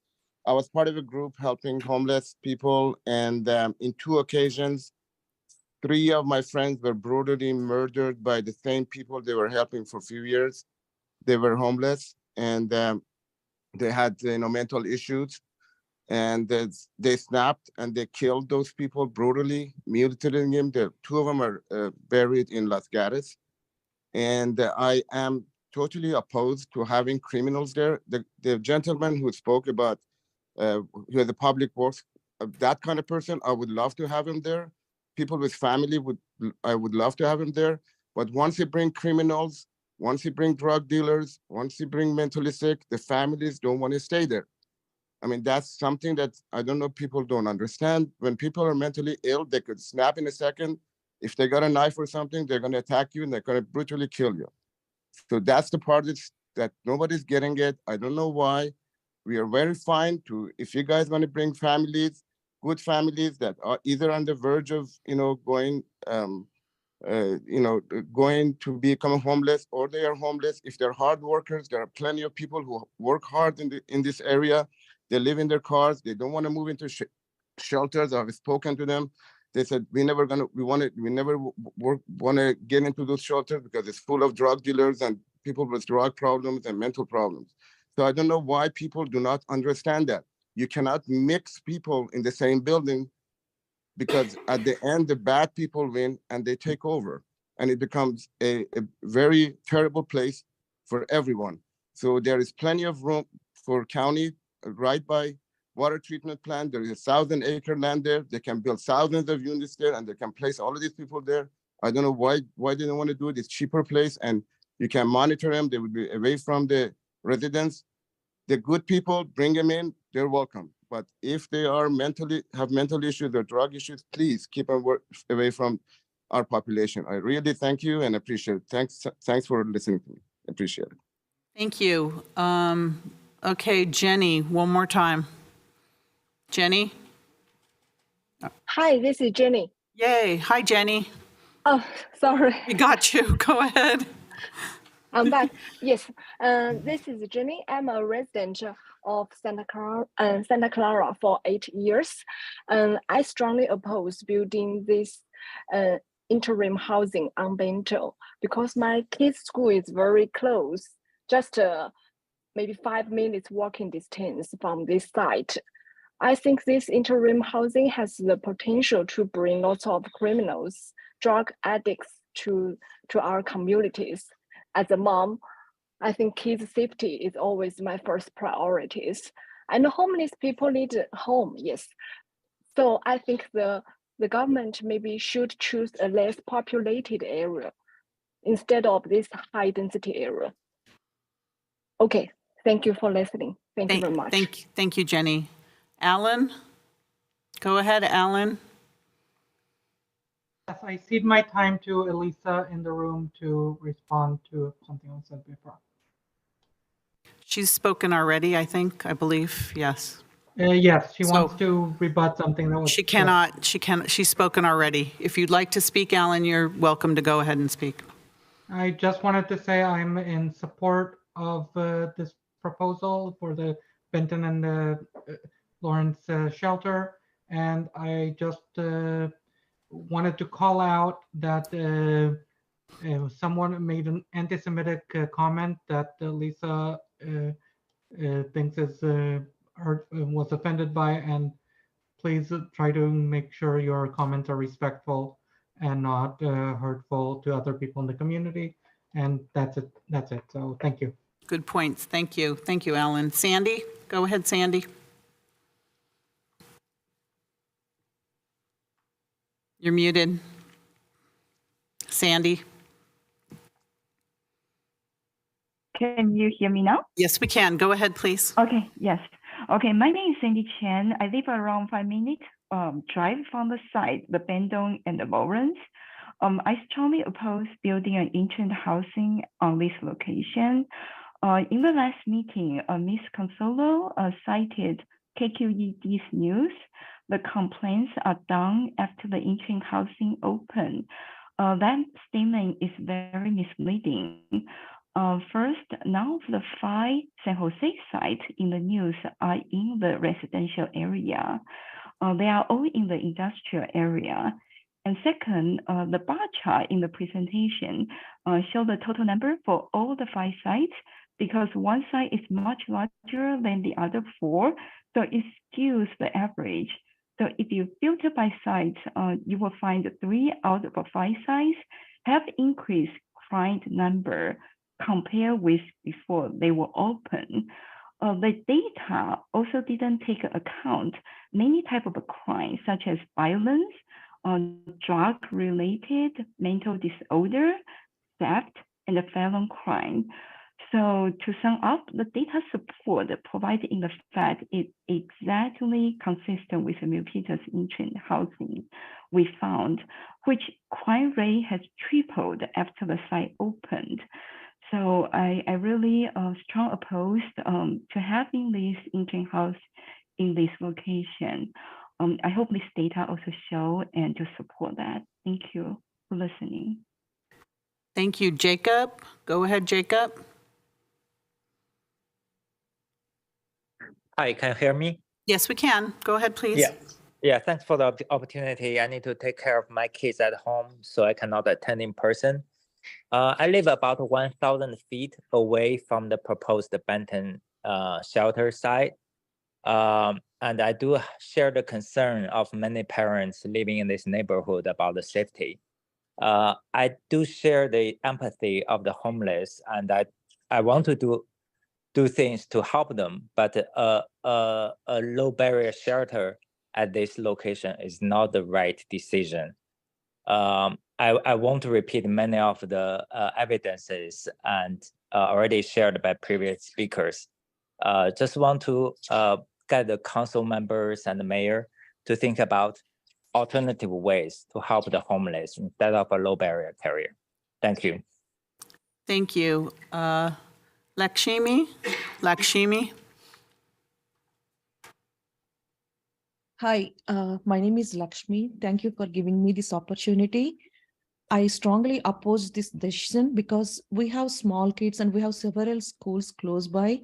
We are not against supporting the homeless people or helping the mentally ill people, but the location is the main concern for us. When you take Palo Alto or Mountain View, where the interim shelters were built, they were built in an industrial area, not near to the schools or not near to the communities where small children live. As a parent, I'm concerned about my kids' safety. Please consider one more time before making the decision. Thank you. Thank you. And if there's anyone else here in the council chambers that would like to speak, please come forward. Jeff Houston. Hi, I'm Jeff Houston. I'm also a member of Santa Clara Housing Advocates. We came here tonight to introduce our group and share some key points in support of the interim housing of Benton and Lawrence. I'm not going to talk about what I had planned. I'm going to cede my time back to you. We want to be good stewards of your time, and we'll come back at the next meeting and share our... April 25th. Thank you. All right. Sierra? Sierra, you're muted. Hi, yes, I just wanted to follow up because... Did she speak already? Oh, I'm sorry. You spoke. No, I didn't get my full 3 minutes because someone else came up and spoke. So I just wanted to ask. No, I'm sorry. Did she speak? Okay. Oh, you asked the question? Mm-hmm. Sierra? I had asked the question and then the other gentleman came up and answered. Okay, I'm sorry. I can't keep up. So I apologize. Go ahead. Go ahead and finish. Go Real ahead. quick question. So it sounded like they'll send out a format of who will be the presenters, and they'll let us know if we'll get to speak as well. And then you would vote. Is that kind of what everyone heard, or the Well, council heard? I just want to say, typically, the staff presents, the staff, the county, whoever is presenting. The council will ask questions because we want to make sure we know exactly what we're asked to take action on. Then I will open it up for the public to make their comments.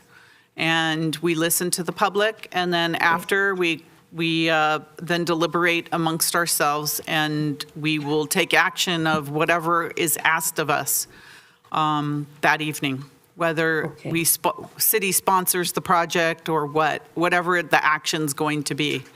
So yes, but everyone in the public that wants to speak will have an opportunity to speak that Will it be the evening. 1 minute or the 3 minute, or will we have time? It's typically 2 minutes. I typically have 2 minutes when it's on an item, but we have that meeting specifically for this item only, which is something we never do. We're having a special meeting just for that.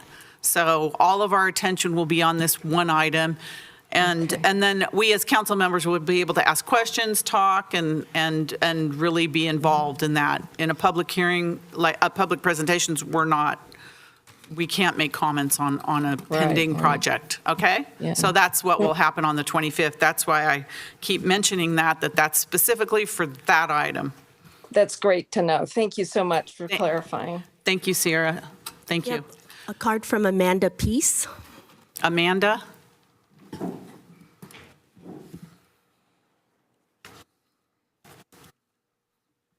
Welcome. Hi, good evening. I'm sorry to say that I will not be presenting on the Benton Housing Project, so it's a little bit of cognitive dissonance right now. I just wanted to talk about the International Swim Center. Honorable Mayor, Council, thank you for giving me this opportunity to speak and to present to you. I am a mother of 4 children who swim at the ISC. I am there almost 6 days a week. I'm also the president of the board of directors of Santa Clara Swim Club, and the ISC has become my second home away from home. We have so many swimmers, so many people who partake and who use those facilities. And as you know, those facilities are slowly dying. It's not a matter of if the facilities break down, it's more a matter of when. And so I just want to bring this issue to you and keep it at the forefront, even though there are more pressing issues, such as interim housing for our community. But just to name a few, there's the Santa Clara Swim Club, who has 500 members who swim at those facilities. We have Aquamaids, the Santa Clara Aquamaids, the Santa Clara Diving, Santa Clara Water Polo, the Masters Program, Lap Swim. They use the facilities, but they also, it's through the city program. So I would say that there's probably about 1,000 people a month who are using those facilities that come from our community and from the greater Santa Clara County community. And I'd like to propose that you consider either investing in repairing the current facilities or in building a new pool as proposed in the master plan for Central Park. I do think this would be a wonderful opportunity to build community and to get community engagement on what other possibilities and what other things could be included in that facility. But again, so many children, so many people, so many adults, the Special Abilities Program, we all use that place and we don't want to see it die. So thank you for your consideration and for your time. Get the swim lessons, yeah. Swim lessons, Swim yes. lessons. All right. We've got a card for Wang.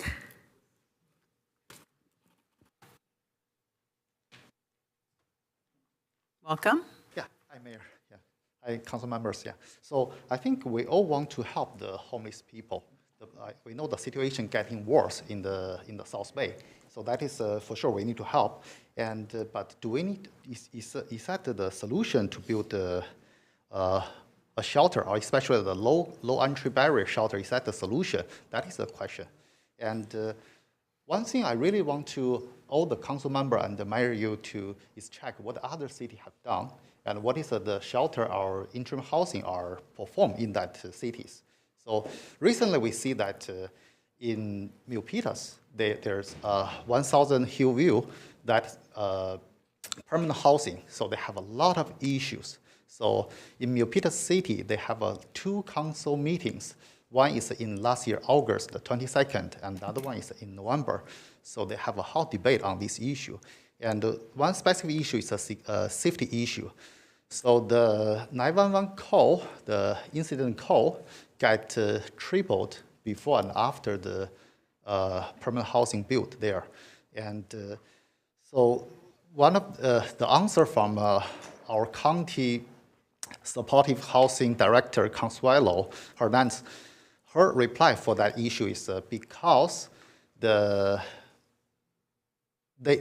admit more people in that interim permanent housing, and so the mayor of Milpitas, the vice mayor of Milpitas, Carmen Montano, say that your screening system or screening protocol have issue. So the more people you admit to that housing, the higher the incident number. So this is one thing. Another thing is Consuelo mentioned it may take 2 to 3 years the situation gets stable or get to normal. So this is something really scary. So that means that they have some big chaos in the first several years. So this is something that every neighborhood cannot afford. Yeah. So another case is for Mountain View. They have a shelter in Leghorn Avenue. So that is Life Move. They operate that shelter, and so recently in Mountain View Voice, the newspaper, they published 2 articles regarding this, saying that the Life Move in shelter in Leghorn is not the shining example. So there's a lot of issues in that shelter. It's specifically that one thing is a staffing issue. In the past 1.5 years, sorry, 1.5 year, they have changed 3 site directors, and a lot of case managers just leave the site. So this is one issue. Thank you very much, sir. Thank you. Fei Han. Welcome. Hello. Can you guys hear me? Yeah. Hi, everyone. My name is Fei. I have been in living in Santa Clara for the last 15 years. And I live 5 minutes walk from the proposed site. And as a local resident, I strongly oppose the proposed site in the Benton and Lawrence Expressway. There's a lot of concerns. I know Lisa has been talking about, we have a separate meeting talking about this, but the issue is, I can't help to come in today to talk about this topic because we have lots of concerns about this issue. It's not only me. You can see there are lots of people on the line showing up today.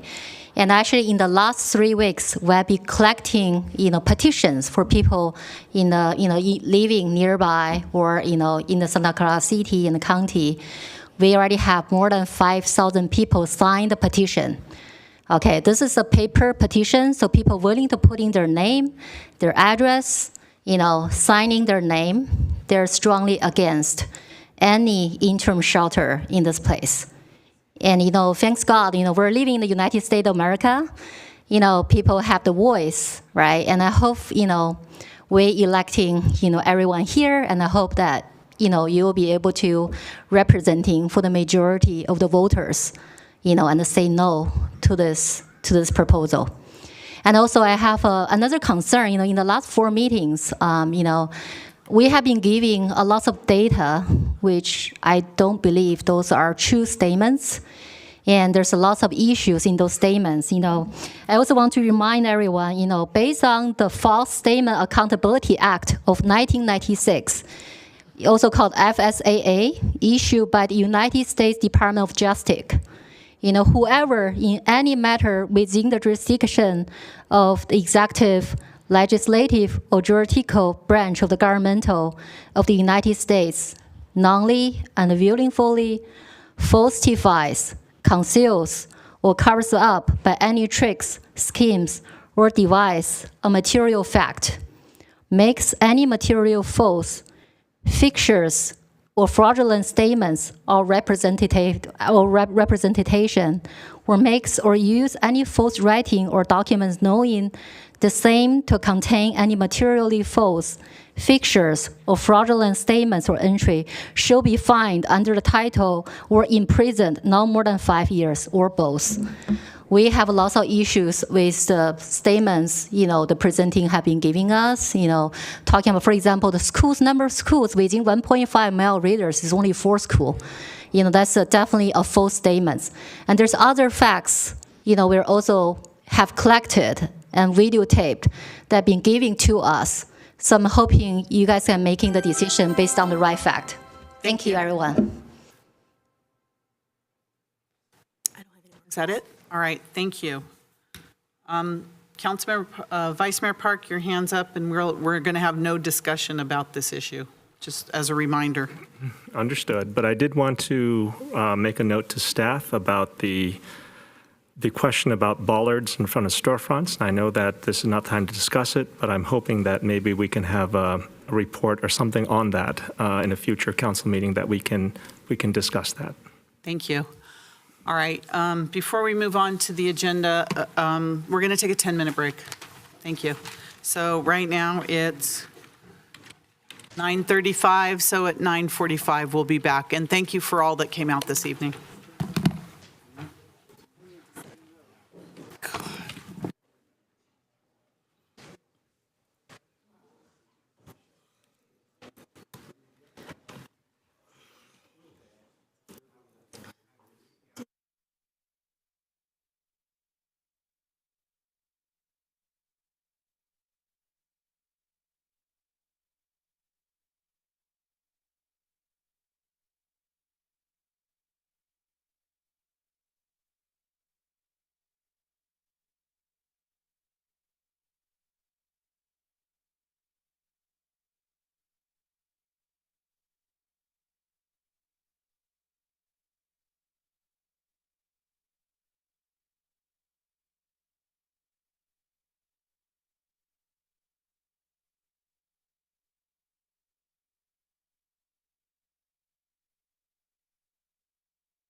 Thank you. Going to call this meeting back to order, please. Excuse me, sir.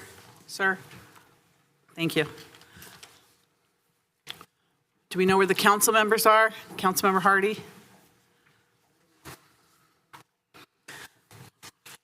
All right, the next item we have on the agenda are consent items pulled for discussion, and those were pulled by Stadium Authority Board Member Watanabe, 6D1 and D2. I think it's the same item. And that is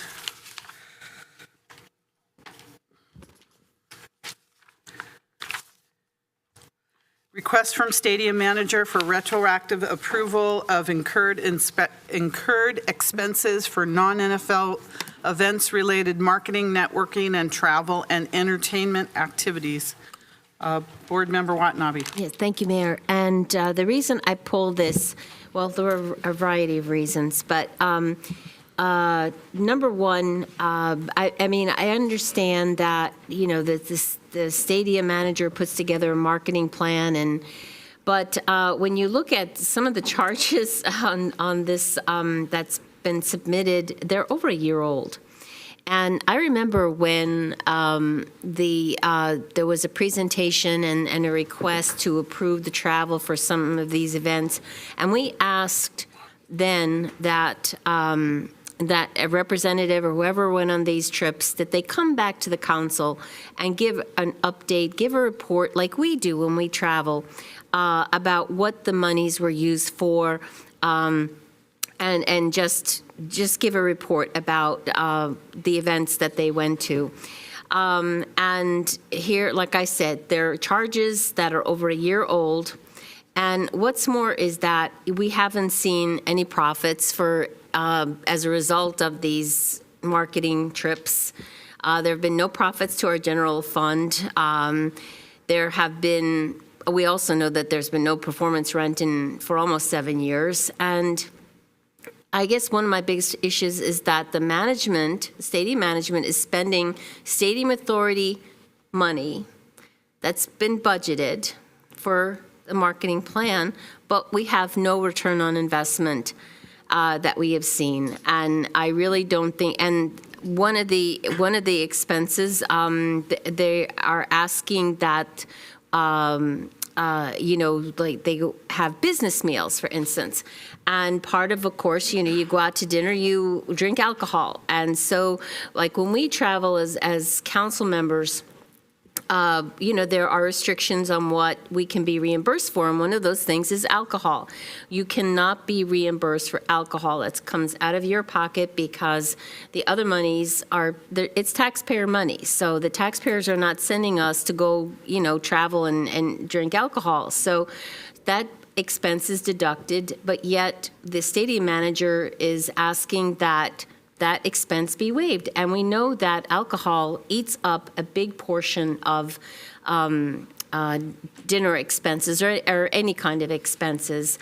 So I really have an issue with being asked to waive alcohol consumption costs, and the fact that these charges are over a year old. Nobody has ever come and presented, told us what the money was spent on, and so that we can say that the money is being spent wisely, and this is what we want the stadium authority money being spent on. So I pulled this item for that reason, and I would not support the request that these expenses be deducted, because we have to account for them.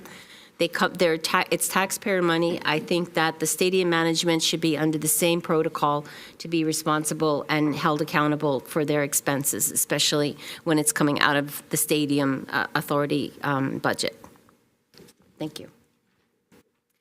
So I mean, unless somebody wants to say something, I'm ready to make a motion and deny this request. I'll second that.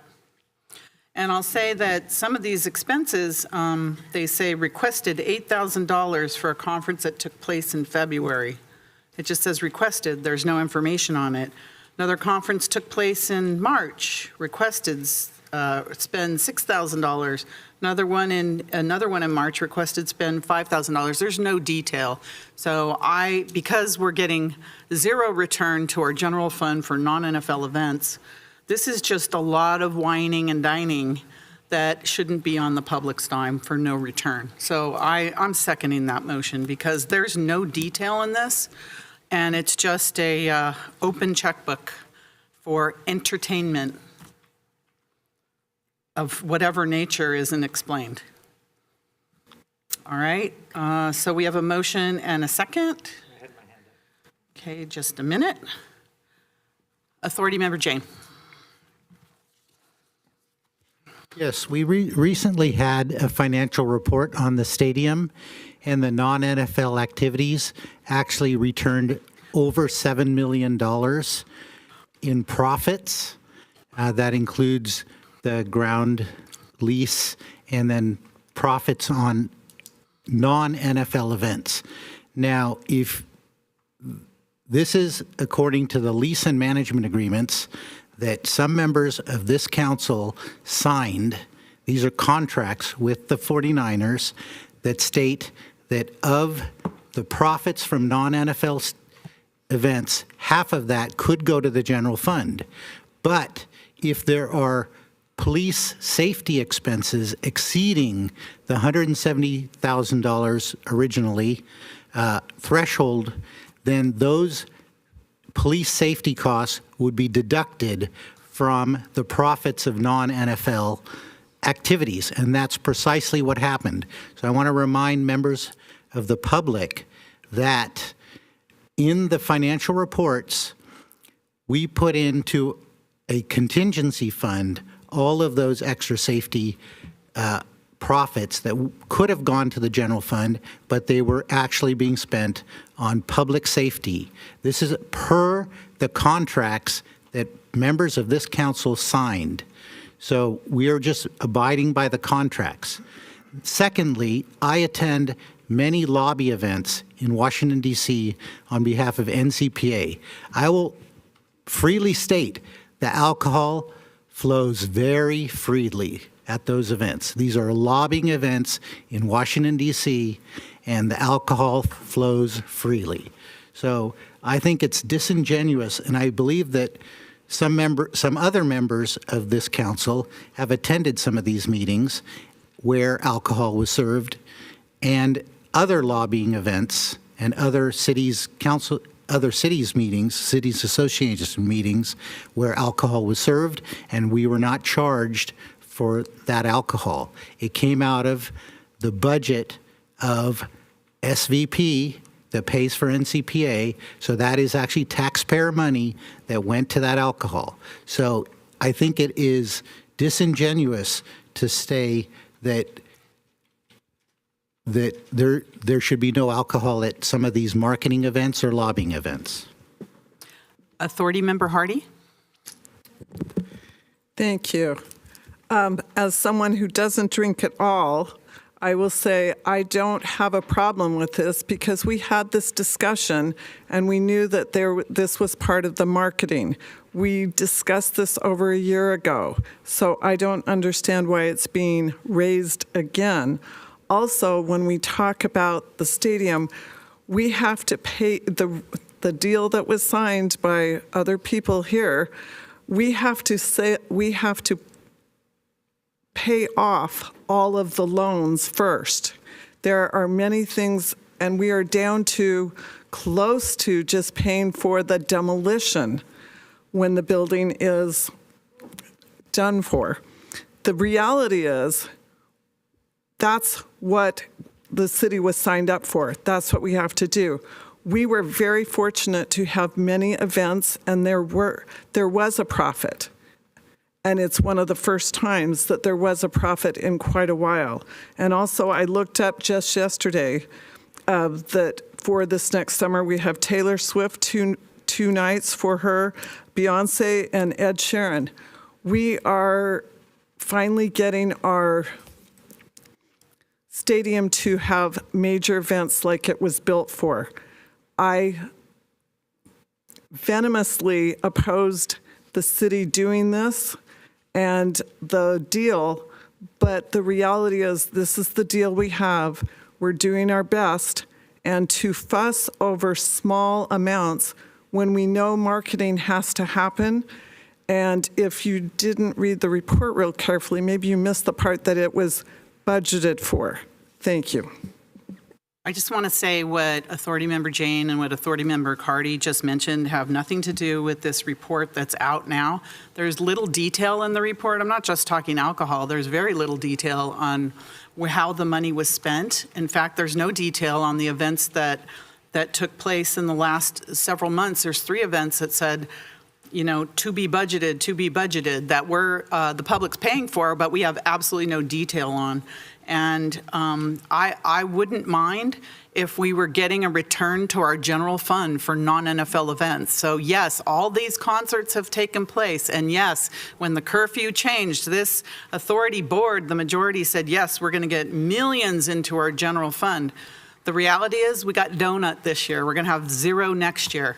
We've had 0 for 7 years of non-NFL event revenue. So yes, you can go wine and dine on the stadium authority money, but there's no return to the general fund from that. And that had nothing to do with contracts that were signed. Money is being made from those events, but expenses that we don't have control over have taken over and eaten into any profit that would go to our general fund. And the public safety costs for football games are eating into our general fund. I never agreed to that. So you can spin it any way you want, but I am not voting to support wining and dining when we get 0 return to our general fund for non-NFL events. Council Authority Member Watanabe. Thank you, Member. Thank you, Mayor. Excuse me. I just wanted to add to that and remind members of this council that I didn't sign any agreements, and neither did you. It's past administrations that signed those documents. Thank you. Authority Member Park.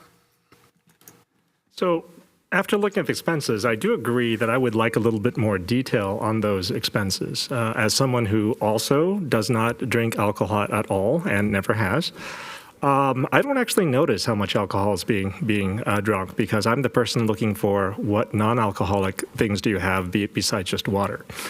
And to be honest, even if it's just water, I'm pretty happy where I am, and I like to talk, even with alcohol, so very happy to do so. What I don't like, though, is how this is being characterized. When we've got a council member saying that the expenses are over a year old, I think it makes people believe that a lot of the expenses are over a year old. And when I look at the reports, there's only one, and that was a year old as of yesterday.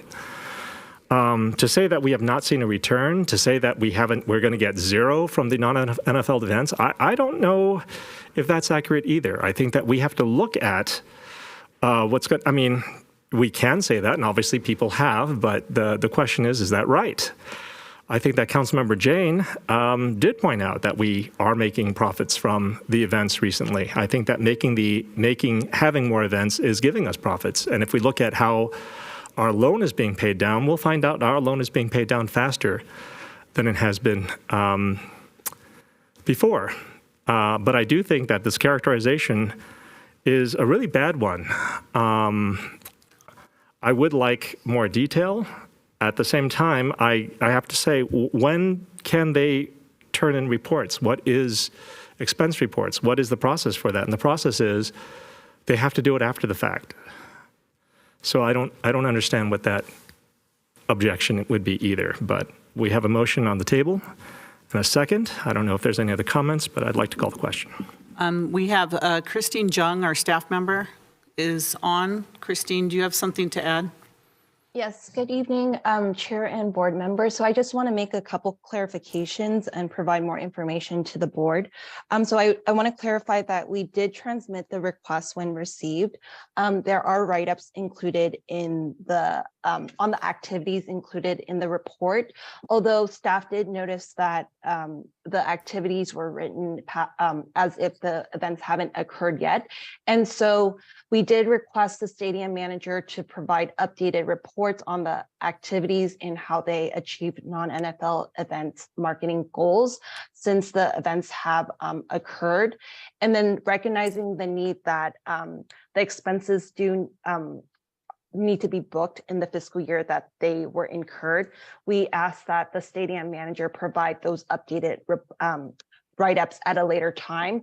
And then we were told that they are working on them and they would be provided no later than the submission of annual financial reports. So that's expected in May 2023. And then I also want to clarify that the stadium manager did provide additional supporting documentation on travel expenses, which staff has reviewed. But we haven't seen any of that? Because here it just says there's to be determined these 3 events, for instance, and it just has just amounts, but I'm uncomfortable because it's just, there's very little detail of what's there very little detail. So, all right. Authority Member Chahal. Thank you, Mayor.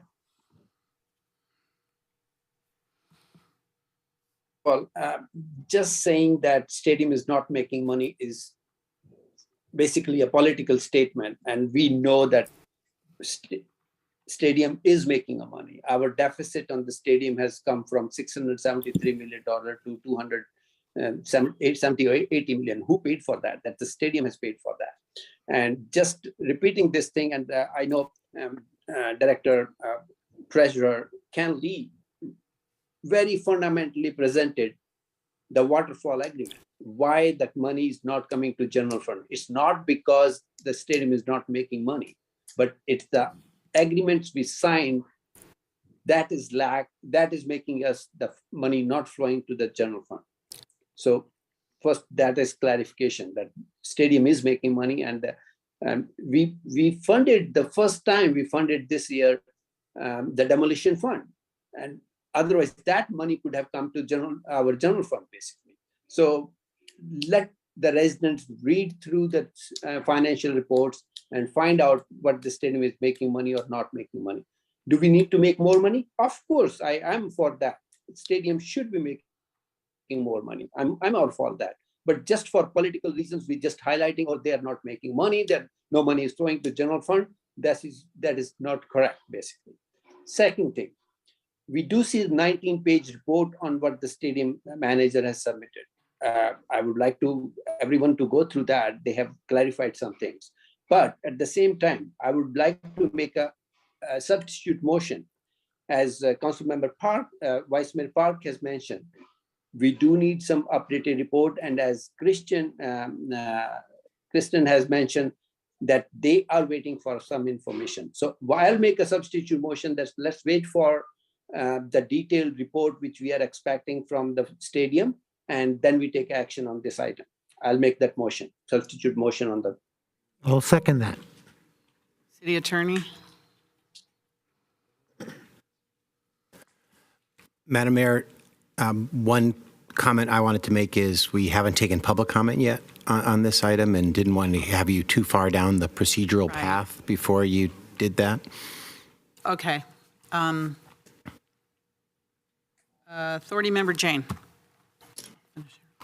Yes, 3 of us sitting up here sit on the audit committee. And we just had an audit committee meeting, and it was the comprehensive audit. And what they said was that the audit was clean. There was no issues. We have KPMG, which is a very well-respected audit body or organization that audits the stadium finances. So these expenses are covered under audits. And as Christine Jung just mentioned, they do have supporting documentation for these expenses. Now, the expenses on the stadium are $55 or $58 million. do we want detailed, do I as a council member want a detailed expense report for every one of those $58 million? No, I don't.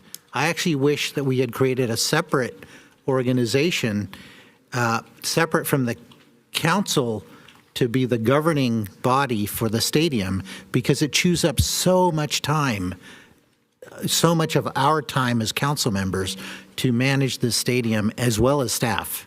So I don't want to see detailed reports of $58 million. I trust the auditors who have created a clean report for the audit. And I trust our staff, Christine Jung, that she's going to get the supporting documentation for expenses. Thank you. Thank you. I just want to say, first of all, we didn't get the supporting documentation for these expenses. KPMG doesn't do a performance audit, so they're just the comprehensive audit. It's not a performance audit. You should know the difference. And I also wanted to say that our stadium debt is being paid back because we have these seat licenses that the city and the Stadium Authority contracted so that we could pay back that $900 million loan, which was a loan that the city vouched for in the first place for the stadium, which has nothing to do with performance rent. And so we just had a budget study session and a budget session for the Stadium Authority, which showed zero performance rent for this year. And if the Stadium Authority Board needs a refresher, go back and look at the budget for the Stadium Authority for this year and next year, which both have zero performance rent, which has nothing to do with us paying back the stadium construction loan of the $950 million and paid back by the seat licenses. So I think I just want to make that straight, keep that straight. But I'll go ahead and support this second motion. We'll go to the public. I'll support it because when we get these kinds of things, we should have the documentation and we should have the details, especially because we're not getting a return on investment into our general fund, which is the goal of having all these events. It's fine, we have all these events, but we should benefit from them here in the city of Santa Clara. That's what I want to see. So I'm okay with the substitute motion, but let's go to the public. So we have, is there any members of the public that would like to speak on this? Please come forward. Do we have any public members online? Okay, so now we have a substitute motion. So we vote on the substitute motion whether or not we want to accept that first, correct? That's right. And then you actually vote on the motion if it passes. Okay, so who made the motion? Can I just get clarification first, Mayor, on what the substitute motion is? I think it's to get more information. Who made, was it Authority Member Chahal? Raj, do you mind repeating your substitute motion? Yes, thank you, Mayor. Go ahead. So the substitute motion, can you hear me? Yes, we can. Go ahead. Okay, thank you. So the substitute motion is that we continue this item till the staff gets all the information requested and for the various expenses they submitted. And once they get the report, they can bring back this item for approval. Thank you. And doesn't that take precedence over everything, continuance, or no? That's, I suppose, part of the substitute motion. So. All right. So did we have a second on that? Yes. Okay. Second by Authority Member Jane. All right. On the motion, Authority Member Park?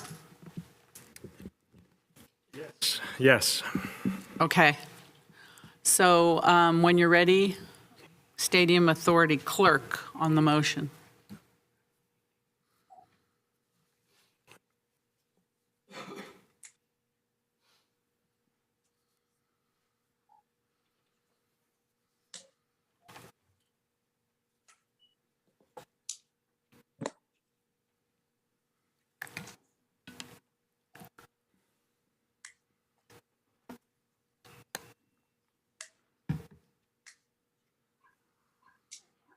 No, we're fine. You're doing a great job. Thank you. Fantastic job. Because Because we have one member out, we can't use our buttons. It has to be done verbally for those in the public that don't know. Yes. Authority Member Chahal? Yes. Authority Member Hardy? Yes. Authority Member Park? Yes. Authority Member Jane? Yes. And Chair Gilmore? Yes, and that passes unanimously with those present. All right, our next item is, No. oh, I'm sorry. So many motions. Now the actual motion. Okay, now, can we still use the same maker and the second? Okay, so we have motion by Authority Member Chahal, second by Authority Member Jane. And I just want to confirm that the motion is to continue this item until staff receives a detailed report from the stadium manager before council considers the request. Perfect. Okay. That is correct. And Madam Mayor, I have my hand up if I can make a comment. If you make it super short, because we're taking roll call vote now. Yeah, yes, I'll make it super short.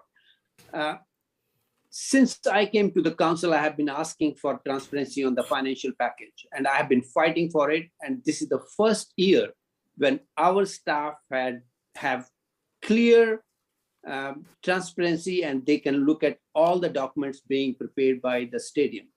So we have to believe our staff, and we have to think how the system is working. And I just wanted to make sure that everybody knows that staff has most of the detail, but needs to be presented to us as a board members with the new financial package, having access with the staff as well as the management company. Thank you. Thank you very much. Roll call vote, please.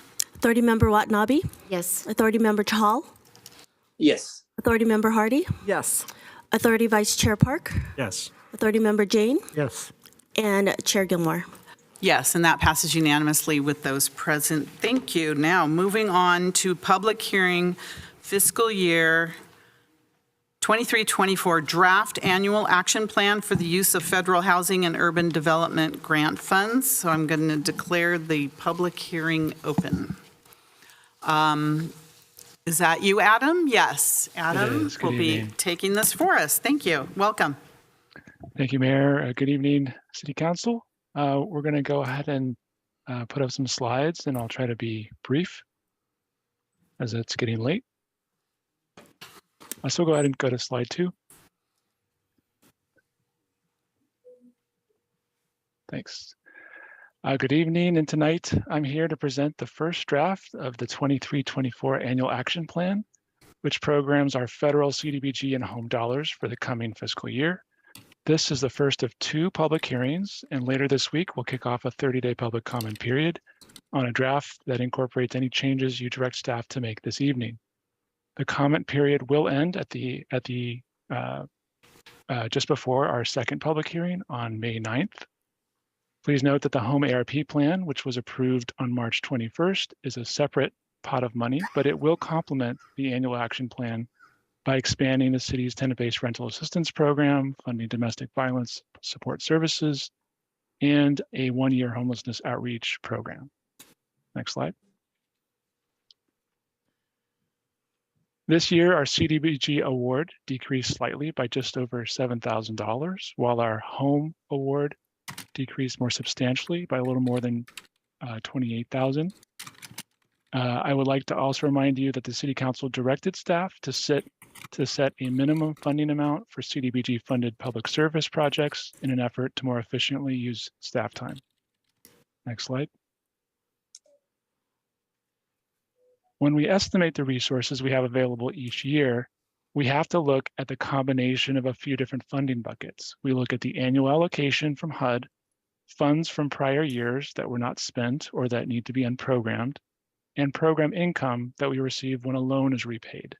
This year, we estimated a total of $1.8 million for CDBG and over $697,000 for home. Next slide. On this slide, we summarize our proposed allocation of CDBG funds for the next fiscal year. The circle or donut that you see on the slide represents that the total CDBG expected, which includes our entitlement prior year balance, and estimated program income. The orange part of the donut has been allocated towards affordable housing projects. I do want to note that the council on their printed copies may have a typo. That really should be $69,496 for NCIP activity delivery costs. Apologies for that. The dark blue part of the donut is for public services.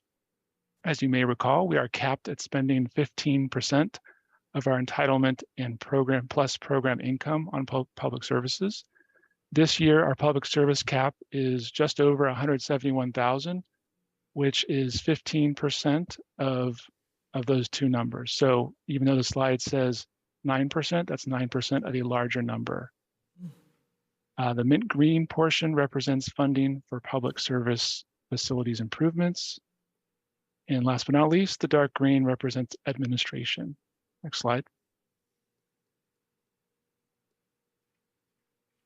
This is a more detailed breakdown of the public service projects that are proposed in this year's annual action plan. The same chart is included as an attachment in the staff report, if you'd like to see the full page. If you focus on the second column titled 562 CDBG funds, we can see the programs that are proposed. We have the Bill Wilson Center's Counseling and Family Therapy, the Health Trust Meals on Wheels program, Project Sentinel's Landlord-Tenant Mediation program, SALA or Senior Adult Legal Assistance program, and Heart of the Valley. As you can see, we are using home ARP funds, just as a reference, to pay for services provided by Nextdoor Solutions, which provides support services for survivors of domestic violence. Next slide.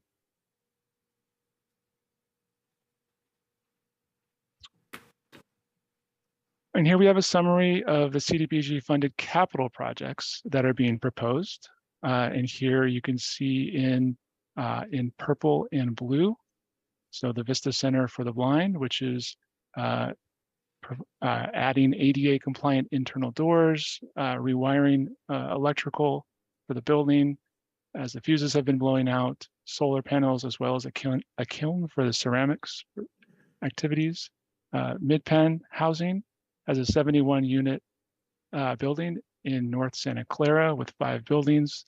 They are looking to upgrade the electrical panels in collaboration with SVP to then pave the way to switch all of their heating and cooling, water heating, and major appliances to electric to be more efficient and cleaner, and to add cooling to the complex, which does not currently have it. Liberty Tower, which is 104 units of deeply affordable housing for seniors, is asking to upgrade 2 aging elevators that are in need of modernization. And we're familiar with the NCIP program, the delivery cost, as well as loans. This is a longstanding program that helps low-income homeowners make significant repairs to their homes, such as leaky roofs and other health and safety issues. Rebuilding Together runs our minor repair program, which is a grant program and is targeted for smaller projects like grab bars and accessibility.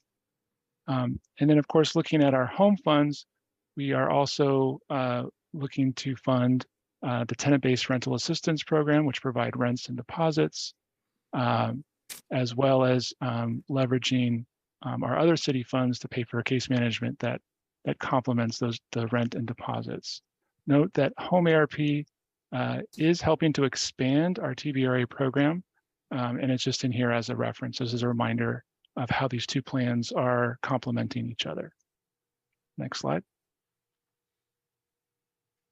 And another donut. On this slide, we have summarized our proposed allocation of home funds for the next fiscal year.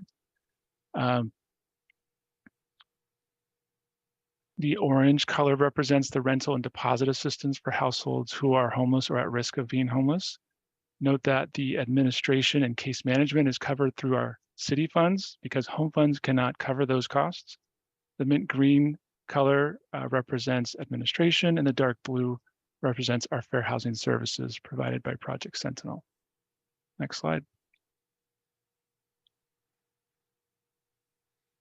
And because program income is a moving target, we don't always know when a loan is going to get repaid or when that funding is going to come back into the city.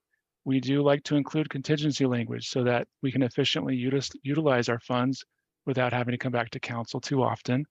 For CDBG, we're suggesting that any excess funds, after setting aside funds for city admin and applying the public service cap, be allocated to the NCIP program or to multifamily affordable housing projects. If we receive less program income for CDBG than expected, we propose reducing the allocation to the landlord-tenant mediation program. Next slide. In contingencies for home, we recommend allocating any excess funds to the tenant-based rental assistance program. And if there's less funding than estimated, we recommend reducing funding for TBRA, again, after the city's administration portion has been set aside. Next slide. And before I wrap up, I wanted to share some new information. Last week, the city became aware of 2 NCIP loan repayments that will be closing later this month, totaling just over $122,000. Staff had intended to bring this forward at the second annual action plan hearing on May 9th, since these funds are not yet in hand, they have not been received. However, given the fact that Liberty Tower still has a funding gap, for its elevator renovation project, and questions from Councilmember Jane were asked today, we wanted to mention this tonight, make you aware of it, and amend the staff recommendation to allocate this additional $122,525 of new program income toward the Liberty Tower project. This combined with the $249,253 that's already proposed in this draft annual action plan would reduce their funding gap from $395,000 down to just over $273,000. If the City Council wishes to further address the remaining gap and fund the Liberty Tower project this fiscal year, it would need to direct staff to reduce another capital project. And with that, I am happy to answer any questions. Thank you very much, Adam, for that report. We'll go to the council for questions now, and then it's a public hearing, so I'm going to open it up to the public. Councilmember Jane, questions?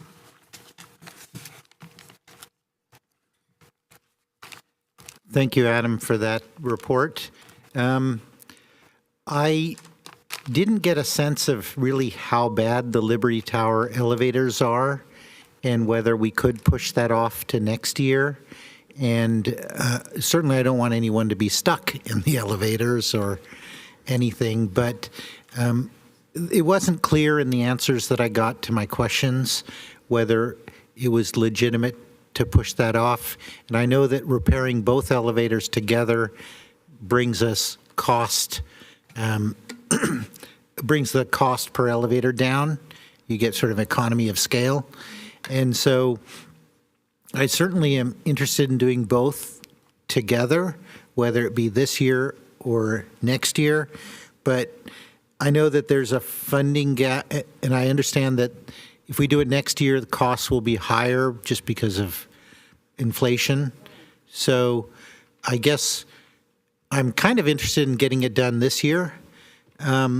But there is this funding gap, I think, of $226,000. So I believe that could come out of NCIP funds, but at a cost of what? That's kind of my question. Thank you. Councilmember Hardy. Thank you. I had a similar question to Councilmember James, but the other one was on page 25 of the report. It mentioned a term I wasn't completely familiar with. On the first paragraph, it said, Santa Clara is an entitlement city that is exempt from using the capped limits per HUD guidance effective June 1st. I wasn't familiar with that, and I wondered if you could help me with that. Thank you. I don't see any other questions. Adam, if you wouldn't mind answering those before we go to the public. Thank you. Yeah, sure. So let's talk about the elevators first. So they are operational, as I understand it, but they are 50 years old. They were last serviced in the 90s, according to the manager I spoke with over at Liberty Towers. They are concerned, as it is a senior population. They don't want the elevators to fail Obviously, it's a tower with multiple stories, so they're essential to have elevators working to get people in and out of the building and to the units. So I guess I don't have an answer beyond that. They may be here in the public comment, and they may be able to answer that question a little bit better. But they are hoping to get that addressed sooner than later. And to answer your question about NCIP, one of the, I guess, the nice things about the NCIP program is that it's flexible, so that we can scale the size of the loans depending on how much funding is available. So we can do loans up to 125,000, but we can also do loans down to 30,000, and it's still helpful. You can still do, you could do less, but that would be the trade-off, I think, is that you'd either have to do fewer loans or smaller loans in the NCIP program if you were to pull some of the money from there. And I see Andrew's here if you want to jump in. Yeah, thanks, Adam. This is Andrew Crabtree, Director of Community Development. And just to add on a little bit, I would note that during the COVID time, the demand for the NCIP program dropped significantly, and we shifted some of those funds into this capital grants program. Now we're looking to bring it back and sort of bring back the NCIP program. So this would be, if we shifted funds out of that, it would be still bringing it back, but not as quickly or as fully as it was in the past, perhaps. All right. Was that those are the only questions? Now, there was also the question about entitlement city. Adam, do you want to? I'm going to give you a partial answer because I'm not sure what the cap limits means. It's something that's been in our documents for a little while, and I'd have to follow up with you. I could definitely answer you at the second public hearing, because this is the first of two. But in terms of entitlement city, it just means that we are entitled to these funds every year.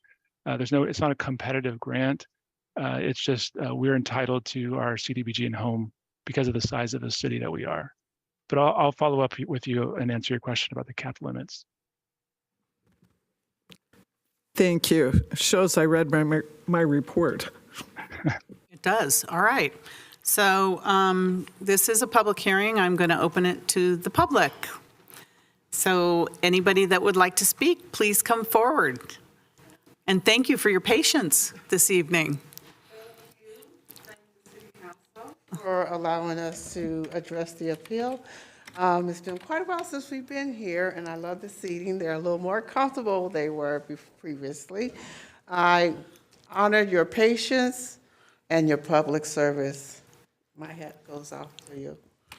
My name is Priscilla Haynes. I'm the Executive Director of Santa Clara Methodist Retirement Foundation for Liberty Tower here in Santa Clara and Wesley Manor in Campbell, California.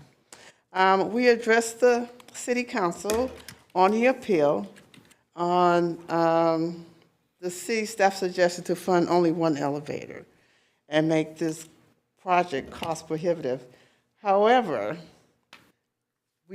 I included in the documents alert from the elevator company on the elevator. His recommendation is that it would be cost prohibitive to do so because it's an old elevator. Everything goes through one system. To do one, you have to create new buttons. You got to put everything in on one side. Then it won't talk to the other elevator, and they kind of work in concert together. This is the second year that we have submitted this proposal to the city. Last year, it kind of got kicked down the road and was requested to do one thing. I can't do one, but if you wait till next year, we can get you done. So we're back here again, kind of in the same situation, but I would like to get this elevator completed. It's, as Adam said, it's 50 years old. It's an 11-story building with seniors who are 65 to 85 on walkers and everything else. And if the elevator, we have been patchworking, fixing that, but if the elevator would ever go down, it would be hard to get them up and down, even get emergency services up there. So we pray and keeping our fingers crossed that it continues to operate until we can get the funding to do so. I'm going to give you a little more time because you waited all night and this is an important issue. Thank you. Go ahead, please. So as Adam requests to give us an additional $122,000, we will accept that and try to fill that gap to get this elevator. We really need this project done.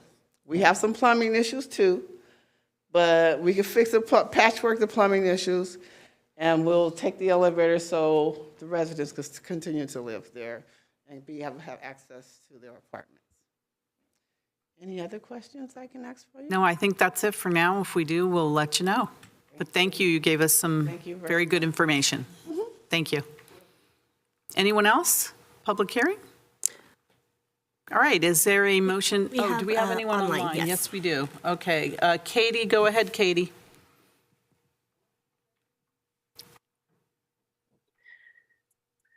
Good evening. Thanks so much for the chance to speak tonight. To appreciate the hard work you all do. I'm Katie Fanton. I'm the Vice President of Programs at Abode Services. Abode is the largest provider of homeless and housing services in the Bay Area, spanning 6 counties. We have been privileged to be the tenant-based rental assistance administrator, one of them in Santa Clara, since 2015.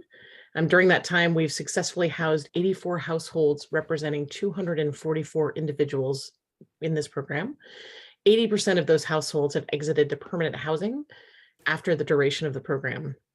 This tenant-based rental assistance program is generally a 2-year program, depending on the needs of households, where participants in the program receive help finding housing in the community, literally engaging with community-based landlords and using their tenant-based rental assistance subsidy to begin to stabilize. We provide rental assistance and also individual case management to help sort of think through kind of what the issues and dynamics are that they may be facing that would be helped by them moving forward in this way.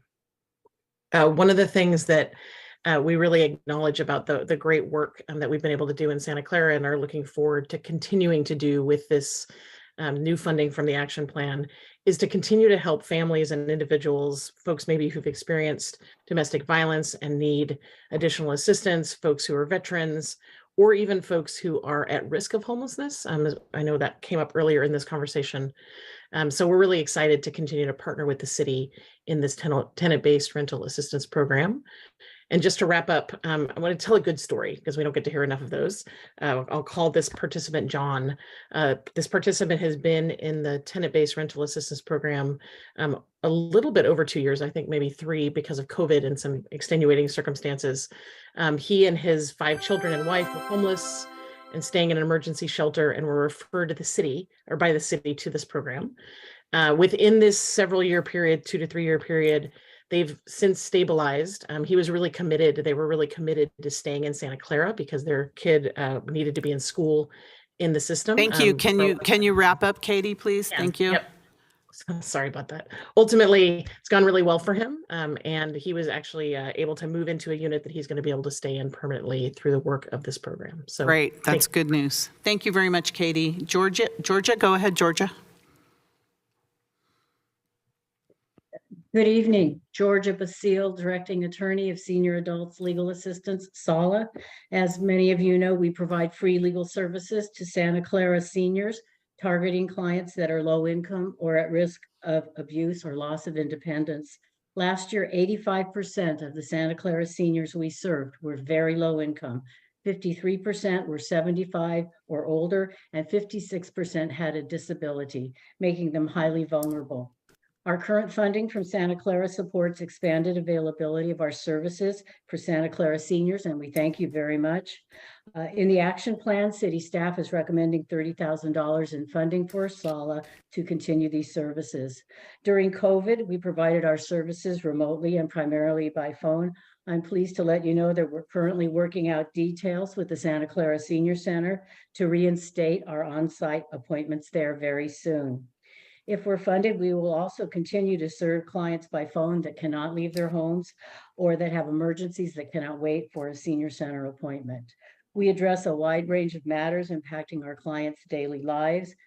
We have clients that have legal problems with the public benefits they rely on to meet their basic needs, clients worried about eviction or needing reasonable accommodations in their housing, clients that need to do basic legal planning for the future, and clients that are victims of elder abuse.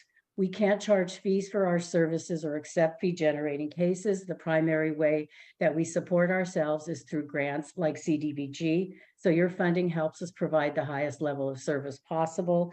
We want to thank you again for our current support, and we hope the council will support the staff recommendation. Thank you so much. Thank you, Georgia. Teresa? Go ahead, Teresa. You're muted. There you go. Thank you, and good evening to the City Council and the Mayor. We want to thank you for this opportunity to speak this evening, and thank you for your past support. I am the Director of the Food and Nutrition Services Program at the Health Trust, and that includes our Meals on Wheels program. Since the beginning of the COVID pandemic in 2020, we have more than tripled the number of clients that we serve in our county, and as well as the number of meals that we provide homebound seniors. This demand has not decreased, and we continue to process more than 60 applications a month. We lost over $1.5 million in COVID funding this year, and your continued support will help us continue to serve Santa Clara seniors. Last year, we served 93 homebound seniors in your community and provided 21,632 meals. We really appreciate and are grateful for the staff recommendation for $30,000 to help us to continue providing those services for your residents. These seniors are homebound. They don't have easy access to congregate meal sites or other kinds of things. Your contribution is really critical to us. It will help us leverage other contributions. We do fundraising through individual donations and grants, and we are not requesting funds for staff or overhead. We do provide more than a meal. We provide wellness checks. If a client's not home, we follow up to make sure they're okay. We have a senior socialization program for clients living alone who need some kind of social interaction. We provide cards, handmade cards, and handmade quilts for our clients on their birthday. Just want to end with a story about one of our clients. Oh, I'm sorry. We'll have to save that for another time. But thank you for everything you do. Thank you. All right, next door. I don't know who it is at next door, but next door. Thank you. My name is Cindy Hunter. I'm the Director of Programs and Policy here at Nextdoor Solutions to Domestic Violence. We're here to say thank you to the Mayor, the City Council, and the City Housing and Community Services staff for recommending $30,000 for Nextdoor to provide crisis intervention, counseling, safety planning, case management, weekly support groups, and other vital services to survivors to help them heal from trauma and violence. Our organization has been around for 52 years in the county, and we've helped thousands of survivors and families move out of crisis and violence into safety, stability, and self-sufficiency. Annually, that's about 2,500 adult and child victims who are served with shelter, housing, legal advocacy, some of the services I mentioned that this funding would go to as well, in addition to our prevention program which provides outreach, education to try to prevent intimate partner violence in our community.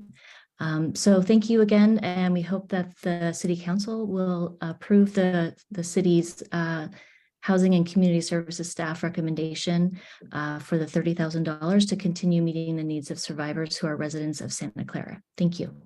Thank you so much. Elena? Go ahead, Elena.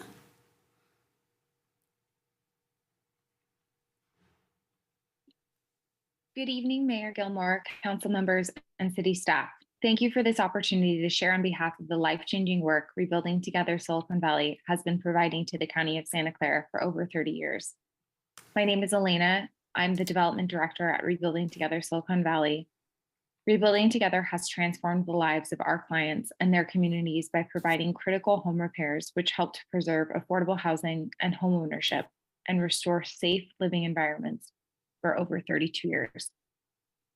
Our home repair, rehab, and accessibility program has assisted longtime Santa Clara residents to remain in their home. Residents that are often overlooked, older adults or people with disabilities that have a home but are cost burdened and are trying to prioritize basic needs like medications and food, while their home or their safe haven falls deeper into disrepair around them and becomes more dangerous to their physical and mental health. 100% of our clients are low income. The vast majority are living in Silicon Valley on less than $35,000 a year. Our work has what's known as a social return on investment of $2.84 to every $1 invested. That's nearly 3 times the return on an investment. We make sure that neighbors in need that we support have heat in the winter, hot water, safe electrical conditions, plumbing and roofs that don't leak or cause further damage. We also provide a renewed sense of independence and safety by making sure they can get in and out of their homes safely and move about their homes without the fear of falling. I want to say thank you to the City of Santa Clara staff and their time and efforts for these very beneficial programs, and for Council's consideration of our application to continue providing our greatly needed minor home repair program. Thank you very much. Thank you, Elena. Is there any other members of the public that would like to speak on this issue? I don't see any more, so is there a motion to close the public hearing? So moved. All right. Second. Motion by Mayor, I had Councilmember a question. Watanabe. I'm closing the public hearing. Second by Councilmember Hardy. Councilmember Watanabe? Yes. Councilmember Chahal? Yes. Councilmember Hardy? Yes. Vice Mayor Park? Yes. Councilmember Jane? No.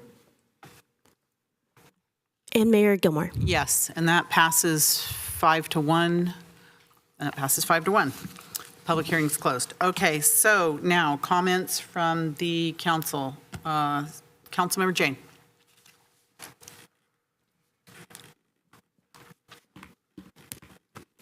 Yes, I had 2 questions. One is, I believe at our last council meeting, we had talked about $250,000 in outreach.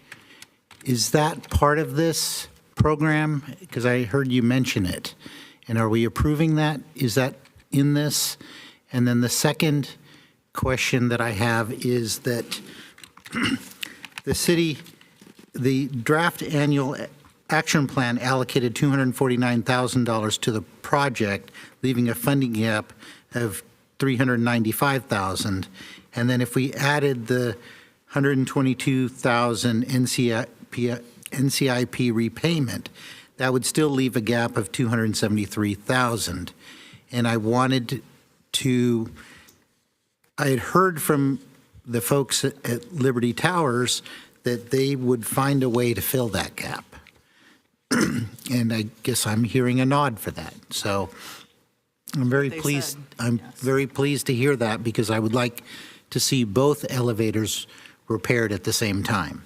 So then I am fine with the proposal as it stands.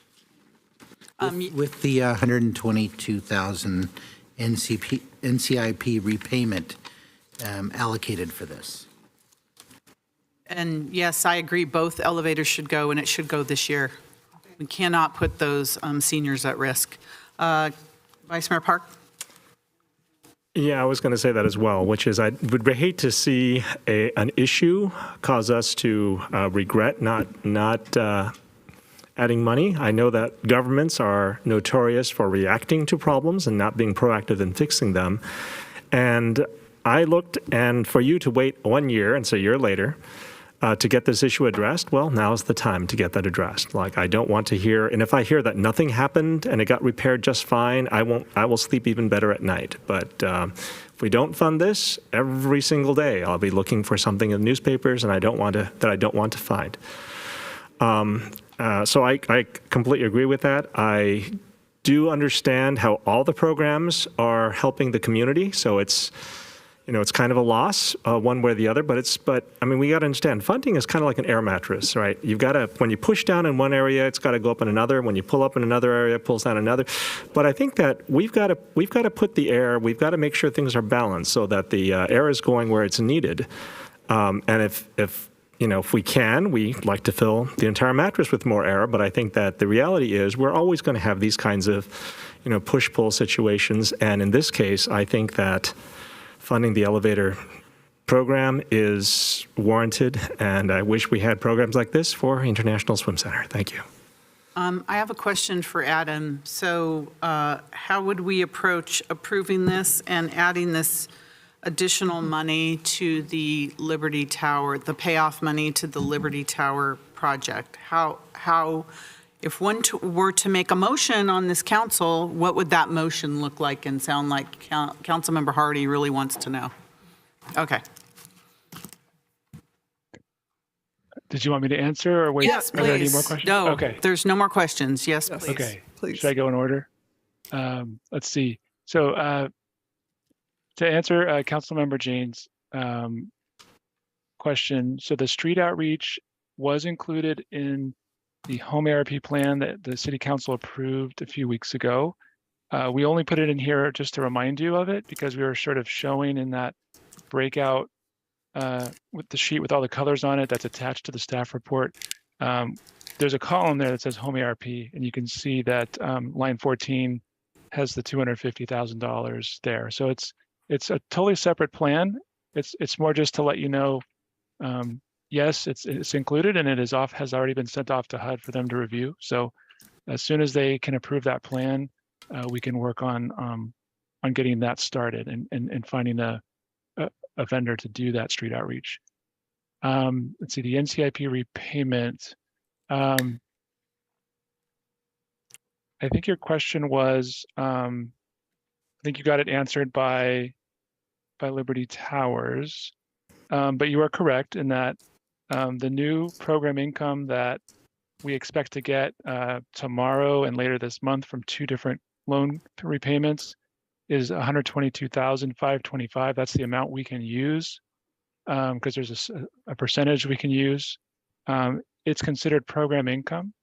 And so we can, what we would do is use that to fund NCIP and then unfund some of the $500,000 that we had put into this plan and move that over into the Liberty Towers line. So the money coming back in from NCIP has to go back into NCIP, but that frees up that same amount and we can then move that regular entitlement funding from the 500,000 we have in this draft plan over to the Liberty Towers line. So that's the question, Adam, is how do we put that in the motion? We don't want to put all that what you just said, but because that's the yeah, I would say making of the issue. But how do we just put it in a motion? Well, I'll suggest something, and if the city attorney wants to jump in and help out, that's great. To allocate the unprogrammed program income towards the NCIP program and to move funding over to the $122,525 into the Liberty Tower project line. Mayor, can we make that a little shorter? Okay. Would it be appropriate, Adam, for the council to say approve the 2023-2024 draft annual action plan with the modification that the Liberty Tower elevator project shall be funded in part by NCIP revenues? I'm sorry, repayments? We have to use that money for NCIP, but that frees up the money that we were going to put in. So I think it's just moving money. It's just saying allocate X dollars for the Liberty Tower project. I think that might be the simplest way. Director Crabtree? Yes, go ahead. You. Just want to remind the council too that this is a draft and we return with the final version of the action plan. So I think in terms of direction, council action, it could be sufficient to say to approve the plan with direction to increase the funding for Liberty Towers in the amount of, what was it, 122, 525. 5 and just be at that. I think that could be Okay. sufficient, and we could address it. I'm ready. Is that your motion, Councilmember I'm ready Hardy? to make the motion to approve the 2023-2024 draft annual action plan and to include the $122,525 to help with the Liberty Tower elevator repairs. Would that Okay. work? Does that work, city attorneys? Yes. Yeah. Okay. That's my motion. Now we'll see if city clerk has that all down. Is there a second to that motion? Second. All right. Second. So we have a motion by Councilmember Hardy, second by Vice Mayor Park, to approve the draft plan and include the $122,525 to the Liberty Tower elevator project. And we'll see this again, right? We'll see it. When will we see this? May 9th. May 9th. Okay. Okay, so just let me clarify, to make Yes. sure I've got this right. Approve the 2023-2024 draft annual action plan to include $122,525 to help the Liberty Tower elevator project. And do we want to add the final version to be presented to council no, just that? Okay. Okay. If I may suggest, I think it should say to add an additional 122 because there was already money in the plan for that project. So we just want to be clear that this is an addition. Thank to you. what was Addition. already got. To add an additional 122,525. Yeah.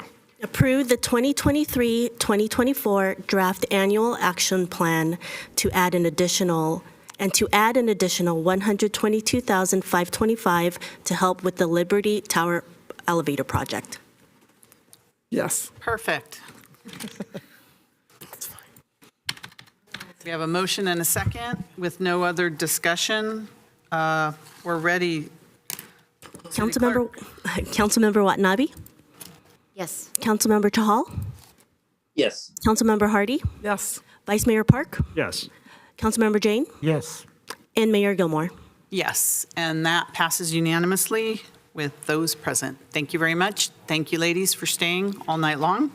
We appreciate it. Have a good rest of your night. Unless you're welcome to stay. We have more fun here.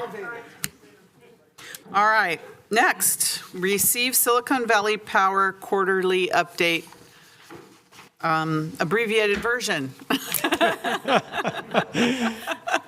I'll take the hint. Although this is a shorter one. Good evening, Mayor, members of the council. Manuel Pineda, Chief Electric Utility Officer for SVP, with my quarterly update for you.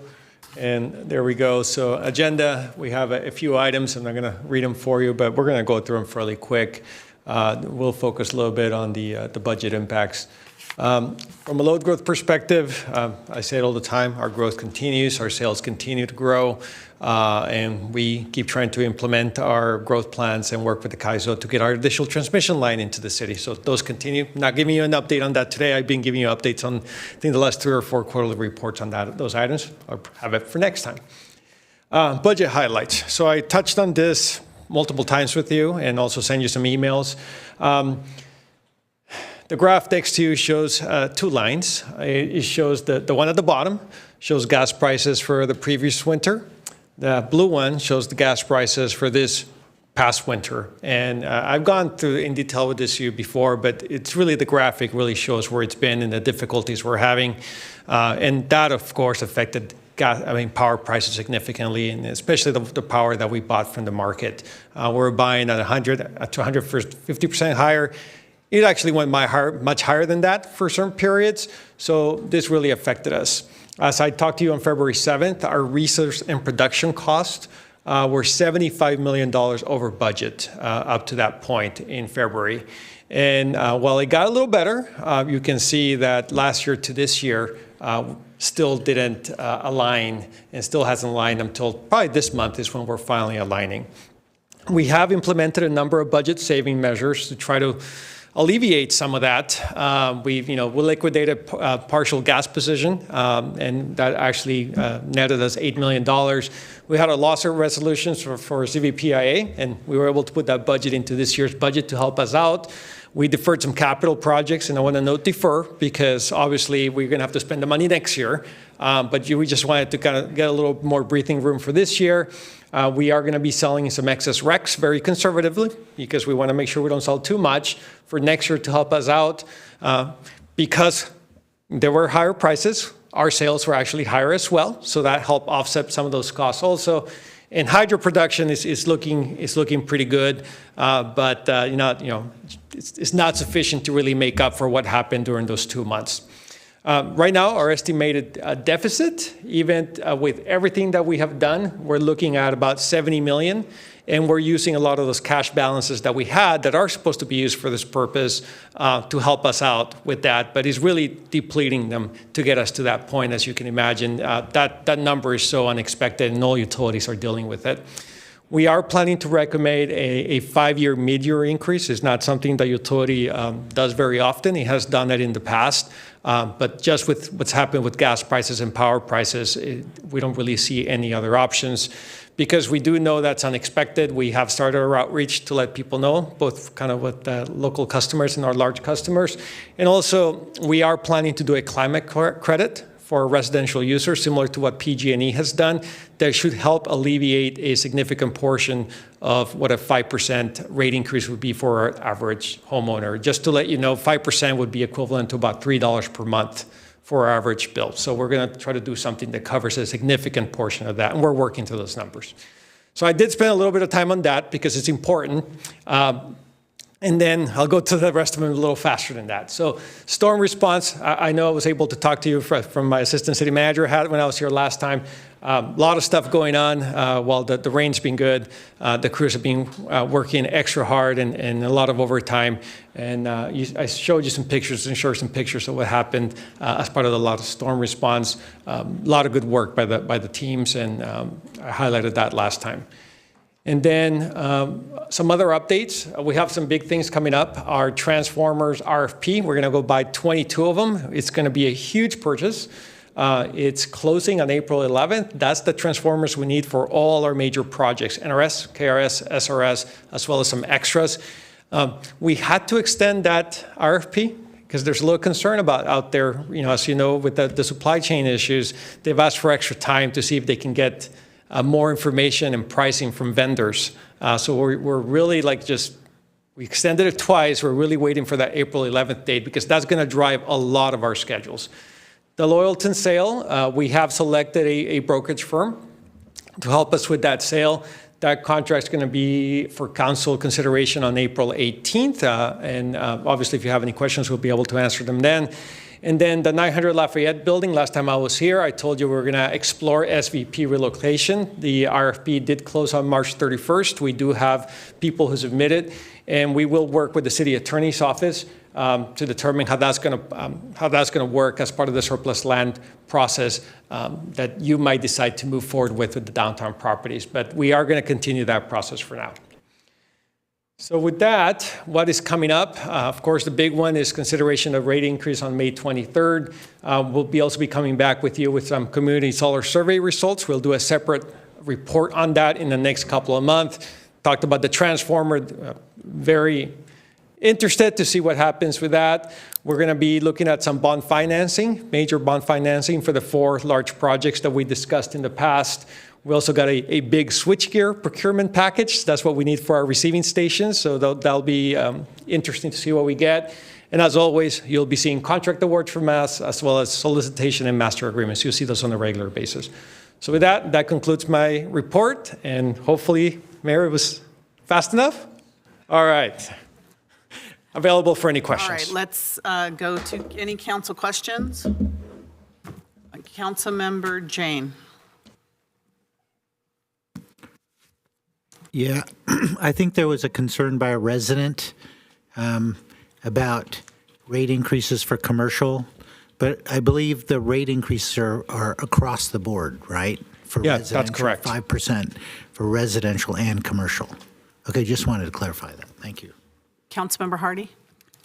I will say that I had more than one neighbor say how thrilled and appreciative they were for the quick response with all the different storms, with the way everything was handled, and I heard no complaints and lots of positives, and I wanted to pass that on.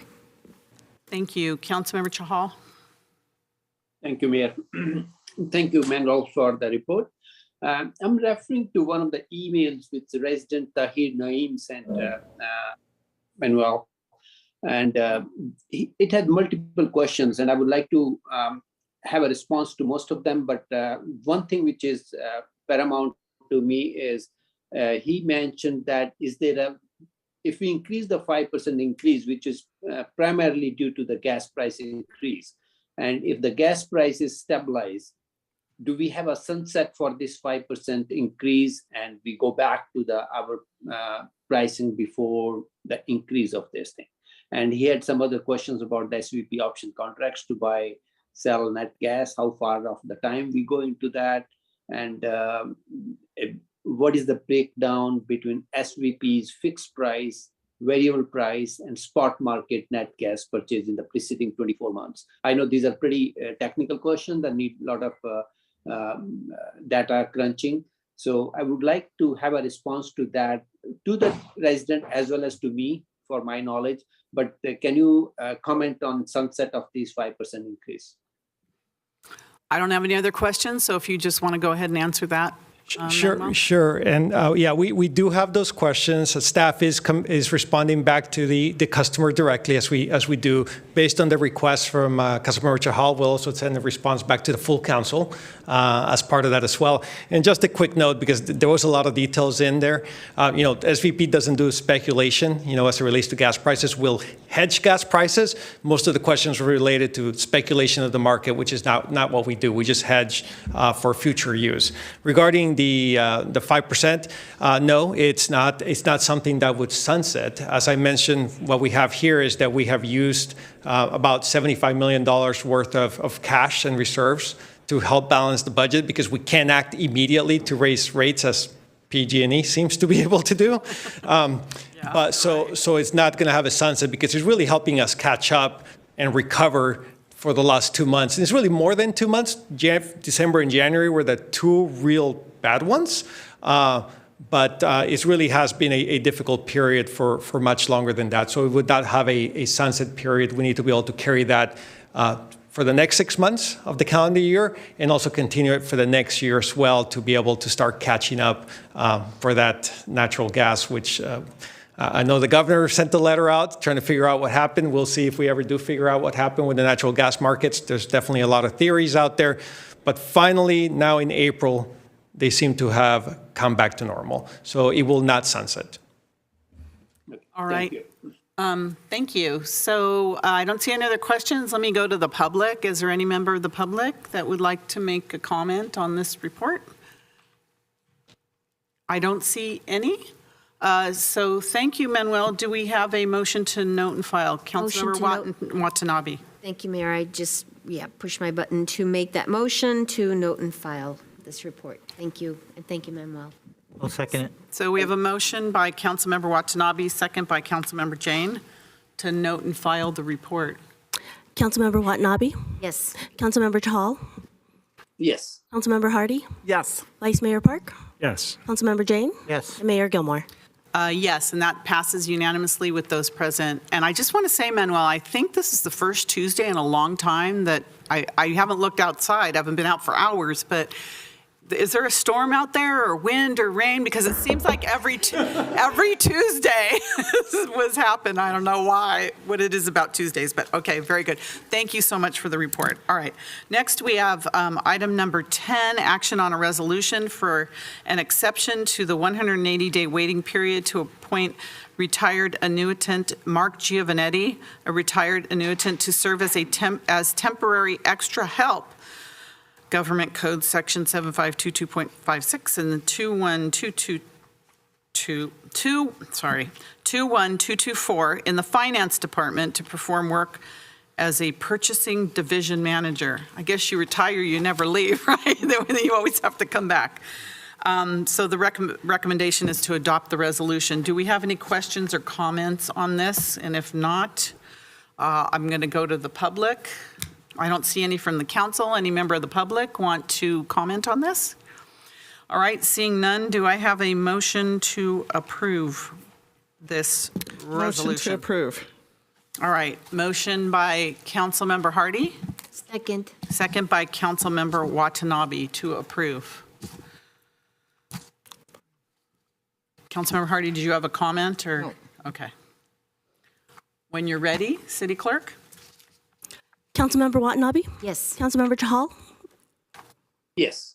Councilmember Hardy? Yes. Vice Mayor Park? Yes. Councilmember Jane? Yes. And Mayor Gilmore? Yes, thank you, and that passes unanimously. Okay, the next item is the item that I put on the agenda, action on a written petition, Council Policy 030, submitted by me, requesting to place an agenda item on a future council meeting for council to consider a subpoena and compel production of a full and complete set of FIFA World Cup 2026 Levi Stadium, Santa Clara documents from the San Francisco 49er Management Company, Bay Area Host Committee, or other 49er entity as appropriate. So I put this item on the agenda because as June 2026 is quickly approaching, we here in the city of Santa Clara we do not have a complete packet of the FIFA documents that we need to be responsible to respond with public services for this large-scale worldwide event that will consist of possible multiple games. And when I wrote this, on top of it, we now know that there's a potential Super Bowl within months of this worldwide event. So there's possibly 2 worldwide events that we have not participated in. We have no idea what is expected of us, and we need to be prepared. So the city council, in response to the grand jury, had set a February 1st deadline to get the full packet from the 49er Management Company. They did submit some documents, but they were not the documents that outline what the city requirements would be for the World Cup. Understanding that there may be options that would be more than just a subpoena, there may be other things that we could do. I'd like the city staff to come back at a future meeting with options that we could look at for not only the FIFA World Cup, but I didn't put Super Bowl in there, but just think of Super Bowl as well. Options to come back to see how we can get these documents. Other communities that will be hosting World Cup events have been working on their World Cup preparations, some as long as 18 months. Others have at least a year. They've dedicated staff for those events. Many are big cities. We're not a big city. And we have less staff than we did when we hosted Super Bowl 50. We had staff working full-time on Super Bowl 50. We can't even staff our boards and commission meetings. So it's a real concern for me. I'm sure it is for other council members as well, because if we are hosting an event like this, we want to make sure that it's done the right way and responsibly. I respectfully know that we have a brand new city attorney. We will have a brand new city manager as of May 1st. So I would like to ask that these documents or our options be put on the agenda for the first meeting in May, second meeting in May. I'm gonna look at the city attorney now. Because I want to give you the opportunity and our new city manager, Javon, the opportunity to try and get these documents for us. or give us our options. So what would you recommend, City Attorney? Madam Mayor, I'd recommend the second meeting in May. I'm coming up to speed now. New city manager will, of course, only just be here and be giving that opportunity to come up to speed. And so I think that would put us in a better position if this is approved to come back and give you kind of an update on where we're at and some options if in fact we're not making progress and still need more of what might be done in order to accelerate the provision of documents. I did want to mention, Mayor, and when you and I discussed this, that both business and legal staff's been working to get a meeting with me now back with appropriate representatives from both the 49ers organization and from the host committee.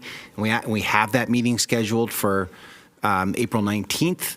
And so I appreciate the way you've designed this, to put it a little bit past that, because we may actually have, I doubt we'll have everything we need, but certainly we're hoping some progress on both the production of documents and addressing kind of confidentiality concerns that have been identified, on the 49ers side in order to make sure we get what we need, but that if to the extent there's proprietary interests, those are being protected. So wanted to offer that, Mayor, as an update of where we're at, hoping to make progress at that meeting. That would be great, because we, during Super Bowl 50, I'm the only member of the city council that went through that Super Bowl 50. By this time, we had already negotiated everything. We had many closed session meetings. When you talk about confidentiality, we had many closed session meetings. We were involved from day one in the negotiations. Here in both the World Cup and Super Bowl, we have not been involved at all in the negotiations, so we have no idea, and no entity is representing us at this point. So it's really, really critical. I also, and I want the city clerk to read the letter that I received from the police chief about my item. I want to read that, have her read that into the record as well. Date April 4th, 2023, to the Mayor and City Council from Pat Nicolai, Chief of Police. Subject, proposal to subpoena FIFA documents. I would like to offer my support for Mayor Gilmore's written petition to subpoena documents related to the upcoming FIFA events being held at Levi Stadium in 2026. At this time, the police department does not have critical information regarding this event, specifically as it relates to public safety. Some important details that we need to begin planning for this event include the number of games being held at Levi Stadium and the level of protection/security requested for the events, the type of secure perimeter required for the footprint of the event, and the length of time required to maintain the perimeter, up to 2 months per media reports, the number of teams being hosted in Santa Clara and the level of protection/security requested for each hotel, the number of officials being hosted in Santa Clara and the level of protection/security requested for this group. Are there ancillary events that will require public safety resources? Will a FIFA be a SEER 1 or a SEER 2 rated event with a dedicated federal coordination team similar to Super Bowl 50, or will we have to staff all events with no federal resources? These are significant concerns that should be addressed sooner rather than later. Using Super Bowl 50 as an example, many of these details were known 3 years in advance, allowing ample time to prepare for the largest event ever held at Levi Stadium. Additionally, the Bay Area Host Committee's pursuit of Super Bowl L6, sorry, I don't know what that is, 60 in 2026 provides additional incentive to begin preparing for FIFA as soon as possible. Having 2 events of this magnitude in the same year will strain the Santa Clara Police Department's resources, requiring assistance from surrounding federal and local agencies. The lack of communication regarding FIFA is unacceptable, and I encourage the council to take this step to compel the appropriate sharing of information. Thank you. Thank you for reading that. So it is important that we get this as soon as possible for everyone's sake. Councilmember Hardy. I wanted to ask the city attorney, I wanted to make certain I understood it asked for a subpoena and compel. I just didn't know from a legal point what level of concern that was. And with there being a meeting and the changeover in both our staff and their staff, if we need to just agendize getting this and then maybe putting some specific language later, I wanted some input as to what would be an appropriate ask at this point. I just didn't know subpoena and compel, those are words I wasn't as familiar with. Those are words I just took from the charter. So, Madam City Mayor? Attorney, go ahead. Okay, to respond, yeah. A subpoena mechanism is maybe an unusual tool for the council to use under these circumstances. The typical circumstance for a subpoena involves matters that are before the council where you're acting in your quasi-judicial, capacity. My understanding from the mayor's point in this is it's as much to impress upon the 49ers and the host committee of the importance and the absolute need for this, and to evaluate every tool that we might have. And so, if we were to come back, subpoena may not be identified as the appropriate legal mechanism, but certainly. Again, depending upon status and progress, both business and legal staff would be in a position to outline for you kind of where we're at and what additional steps might be taken in order to get you what you need. Because I know that the feeling of professional staff, both on legal and business side, is, and I've heard this from each of you, a number of you individually as well, is that this is really important. We do need more information if we're going to engage on this. And if it's not, a subpoena, certainly coming back at that meeting with a report as to where we're at and action steps, for what we need to do going forward, both to fully understand the proposed nature of our involvement and to map out what the process will be for us to staff up, negotiate the necessary agreements, and be in a position to responsibly, host that event and the other events the mayor described. Councilmember Watanabe?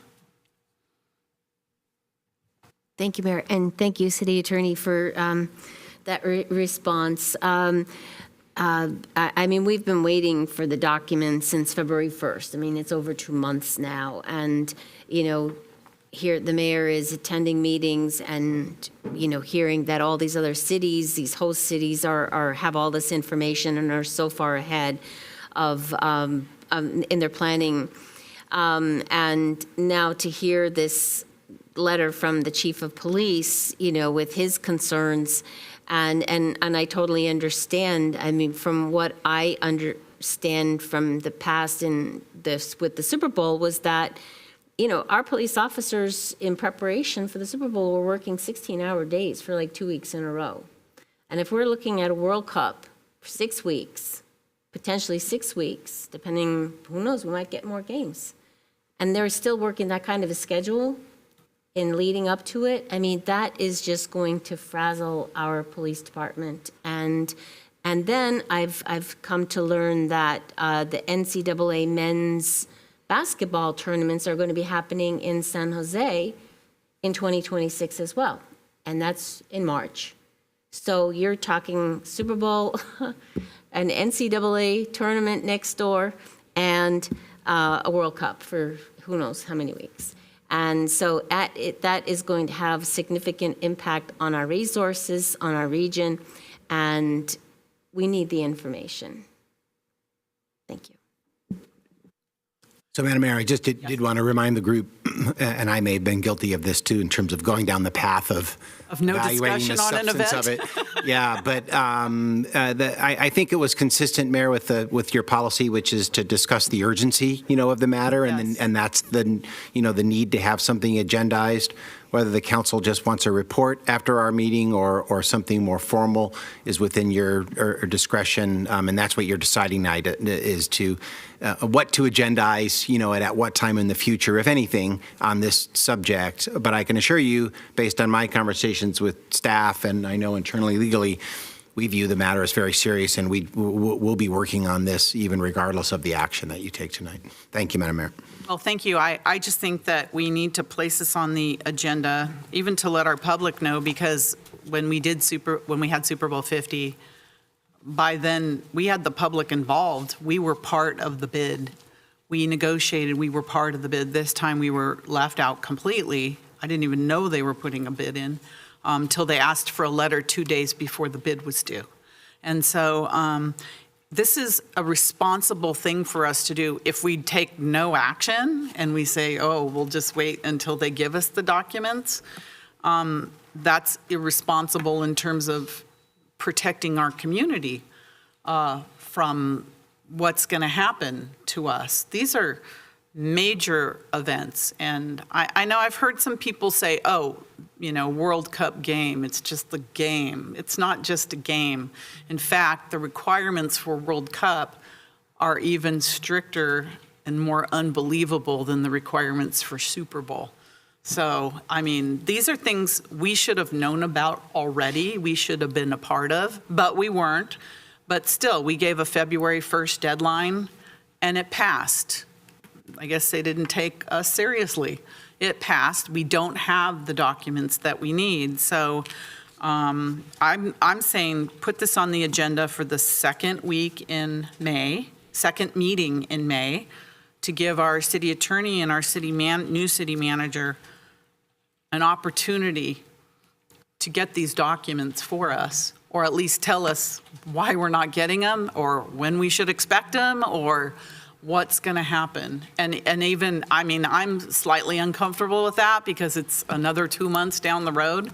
But at the same time, it's not fair to have our new city attorney and new city manager, oh, by the way, when we hired you, did we tell you that you are going to be dealing with the Super Bowl, possibly, and many FIFA games all in 1 year, and you have to plan immediately on your first day at work. So I think that this is important, and I think it's a responsible thing to do, and I'm hoping the council feels that this is a responsible thing to do. And I'd like a motion, if someone would make it, please, to have it the second meet. I will, thank you. Just a second. I figured you were here for this item, so at least we get a motion on the floor. Well, I'm willing, my light's on, I'm willing to make a motion. Go ahead, Karen. Yes, well, that's why I was trying to understand what was an appropriate thing to put on the agenda, asking for, because I wasn't certain legally that was where we wanted to go, but I'm trying to think how to say it, but we want a report of the information after the scheduled meeting that you have, and with strongly suggesting that we get the documents that are necessary for us to plan. Would that be appropriate? I'm looking at... It's my item I put on. Yeah. Who are you looking at? Well, I'm looking at the attorney just saying, can we say strongly, where do we want to put this on an agenda because of the concerns we have? Because what's on here is not what we were... We now have not just FIFA, we have a possible Super Bowl. So we would like a report back of the documents necessary for the city to start planning for these future events. Is that appropriate? I'm trying to figure out what we need, because I don't think subpoena and compel is from hearing from staff, that's really where we want to go yet. That could be an option. Yeah. It could be an option. So I would like the council to put a motion on to have the city staff bring back the options. Either do we have the documents, or what are our options to get the documents? Okay. All right, I'll make a motion that we want to have staff bring back a report from the scheduled meeting and give us options of what we need to, of what's possible, so we can get the necessary information. Can we add Super Bowl, even though I didn't put it in my... I would like to put for FIFA and for the potential Super Bowl. Potential 60th. Because they did submit a Super Bowl bid. which in the past, this whole city was involved in, but they submitted it without us. I don't know how they did it, but they did. And, yeah, okay. To the extent this is a referral, Madam It's just a Mayor, referral. I'm not uncomfortable with the Super Bowl, being included in that. It might distract a little bit from, the focus of that meeting. It might be better to have it since the Super Bowl isn't even awarded yet, and that determination will be made, in May. I might suggest we focus on the FIFA documents, but it will include, obviously, a discussion of the need for that as well. Super Bowl, if we're awarded, comes first. Yeah, no, I understand. I mean, in terms of whether or not it's even going to happen or not. Yeah, but we know they FIFA's did coming put the here. bid in, Yeah. So I might the bid's suggest. done. We should get a copy of the bid. Yeah, I'm with you there, Mayor. I might suggest, given the nature of the item, we focused on FIFA, and staff understands that we've got to start working on Super Bowl too. So I want to make sure the motion, and then I'll go to the public. Staff to come back after a scheduled meeting with options to retrieve documents needed for the FIFA World Cup event and potential Super Bowl 60. And there's a second meeting in May, which is what? Let's give them a date. Exactly. What's the A date? date certain, the want a second date meeting in May. I can. May Is it 23rd. May 23rd, yes. All right, is there a second on that? Second it. All right, I'm sorry. motion second. All The right. second was, I'm sorry, the second was by Councilmember Jane? All right, Vice Mayor Park? Yeah, I was going to say that we should be given options, and I think that everything's been said, so. All right, I'm going to go to the public now. Our only member of the public that's in the audience. I assume this is the last item, so there you go. Okay. I wanted to support deposition subpoenas in general, and I think they could be useful in this matter too. The lawsuits, they give every citizen the right to force other people to answer their questions. So sometimes you can have to file a lawsuit to get answers through discovery. But the Sacramento legislature, in a good move, has given the cities of this state the option of doing a deposition subpoena without having to file a lawsuit. It's in the government code somewhere, and there's special procedures. But it gives you the right to get answers to your questions. And I looked at it in the code book and whatnot, but it's an underutilized thing. So this gives Santa Clara the opportunity to be a pioneer as far as getting information without lawsuits that we need now for all the reasons that you all seem to agree with. So I would recommend you pioneer that, if necessary in this case. Also, with developers, contractors, employees. I mean, it's something that Santa Clara could really take up, because it may mean extra research for the city attorney, but at the same time, it could be a very useful thing, especially since we are in the stadium business. And so I would recommend it. I would emphasize it's probably not a first resort, but it wouldn't be a last resort. Last resort is a lawsuit. So, I mean, it's a very great thing that Sacramento did for the cities of the state. They did it a long time ago, not much case law, but that doesn't mean it can't be used. It just means it hasn't been used. So maybe you can be pioneers in this. Thank you. Very interesting, thank you. All right, anyone online? Do we have anyone online? I don't see anyone online. Councilmember Chahal, you're online. Thank you, Mayor. So I do have a procedural request, Mayor. Like, I know you were asking for a motion to be made, and when we knew that there's somebody in the public to speak. So I think procedurally, we should allow the public to speak, and then we make a motion, because we don't know what the public will be coming forward, and we may revise our motion or whatever needs to be done. So I think procedurally, we should have the public to speak first before you force anybody to make a motion. So that's my first comment on this one, because somebody is waiting for so long to be heard. And my second comment is, I know you brought this under 030, but as a mayor, you always have a prerogative to bring any agenda item, all by yourself. So, really? Okay.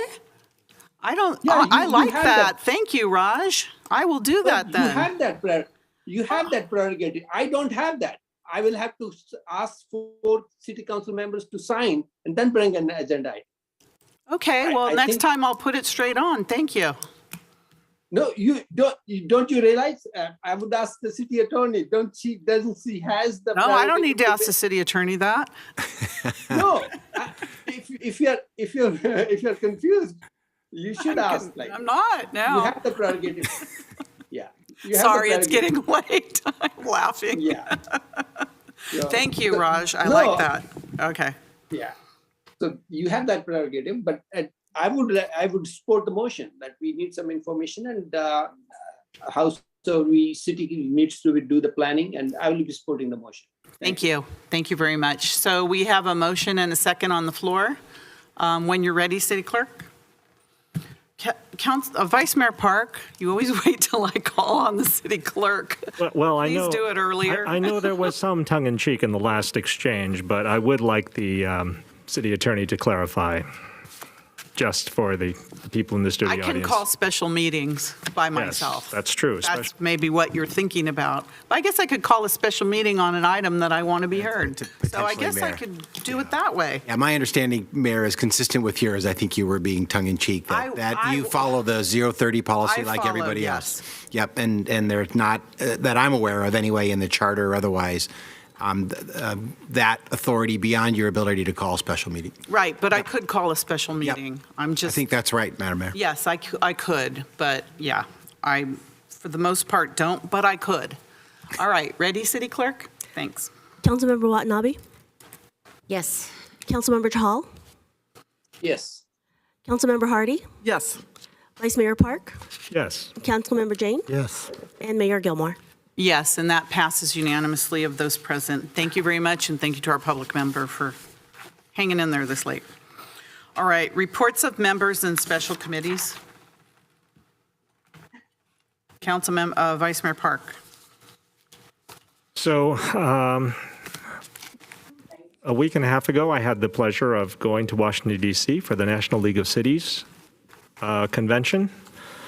And we talked about a lot of things. We talked about minority voice. We had the Indigenous Peoples Caucus is the first time that we had a meeting for the Indigenous peoples. It was a very moving meeting. We talked about housing, including the use of the American Recovery Plan Act, ARPA funds, and affordable housing and homelessness, and climate concerns and quality of life concerns, the three things we care about most in America, which is healthcare, including childcare, housing and education, are almost unattainable to the average American, and this is a problem. Muriel Bowser, mayor of Washington, D.C., talked about downtown being the economic engine of the city, but only if it's designed to be the economic engine of the city. It doesn't just happen automatically. We talked about community-oriented policing, public safety, and expanding the scope of police, not defunding to reduce safety, but funding areas that we have not been hiring for, preventative care, not just for diversity of ethnicity, but for diversity of thought. Marcia Fudge from HUD talked about neglected public housing, talked about neglected starter homes, talked about neglected programs for getting people in homes, more time working, which means less time parenting and less time building community. And I remember hanging out with council members from Murray, Utah, and San Leandro, and Mukilteo, Washington, and even Millbrae. And we had lots of fun. It was just really fun to just hang out with people that, even though they disagreed with each other, and you can see it, it was a lot of fun just to be with them. And they had dinner together afterwards, and it was a lot of interesting discussion. But what I remember most about my trip happened on Tuesday, the 28th of March. And I remember this because we all had to go through security because we had a special guest speaker who was Dr. Jill Biden, the First Lady of the United States. And what she told us before she spoke was probably the most memorable thing. And I take a lot of notes. So I have lots of notes about housing and community policing and all these different things that I intend to talk to city manager and staff and everybody else about. But what she told us is that there were reports of yet another shooting in Tennessee. It's 3 children and 3 staff members killed at a private Christian pre-K to 6th grade school by what was reported at that time, a teenage female shooter who was likely a former student. And I let every adjective of her statement to us sink in. Every single one. I'm going to read them again.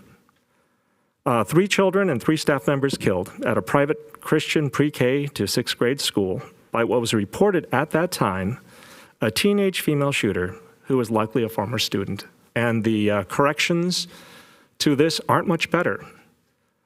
And I remember not really hearing what First Lady Jill Biden had to say. And I remember not being brought back into the moment until after Jill Biden got off the stage and we had a moment of silence, which lasted a little bit of time. And then immediately we were back into, well, welcome to the convention. And this is what we're going to talk about. And we're talking about the American plan and all these different things. And to be honest, I looked at my notes during that time period, and I didn't have a lot of notes during that time period because I still wasn't over what Jill Biden said at the very start of her speech. And again, I don't know how, what everything that I missed was, but I do know that, I called my family immediately to say what was going on, and it's hopefully not a Santa Clara problem, but I can't help think about, a time when maybe it will be. I did enjoy going to the National League of Cities convention. I enjoyed hanging out with other staff members and other council members because it kind of showed me what things could be like. But then I also got a glimpse of what things could be like that I don't want. But thank you very much. Anyone else? All right. City Manager, Executive Director report? Really? Nothing? Okay. All right. I'd like to ask for an adjournment in memory of Esperanza Hope Castellanos. Second. All right. There's a motion by Vice Mayor Park, second by Councilmember Hardy, to adjourn in Ms. Castellanos' memory.